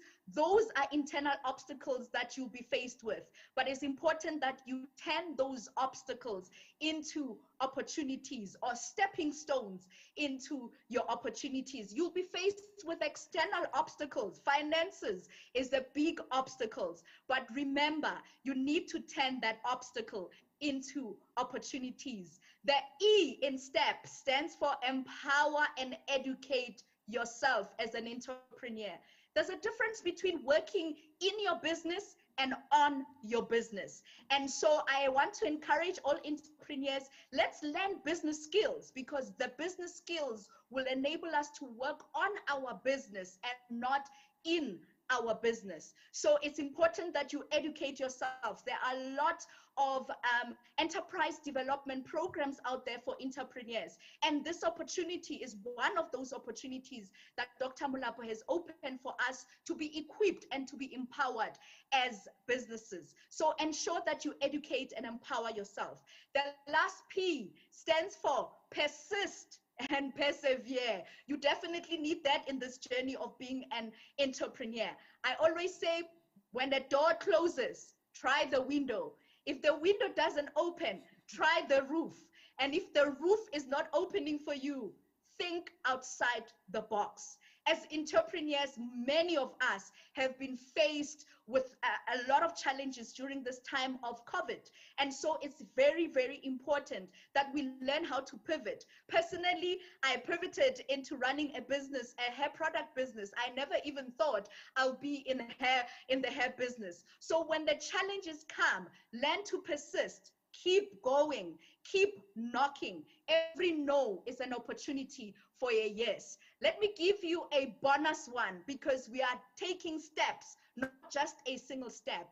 The S of the steps stands for surround yourself with people that are going to support you. You cannot be an island. You cannot walk alone in business. You need to surround yourself with people that are going to support you. I always say that the currency, the new currency of the future is collaboration. Collaborate with other business partners. You need to ensure that you're surrounding yourself. Surround yourself with mentors. Surround yourself with your family, friends, people who will believe in you. Ensure that you have a service of a coach. And that's why I'm in this platform today, because coaching will support you. As a coach, I will support you. Yes, I will challenge you, but I will help you to reframe some of the challenges that you are faced with as an entrepreneur. So if you want to get my services as a coach, ensure that you can email tsepiso@ahangcoaching.co.za. Follow me on all social media platforms as well, or WhatsApp me on 0721528096. If you want to transition from being an employee to an entrepreneur, you know, the services of a coach will be needed. So let me close with this poem that I love by Mariana Williamson that says, our deepest fear is not that we are inadequate. Our deepest fear is that we are powerful beyond measure. It is our light and not our darkness that most frightens us. We ask ourselves, who am I to be intelligent, to be brilliant, to be gorgeous, to be successful? Actually, who are you not to be? Let me leave it on that note there, Dr. Molapo, and encourage everyone, all the entrepreneurs out there, to be purpose-driven as they build their businesses. Thank you so much, Dr. Molapo, for this Don't opportunity. leave here. Let's give her a wonderful round of applause. Thank you. Any 2 or 3 questions before we go to Dubai and Russia? 2 to 3 questions quickly for Tsepiso. Surround yourself with people who support you and who mentor you. I like that. Surround yourself with people who will challenge you. There's a course that we offer, From Mentors to Tormentors. You need a mentor who will torment you, who's not impressed by your success, but who will bring the best out of you, Jessica. They see that there's still some stuff in you, they pull it out of you. Any question or comments before? It's a piece, okay, right there. It's one. Okay. Before the other brother, any comment? I'm going to count to 3. 3, 2, 1.5. You know, 1. Huh? Oh, no, I'm going to give it. Okay. No, I'm not going to. The people are mentoring him. She's going to say 3 times. Her cell phone number, her WhatsApp number, because people only hear one time. Remember, Jesus says, again, I say unto you. You know, so I'm going to say 3 times. So that's the second one. Emmanuel, you have a question or comment? Go ahead. Mine is a comment. In the journey of entrepreneurship, you need to have an accountability partner. Yes. So you need somebody to constantly touch all those buttons that nobody else can touch to get you moving. Thank you for that comment. What would you add there? Brother Emmanuel says you need an accountability partner or somebody who will make sure that spiritually, physically, financially, because you also mentioned people will challenge you, but you forgot to say people will charge you, because remember, that's your business. So talk to us about that. 100%. One of the benefits of coaching is that you have somebody who's going to hold you accountable. And we often use the clear perspective as benefits of coaching, which the C stands for challenge, exactly that. The L stands for you need somebody who's going to listen to you and give you that gift of listening, because as coaches, our role is to be your sounding board and help you to reflect. And definitely the A there stands for accountability. Somebody must hold you accountable, because that dream is not going to come to pass. You are not going to get the profits if somebody's not holding you accountable. So definitely the role of a coach is to hold you accountable for the goals that you set for yourself. Thanks so much, Sepiso. How can people get in touch with you? Yes, as I said, you can email tepiso@ahangcoaching.co.za, or you can WhatsApp my business line 072-152-8096. Or Okay, you can follow me slow. on So all let's social rewind media on that WhatsApp. Let's rewind. The WhatsApp number, slow motion. Go. The business line is 072-152-8096. That is the business line. Or you can go to our website, www.ahangcoaching.co.za. Let me confess, Dr. Mulapo, I'm just starstruck at this moment. So wait until you hear who's listening to you now, who's going to be speaking after you. Guess who? Vusi Tembegwayo is next. So let's give Tepiso a wonderful round of applause. Wow. Thank you. It's a privilege, sir, to share the stage with you. I'm truly humbled. You're welcome. I'm truly humbled. We love and appreciate you. Eddie Fu, who said me, brah? My brother, I'm very well. How are you? I'm blessed and kicking, man. The entrepreneurs can hardly wait for those 3-4 questions. First of all, are you okay, Mtababa? I'm solid by God's grace. You know, I'm good. I'm blessed. I'm still. You know, we're still in the middle of wars, so we fight the wars with God's incredible protection and guidance. But yeah, I'm good. Amen. You messed me up with my wife about this thing of carrots. You know, because you know my age and my eyes are still fine. And this thing that you said, this thing of eating carrot is a myth. You know, I owe you one. Ladies and gentlemen, let's put our hands together for Mr. Vusi Tembegwayo, one of our finest inspirational speaker entrepreneur that Africa has produced. Babu Vusi, 3 questions. Number 1, right now post-COVID, what do you think entrepreneurs must do now? Yeah, you know, I think the most important conversation to be having with yourself actually is. But make sure you're alone, because if you're in front of people, they'll think you're crazy. But make sure when you have that conversation, you are with yourself. Is that right? Absolutely. You know, I think that conversation has to be, what does the next 10 years of my life look like? And I think there are a lot of us, who have let life happen to us. We have not been deliberate about how we do life. So I imagine in the conversation, there are young people today who are running businesses. They got into that business just because there was a contract or an opportunity or a chance, or they knew someone. And I think we do that often. We default into our destiny. We're not deliberate about it. So I think that what COVID has done is it's actually forced all of us to look at what in our lives actually matters, what's important, what must stay and what must go. And these are tough conversations to have with yourself, very tough conversations. But they require courage. And the reason I say, what does the next 10 years look like? Is because we also have this thing we do, because we are this Instagram generation, right? We like to think decisions taken today manifest tomorrow, but that's not the way life works. First you make the decision, then you have to maintain the decision you've made. You have to constantly make that decision every day. And so I think if you see it in a 10-year lens, it allows you the opportunity to see through time and to deal with some of the difficulties in a particular point in time. That's powerful. I like what you say. Some of us default into our destiny. I will give you credit but no royalty for that statement, okay? And I disclaim. Second question, why is it important to sell even more now as entrepreneurs? That's a great question. So one of the things that happens when markets decline, which is what you've seen, guys, happening with COVID, right? So COVID has been a decline in markets. What that means is the average customer is buying less. This thing we call a basket, the size of the basket has reduced. Whether that customer is a business who was buying from you something that you were selling to them, so B2B, or a consumer, if they were buying something that you were selling, a B2C, or sometimes, as is the case with many of the businesses that I'm invested in, they're B2B2C, right? But the first thing is we've seen a reduction in the size of the basket. So consumers and customers are buying less. The second thing is we've seen a reduction in margin, which means the consumers and customers are saying, not only am I buying less, but I have less money to spend on the little that I'm buying. And so there's now a move to value, right? Where customers are actually looking for more value. And that means a reduction in margin. It means you have to make the product better and charge the same amount of money, right? Which by definition then reduces your margin. So the reason it's important to sell now is this.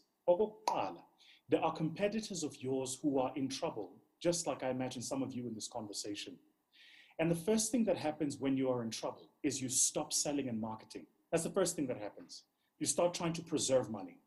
And so if you're smart, you will know that your competitors are doing the same thing. That doesn't mean because you stop selling and marketing, customers are stop buying. It just means that they're buying elsewhere. So if you're smart, this is the time to actually start clawing more customers. Guys, I'm talking with experience. Our marketing budget is up, I think, about 75% to what it was budgeted to be at the beginning of 2020. Revenues were down 18% budget. Is it? Yeah. We were down 18% budget versus actual year to date ending November. Year to date up to November, it looks like we'll finish the year down about 8%, which is decent. But we've also seen a reduction in the retail price of some of the stuff that we sell. So we've seen a reduction in our exit price in our advisory business. That's reduced marketing by 40%. So whereas customers were paying us X amount, they're paying us 40% less for the same amount of work. So I'm not saying them because I read them. I'm telling you now what I'm experiencing. And so the decision I took was, well, the first thing we're going to do is for our trading businesses, we're going to take more money and plant that money into marketing, because I'm aware that the customers are not going away. They're just under pressure now, which is a great opportunity for you to get more customers. And then as I say, the second thing is just to make sure that you retain those customers, right? So I just want everybody in the conversation to remember this word. These are the magic words of how you build your business during a down cycle. Customer acquisition cost must be lower than customer lifetime value. Now, I don't know how many of you here even calculate your customer acquisition cost. So I can tell you how much it costs me to acquire one additional customer, right? And what we do is we aggregate the amount of money we spend on marketing, on sales support, and we divide that by the number of customers we're getting, and we have the average customer acquisition cost. All I have to do is to go, how long is this person going to be my customer for, and how much money am I going to make from them? Then I must make sure that the amount of money I'm going to make for the duration of time they are my customers is more than the amount of money it costs for me to get them in the door. So I think a lot of us in Dademulapo, we get to the stage where we're like, let me stop spending on marketing because I don't have money. That's actually the wrong way to do it, because now what you want is to make sure you put more money in marketing so that you can get more customers. The trick is you have to work much harder to retain those customers. Now, my business is slightly different because I work in financial services, capital markets. So our business is contract-based. For me, guys, a typical sales cycle with a client is 6 months. We talk to clients for 6 months before they put pen to paper. So that's 6 months of covering my very expensive offices in Bryanston, in Cape Town, in Botswana, of covering all of my HR costs. But it's 6 months. Once I get the customer in, then I've got to make sure, and we sign them typically for a period of 12 months or more, I've got to make sure that in that period I recover that money and I make a bit of margin. So just make sure that your customer lifetime value is higher than the customer acquisition cost. That's the trick.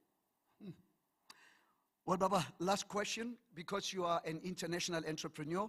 I know you're rushing to another meeting. What would you say for some of us who are stuck now because it's as if the international business is on a standhold? What would you advise them? Sifuna ama-dollar, sifuna ama-euro.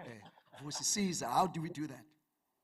Yeah, so I'll make the confession. I've been working, I want to say about 30% of my time at Dademulapo has been actually on the internationalization of my business. And it was, for me, if I'm also honest, it was forced. I think what happens to a lot of us is we get complacent. So you are in a market, you know the market knows you, and you spend time making sure that you're making money out of that market, right? So, I call this the pasteurizing of the milk, right? So it's, you're just pasteurizing the milk in the market that you know and understand. What COVID obviously has done is it's opened us up to going, actually, the market out there is much, much bigger than we think. And so I've been very deliberate about that. And I've been very deliberate about accessing new markets. I'll share 3 tips that with the entrepreneurs in the room that I think are going to help you. And these are the things I'm doing, so I can only speak from experience. That's really all I have.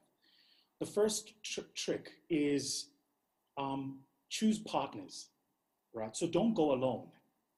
And I think as entrepreneurs, we have this thing of saying, I will do it myself, what I call the I-do syndrome. Nobody does it better than I do, get it? Right? So what you want is to choose partners. So for me, even in the markets where we're going into, in Dubai, we've chosen a partner. In the US, we've got partners. In the United Kingdom, we've had partners for the past 3 years, right? We're busy growing right now into the rest of the continent. Uganda, Tanzania, Ghana, we just signed our Ghana license now, Nigeria, all of that stuff, partners. I'm not there myself running around trying to do this thing. Because what I realize is that those partners have a 10 to 15 year local knowledge advantage that will take me 10 to 15 years to accumulate. And I'd far rather have 20 cents of a dollar with somebody I like who I can build a future with than have 100 cents of the full dollar. But at the same time, I'm not making any money, right? So 1, choose partners, very, very important. 2, take the long-term view. Now, it's tough. I know we're in a tough period. Nobody has money. The markets are dry. Credit markets are dry. Capital markets are dry. It's dry. It's tough. But if you can take the long-term view, you're going to come out of this okay. And then the 3rd tip I'd like to share with you is probably the one nobody talks about, which is protect your brand, right? And we don't think about that as entrepreneurs, because entrepreneurs, we tend to be fairly transactional, right? So there's an opportunity sitting on the table now. I can make some money now.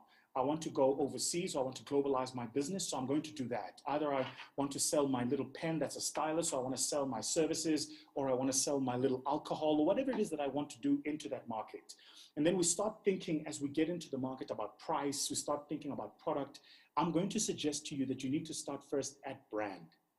And you need to understand what does your brand stand for?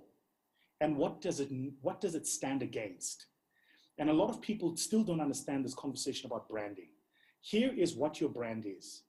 Absent of you in the room, when the name about you, your product, or your business comes up, what do people say? That's it. So work on protecting your brand. And this is an incredibly difficult thing to do. For me, if I'm personal and honest, 2020 has been the year where I had to learn how to protect brand. And sometimes protecting a brand means acting in a way that I wouldn't ordinarily act, right? So I'll give you guys a simple example, and I'm cognizant of time. I have a web board in the firm, right?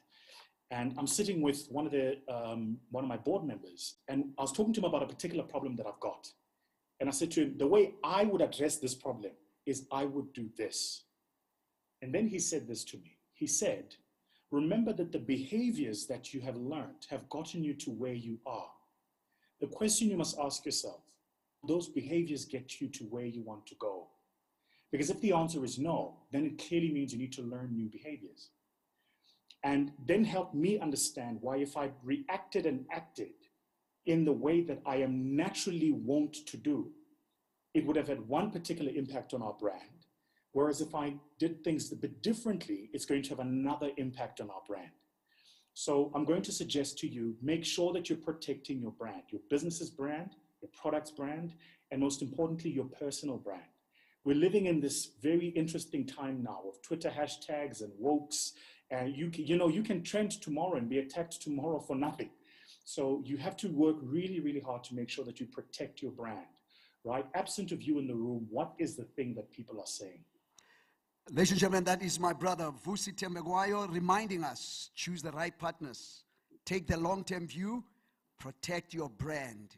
What is your brand standing for, and what is your brand standing against? Mtababa, thank you so much. Let's put our hands together for my brother Vusi Tembegwayo. Thank you so much for the valuable insight.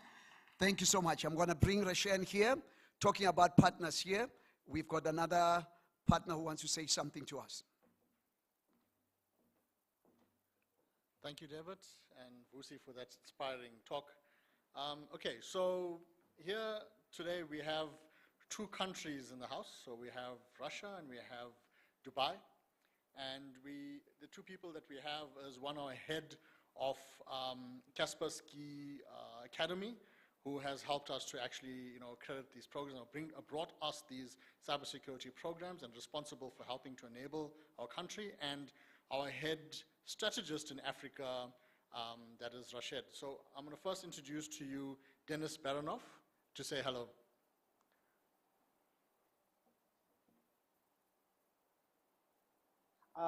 It's very cool to be here because like in 30 minutes we will start our annual event related to security awareness and to educational programs. But I'm so happy to have this chance to participate in this in this summit meeting, whatever, as well, because what we are, I'm the head of Kaspersky Academy, and our major goal is to, well, it's twofold. The first one is to ensure that everyone, everywhere in the world knows the basics of cybersecurity, because this is something which affects directly the daily life of normal citizens, normal people. It affects in terms of money they may lose, reputation they may lose, even life at some point.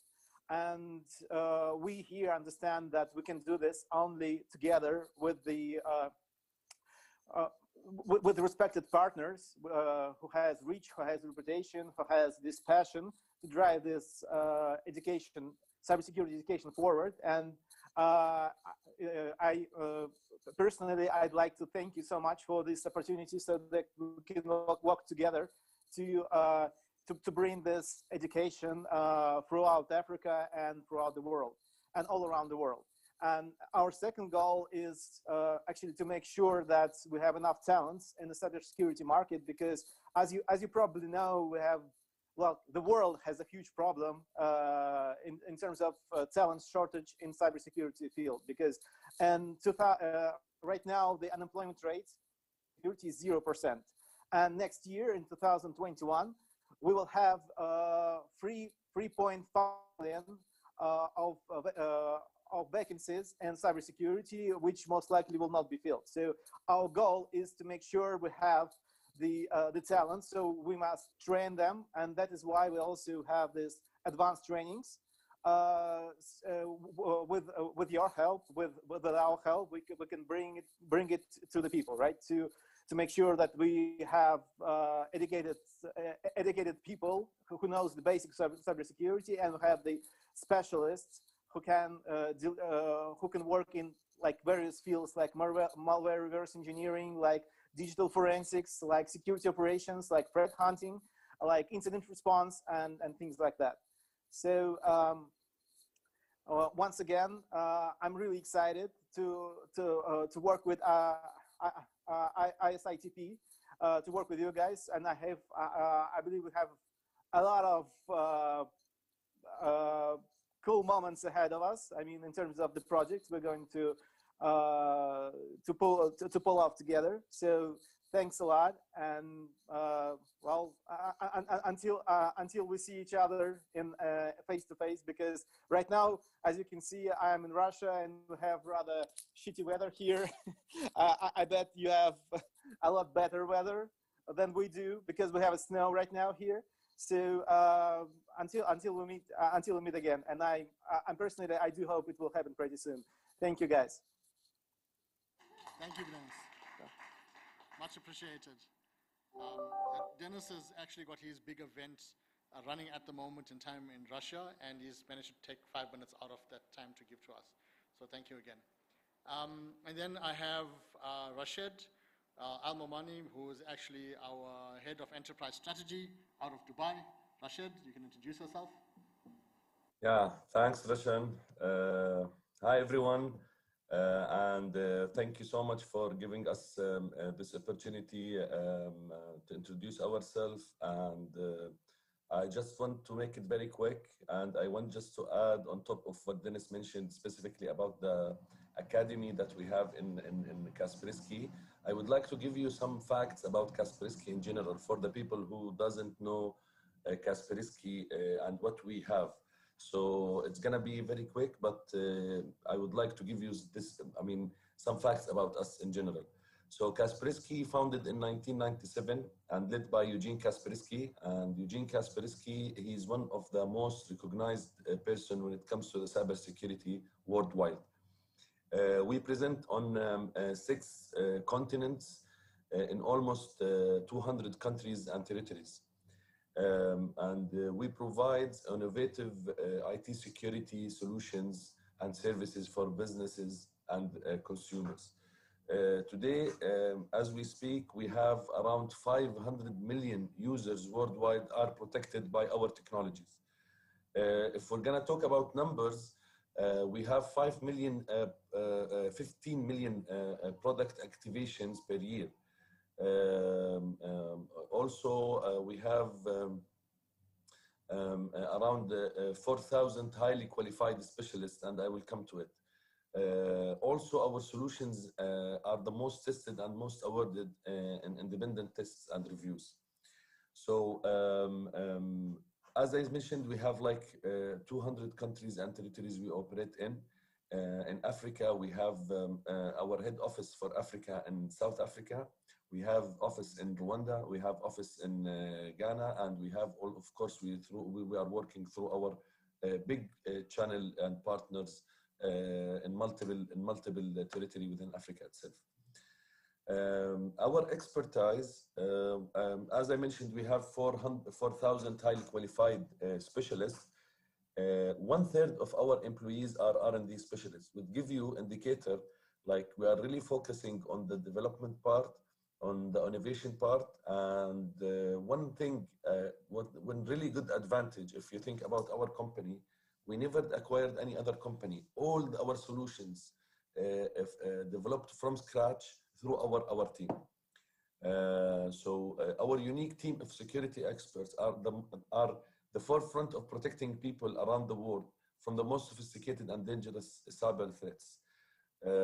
So the mission of our company and the goal of our company is to secure the world.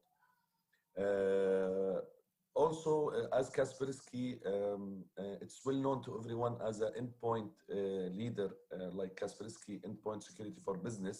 However, we have a huge portfolio covering the enterprise and the big customers, huge customers, some of them up to 150,000 users using our only one customers.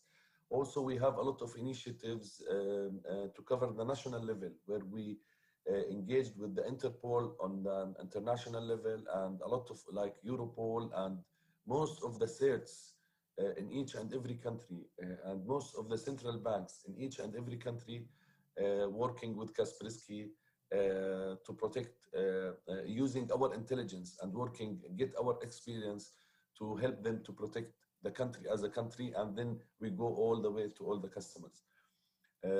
Also in Kaspersky, when it comes to the most sophisticated attacks, in the last 5 to 10 years, the most sophisticated attacks, like around 70%, discovered by Kaspersky Lab.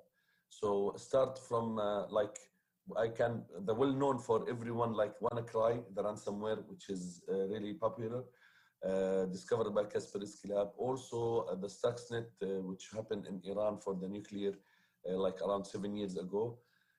Those most sophisticated attacks, it really needs a well-experienced company, spend good time in the cybersecurity field, and in order to be able to catch these attacks and cooperate with the Interpol and the law enforcement agencies to look after the cyber criminals.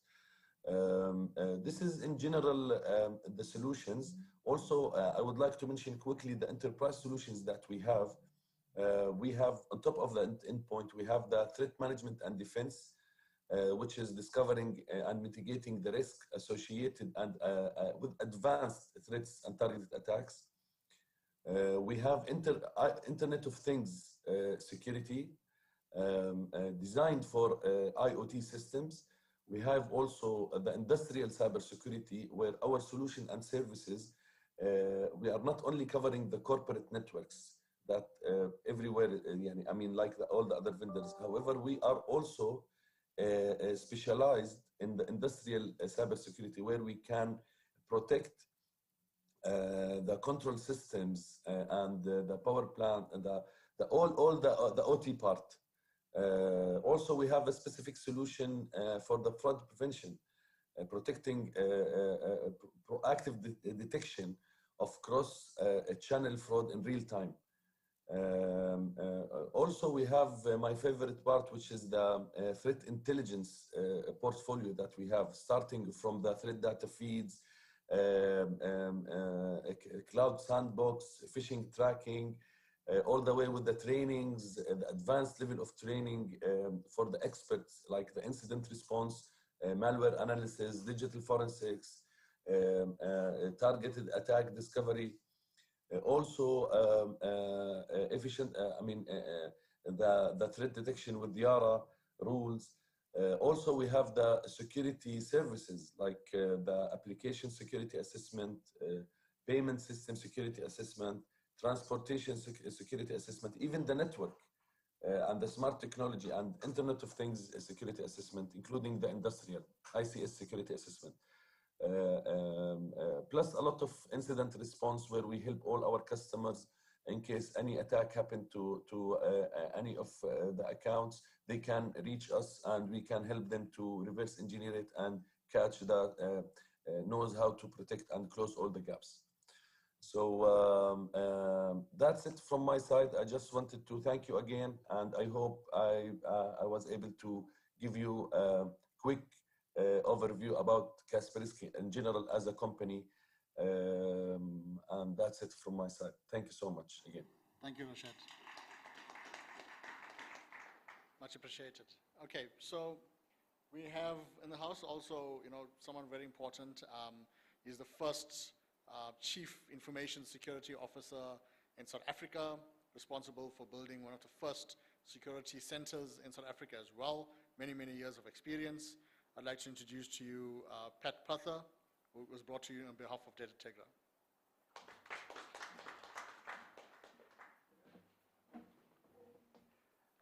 Good afternoon. Hi, I'm Pat Prather. I'm here to talk to you about two very important things. As an entrepreneur, what does information security or cybersecurity mean to you? And I'm going to show you certain things that can be done utilizing the basis of information security or cybersecurity to enable your business more so. I was appointed as a CISO at Standard Bank when I was quite young, about 20 years ago. And I ran it for 10 years. So some of the things that you currently experience on a daily basis was actually invented by myself and my team. So one-time password was actually invented by myself and Standard Bank, cardless banking, remote account opening, and so forth. Oh, sorry.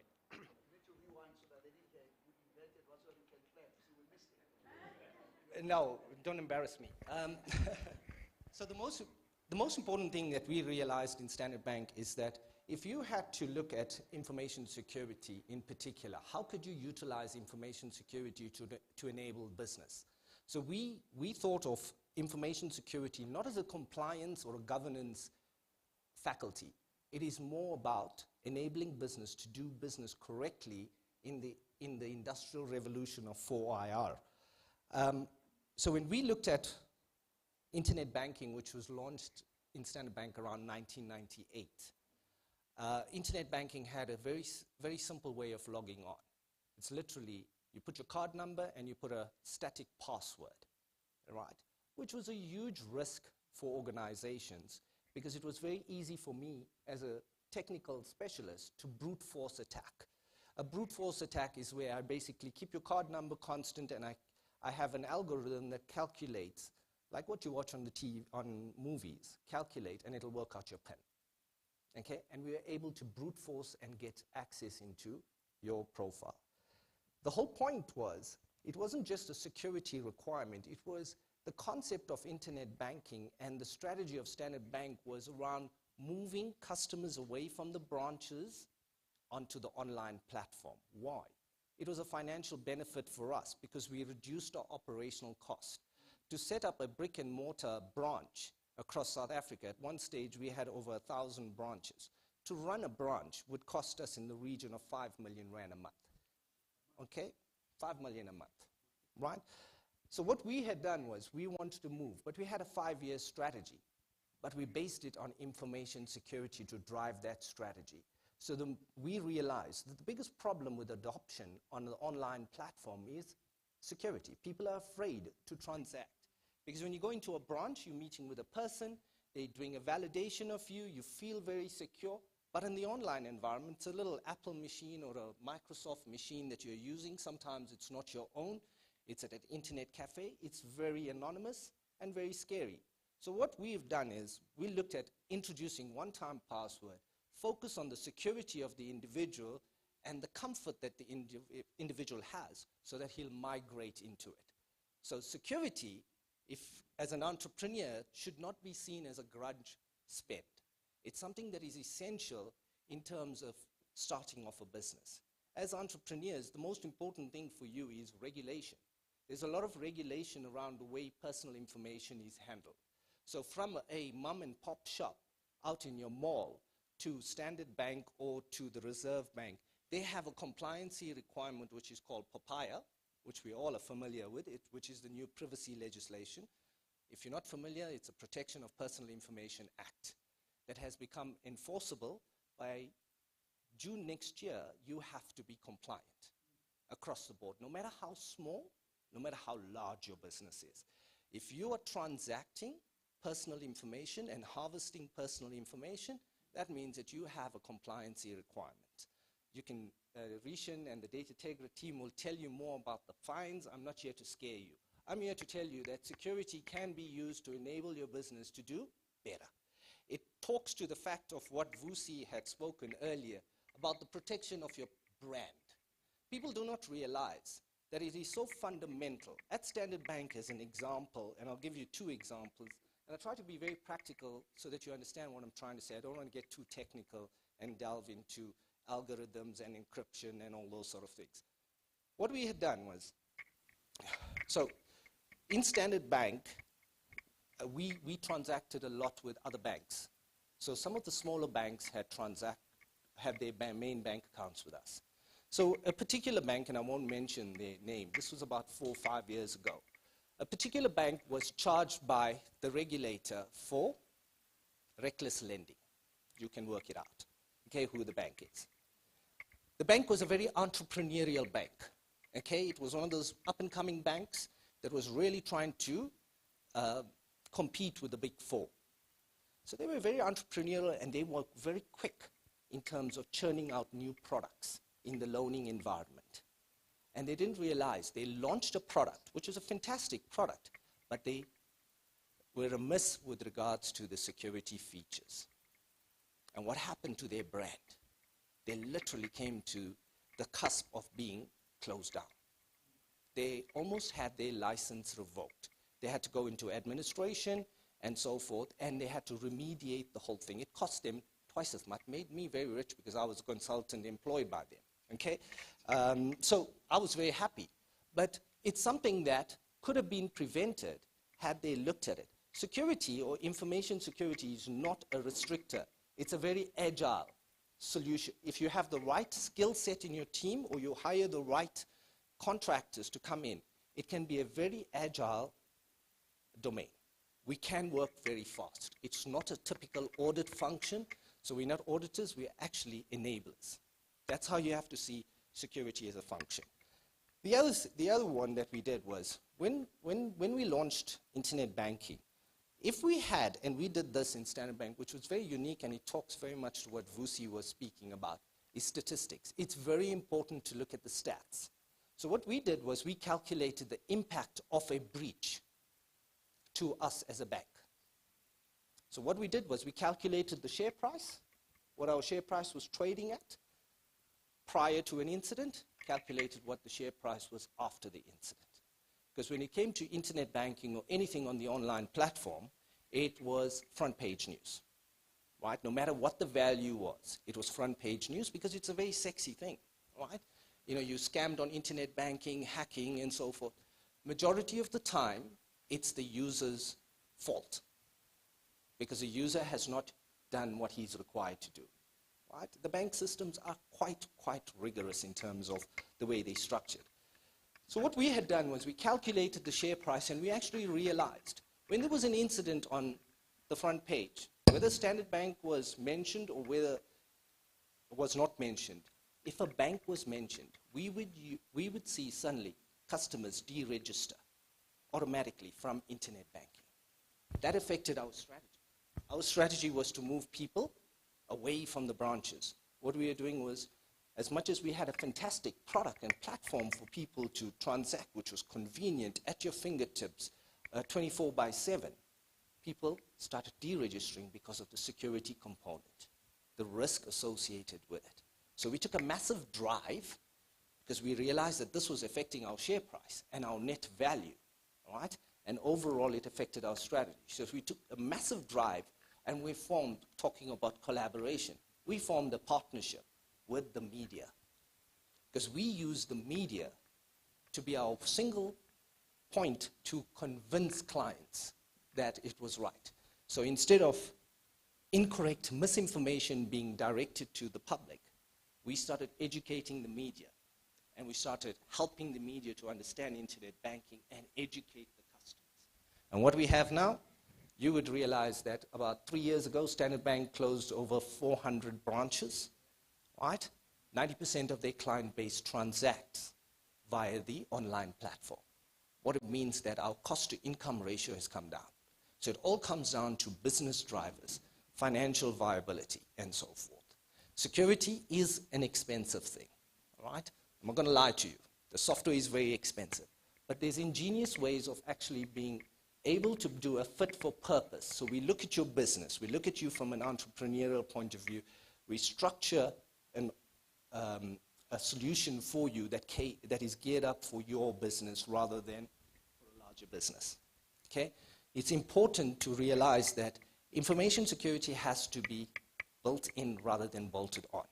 When you do a build on from the start, it is at least 50% cheaper in terms of your cost.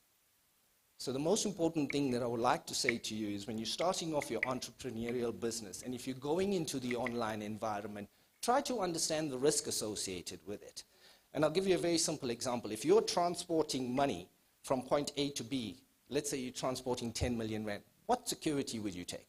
You would hire SBV, you would hire armed guards, you would hire all that. But if you are transporting, because this is what we are transporting, the currency in my world is data. I'm transporting data all the time, right? When I'm transporting data from point A to B, what do? Generally speaking, I can tell you, none of you apply the necessary security. But if you go into now apply the physical world to your digital world, why don't you apply the same concept? So my biggest issue, and I deal with a lot of executives and surprisingly multinationals, is the naivety of executives. They all think they know it all. We all realize they're all egocentric. I'm one of them. Big egos think we know it all. The fundamental aspect is partner with the right people so that you understand how your business operates. Because fundamentally, before you even start, information security could be your disabler, in the sense that people will stop utilizing you because of your reputational risk. People will stop utilizing you because you're insecure. You do not safeguard their information. Automatically, I migrate to a more safer bank or institution. It's fundamental that you need to make sure that you ensure the client has a sense of comfort as to what he's doing with you. Okay? So as much as most entrepreneurs, and David will tell you, the biggest challenge with entrepreneurs is cash flow. Add something else to it. Cybersecurity or information security. That is your fundamental problem at the moment, because before you start, you could be crippled. Ransomware. And generally speaking, what we've picked up from Kaspersky and Data Tegra in terms of our analysis, we pick up that entrepreneurs are the easiest victim. Entrepreneurs are the easiest victim because you think you can build it on a shoelace budget, right? Because you're just trying to make things meet so you get your business off the ground. That is where you're most vulnerable. And that's where I will come to. I wouldn't go to a standard bank. I would come to you. I would take all of you and I would hack into you guys. And I would breach you, right, as a criminal. And this is how a criminal thinks about it, right? So fundamental for you is how to protect your brand. Do not think of information security as just a compliance. It's the way we have to operate these days. If you think about it, it's a standard operating procedure. But why don't we change our risk management strategies to suit our new business operations? How many of you, as an example, has appointed an IT manager? Let's start with an IT manager. How many of you have partnered with an IT company to build your IT infrastructure? How many of you have partnered or have done a risk assessment, as an example? Those are the fundamental things that you have to do to start a business. Without that, you're going to, with respect, you're going to have difficulty. Okay? We started a business 2 years ago, the cybersecurity business. It is very difficult. Do not expect cash to just flow in, but you have to build a reputation. You have to build a trust with your clients so that, because you are trusting me with your crown jewels, which is your data, I have to be as secure. So my business model is built on trust and security and integrity, right? The same thing with you. My customers, consumers of yours are expecting the same level that you would expect of me as a service provider in terms of cybersecurity. So fundamental, and reiterating the points that the guys have said, your brand is very important and cyber can destroy it. Right? The fines that the privacy regulator imposes in South Africa is a maximum of 10 million rand per incident and a jail sentence if it's severe. They expect you to take reasonable measures. The other thing is, you got a more higher legislation. So if you start transacting in the EU or transacting utilizing EU citizens, you got the General Data Protection Regulatory Standard, which is commonly known as GDPR. You may have heard of it, right? Which is an equivalent to papaya, right? But the fines are 10 times harsher. As an example, they will fine you, if you're in breach in terms of the EU legislation, they would fine you 4% of your global turnover. So think of a company like Google, 4% of their global turnover, okay? And up to 20 years imprisonment. So those are the things that you have to be familiar with Becoming an entrepreneur is not literally just about making money. It's about setting up your business correctly. People do not realize that IT and information security is fundamental to the way we move. And the next 10 years, most of the stuff is going to be moving into the digital arena, okay? You're going to have voice biometric. You're going to have facial recognition. Those sort of things are going to become part of life. That means that if I've got a facial recognition, that is personal data. I have to manage that. So if you think about it, if we had to look at Houghton Hotel, when you came through, they've got camera, they got all your details. The question is they have to manage that data, okay? Because otherwise they've got a fine to sort out. Is there any questions?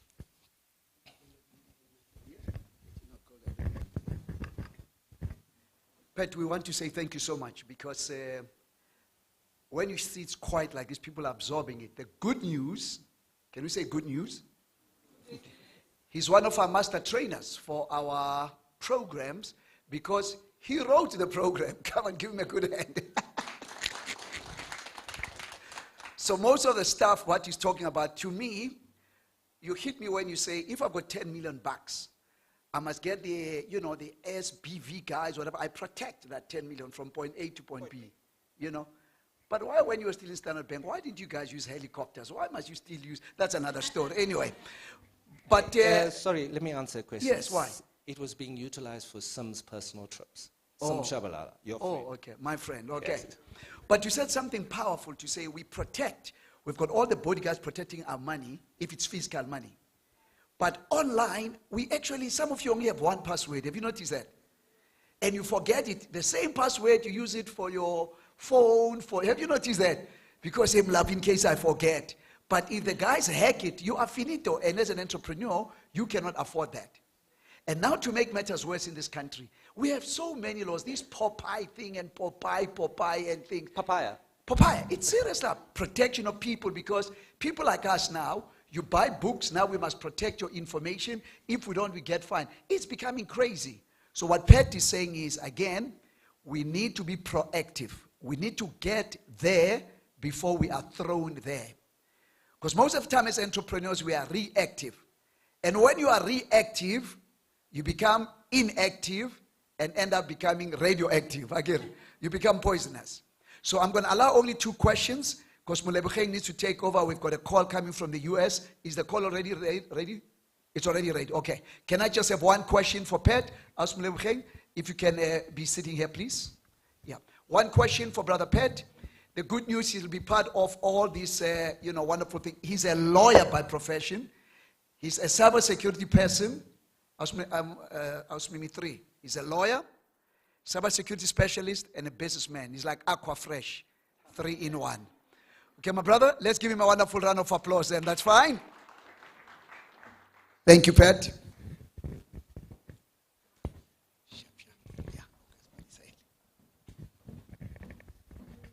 Good afternoon, everybody, again. How are we doing? I heard him say when people get this silent, it simply means we are absorbing. We are getting this information in. I'm meant to speak briefly and quite briefly about the ease of doing business in Africa for women, but at this point, we're going to cross over immediately to Memphis, where we're speaking to Beverly Robertson.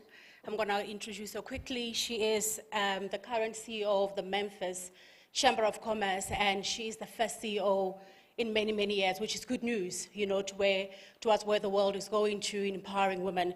She's also actually the first CEO of the Civil Rights Museum as well. She's got a good relationship with ICANN Foundation, and I think just where the world is staring towards on cybersecurity, on digital platforms, we are definitely at a point where we are ready to cross over and strengthen relations. We ready? Good morning. Good morning, my queen. How are you? It is so good to see all of you this morning, all of my brothers and sisters from other countries and cultures from around the world. And a special greeting to my extended family, David and Faith Malapo from the ICANN Foundation, and certainly my queen who serves as your special MC this morning. I'd like to certainly begin by acknowledging BLI's partnership with Kaspersky in promoting cybersecurity and also their support of youth leadership empowerment programs and initiatives with the ICANN Foundation. Now, this morning, I bring you greetings from the Greater Memphis Chamber in Memphis, Tennessee, a beautiful city that sits high atop the mighty Mississippi River. And Memphis is located in the Sun Belt of the U.S. It is the southern sector of the United States. Any of you who have been here, you know we're not far from Atlanta or Nashville. And so if you ever come my way, we will have an opportunity to take you to some of those wonderful dynamic places. Now, Memphis is a city that is the hub of a 7-state region, and it's comprised of about 5 million people, beautiful city, great food, wonderful people. You can't afford not to come and see me in Memphis, Tennessee. We definitely look forward to joining you, Beverly. I'm quickly gonna go through why we really have you here. And first and foremost, thank you so much for joining us this early in the morning where you're at, and you still made time. Quickly into a Global Entrepreneurship Week 2020, a peculiar year, as we all know it, with everything that has kept us oppressed, segregated due to COVID-19, yet you sitting in the Chamber of Commerce where you're at. And my topic today was meant to actually talk about the ease of doing business in Africa and the globe for women. And I want us to talk briefly about the top 2 things that I have identified as a deficit for female entrepreneurs. The first one, and I would just like you to put in context from a funding perspective, because when I do research and I look around, I'm sure everybody, joining us across the world will agree. Funding or capital raising or accessing finance generally is a nightmare for any entrepreneur. It just happens to be even far more difficult, in my view, for women. What's your take on that? Yeah, and first of all, thank you. I was going to talk a little bit about Global Entrepreneurship Week because we really know how important entrepreneurs are. They literally are the engine that fuels this economy and will be in the very near future, because a lot of companies that have grown and have become large and behemoth, it'll be a different future because entrepreneurs are literally taking over. My thoughts on funding and being able to have access to capital. First of all, my husband and I have an entrepreneurial business that we have run for about 28 years. And so we've seen all the ups and downs of understanding how to enter the entrepreneurship realm and how to be successful at it. And what we've learned were 2 things. One, as you think about access to capital and gaining money to begin your business, banks do not lend money to people who need them. Banks lend money to people who have money. So 1, that is likely not a great option for you. 2, if you're thinking about going into the entrepreneurship realm, there are several things you need to be able to do. 1, hopefully before you've gotten to this place, you've built relationships with people who have access to resources, or you have family members, or you have your own personal resources. Fortunately, when I went into business, I had worked in corporate America for about 19 years. And while I was there, I wasn't a spendthrift. I didn't want everything. So we saved a good bit of money. When we got ready to start our business, we had foundational resources that allowed us the opportunity to really begin the work.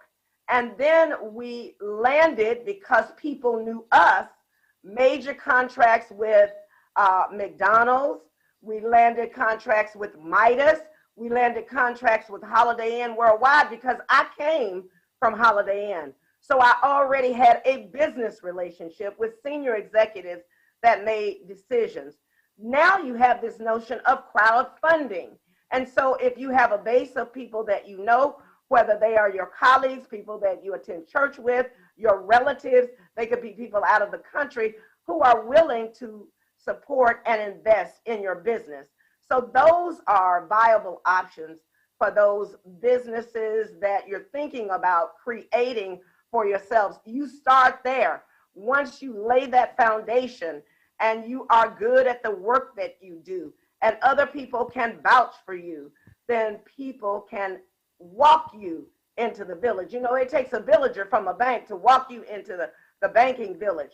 But you also need the credibility, you need the foundation, you need to have started a business and have some measure of success. So hopefully that gives you a good sense of how we did it and some of the approaches that you may want to take as you think about becoming an entrepreneur. Certainly, that's quite informative. Now, the second one, I'm keeping it as the last one as well.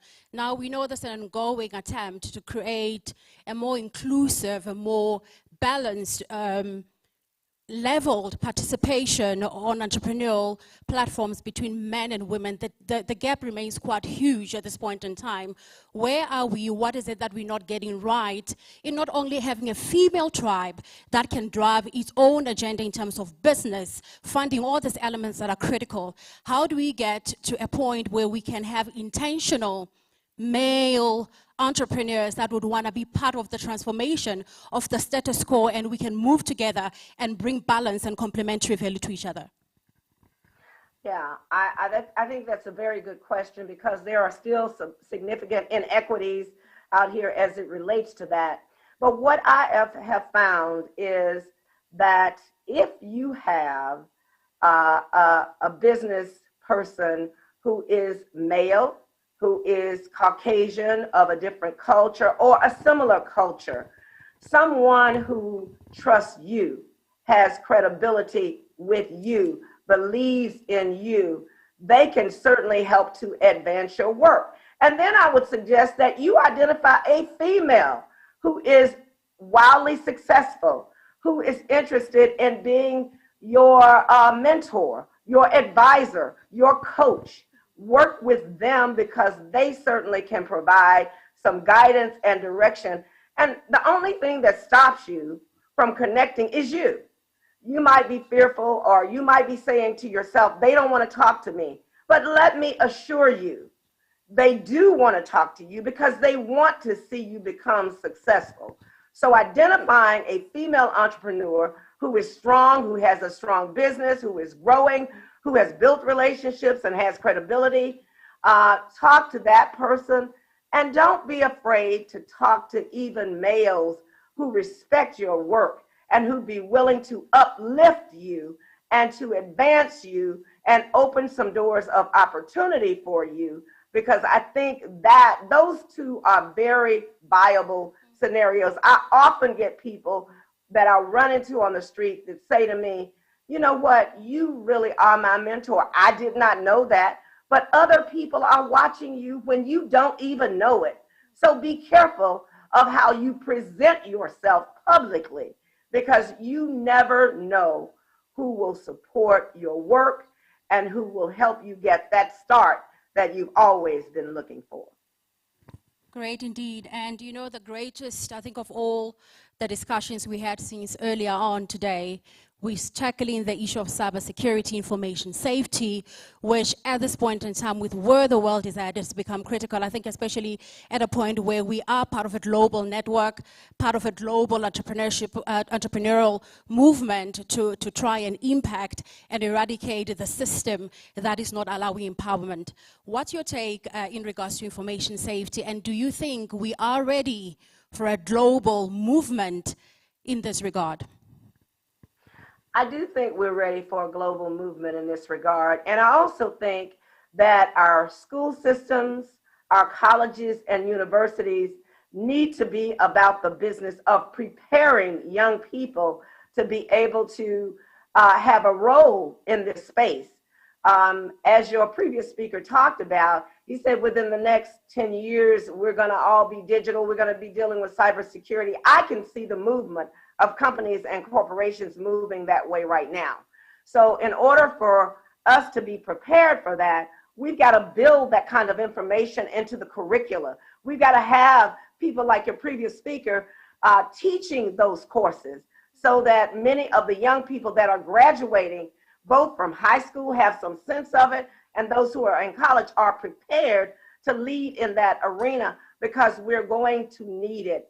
There will be many ways that people can access your information, your financial accounts, your credit cards, and that is something that we must understand has to be protected at all costs.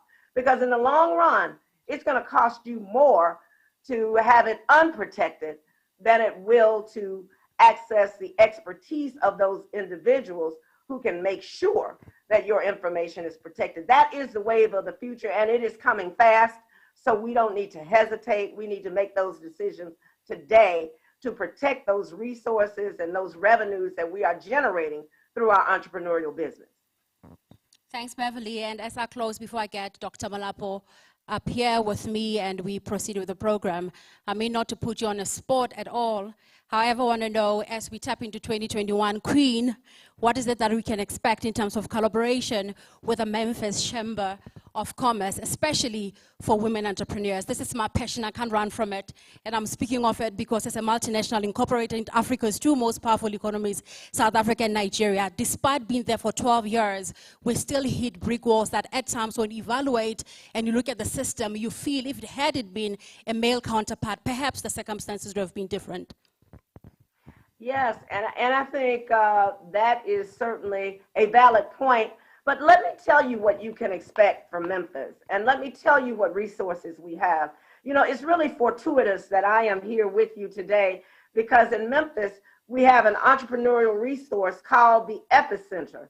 The Epicenter was created by the Greater Memphis Chamber, but we set it up as a separate entity. It exists to connect, support, and expand entrepreneurial businesses and the entrepreneurial ecosystem in the greater Memphis region. The aim is to serve entrepreneurs, creators, organizations that are committed to helping build businesses and helping the city to thrive. Now, this center connects with new startups and it connects them to resources that will help them grow. It has built relationships, importantly, with venture capitalists. And that's something most independent organizations cannot do. It has raised about $60 million against a goal of $100 million. And the Epicenter is responsible for serving 600 entrepreneurs, 350 of which are women. 350 of which are women. The center also created or scaled 360 businesses that have gone on to become quite successful. Having a resource like that is vital. Having some resources in the market are critical. And this center was established about 4 years ago and has already done this amount of work. It is run by a female, I want you to know. Awesome. So there is a predisposition to look at female businesses and to ensure their success. Thank you so much for being with us. We're going to continue the conversation. I'm sure we're still keeping you a bit while we... Just 1 minute, yeah. Oh, Ms. Bev, thank you so much for your time. You're welcome. I'm happy to be here and provide a few words that may be helpful. Lovely, and please invite all the people to Memphis here, and you know 10% comes to me, as you know. Please invite all of them to Memphis. Well, if your people want to get a really good sense of how to benchmark entrepreneurship against the work that we do in Memphis, Tennessee at the Epicenter, please take the time to come talk to the staff. You will find that there are a lot of women that work there.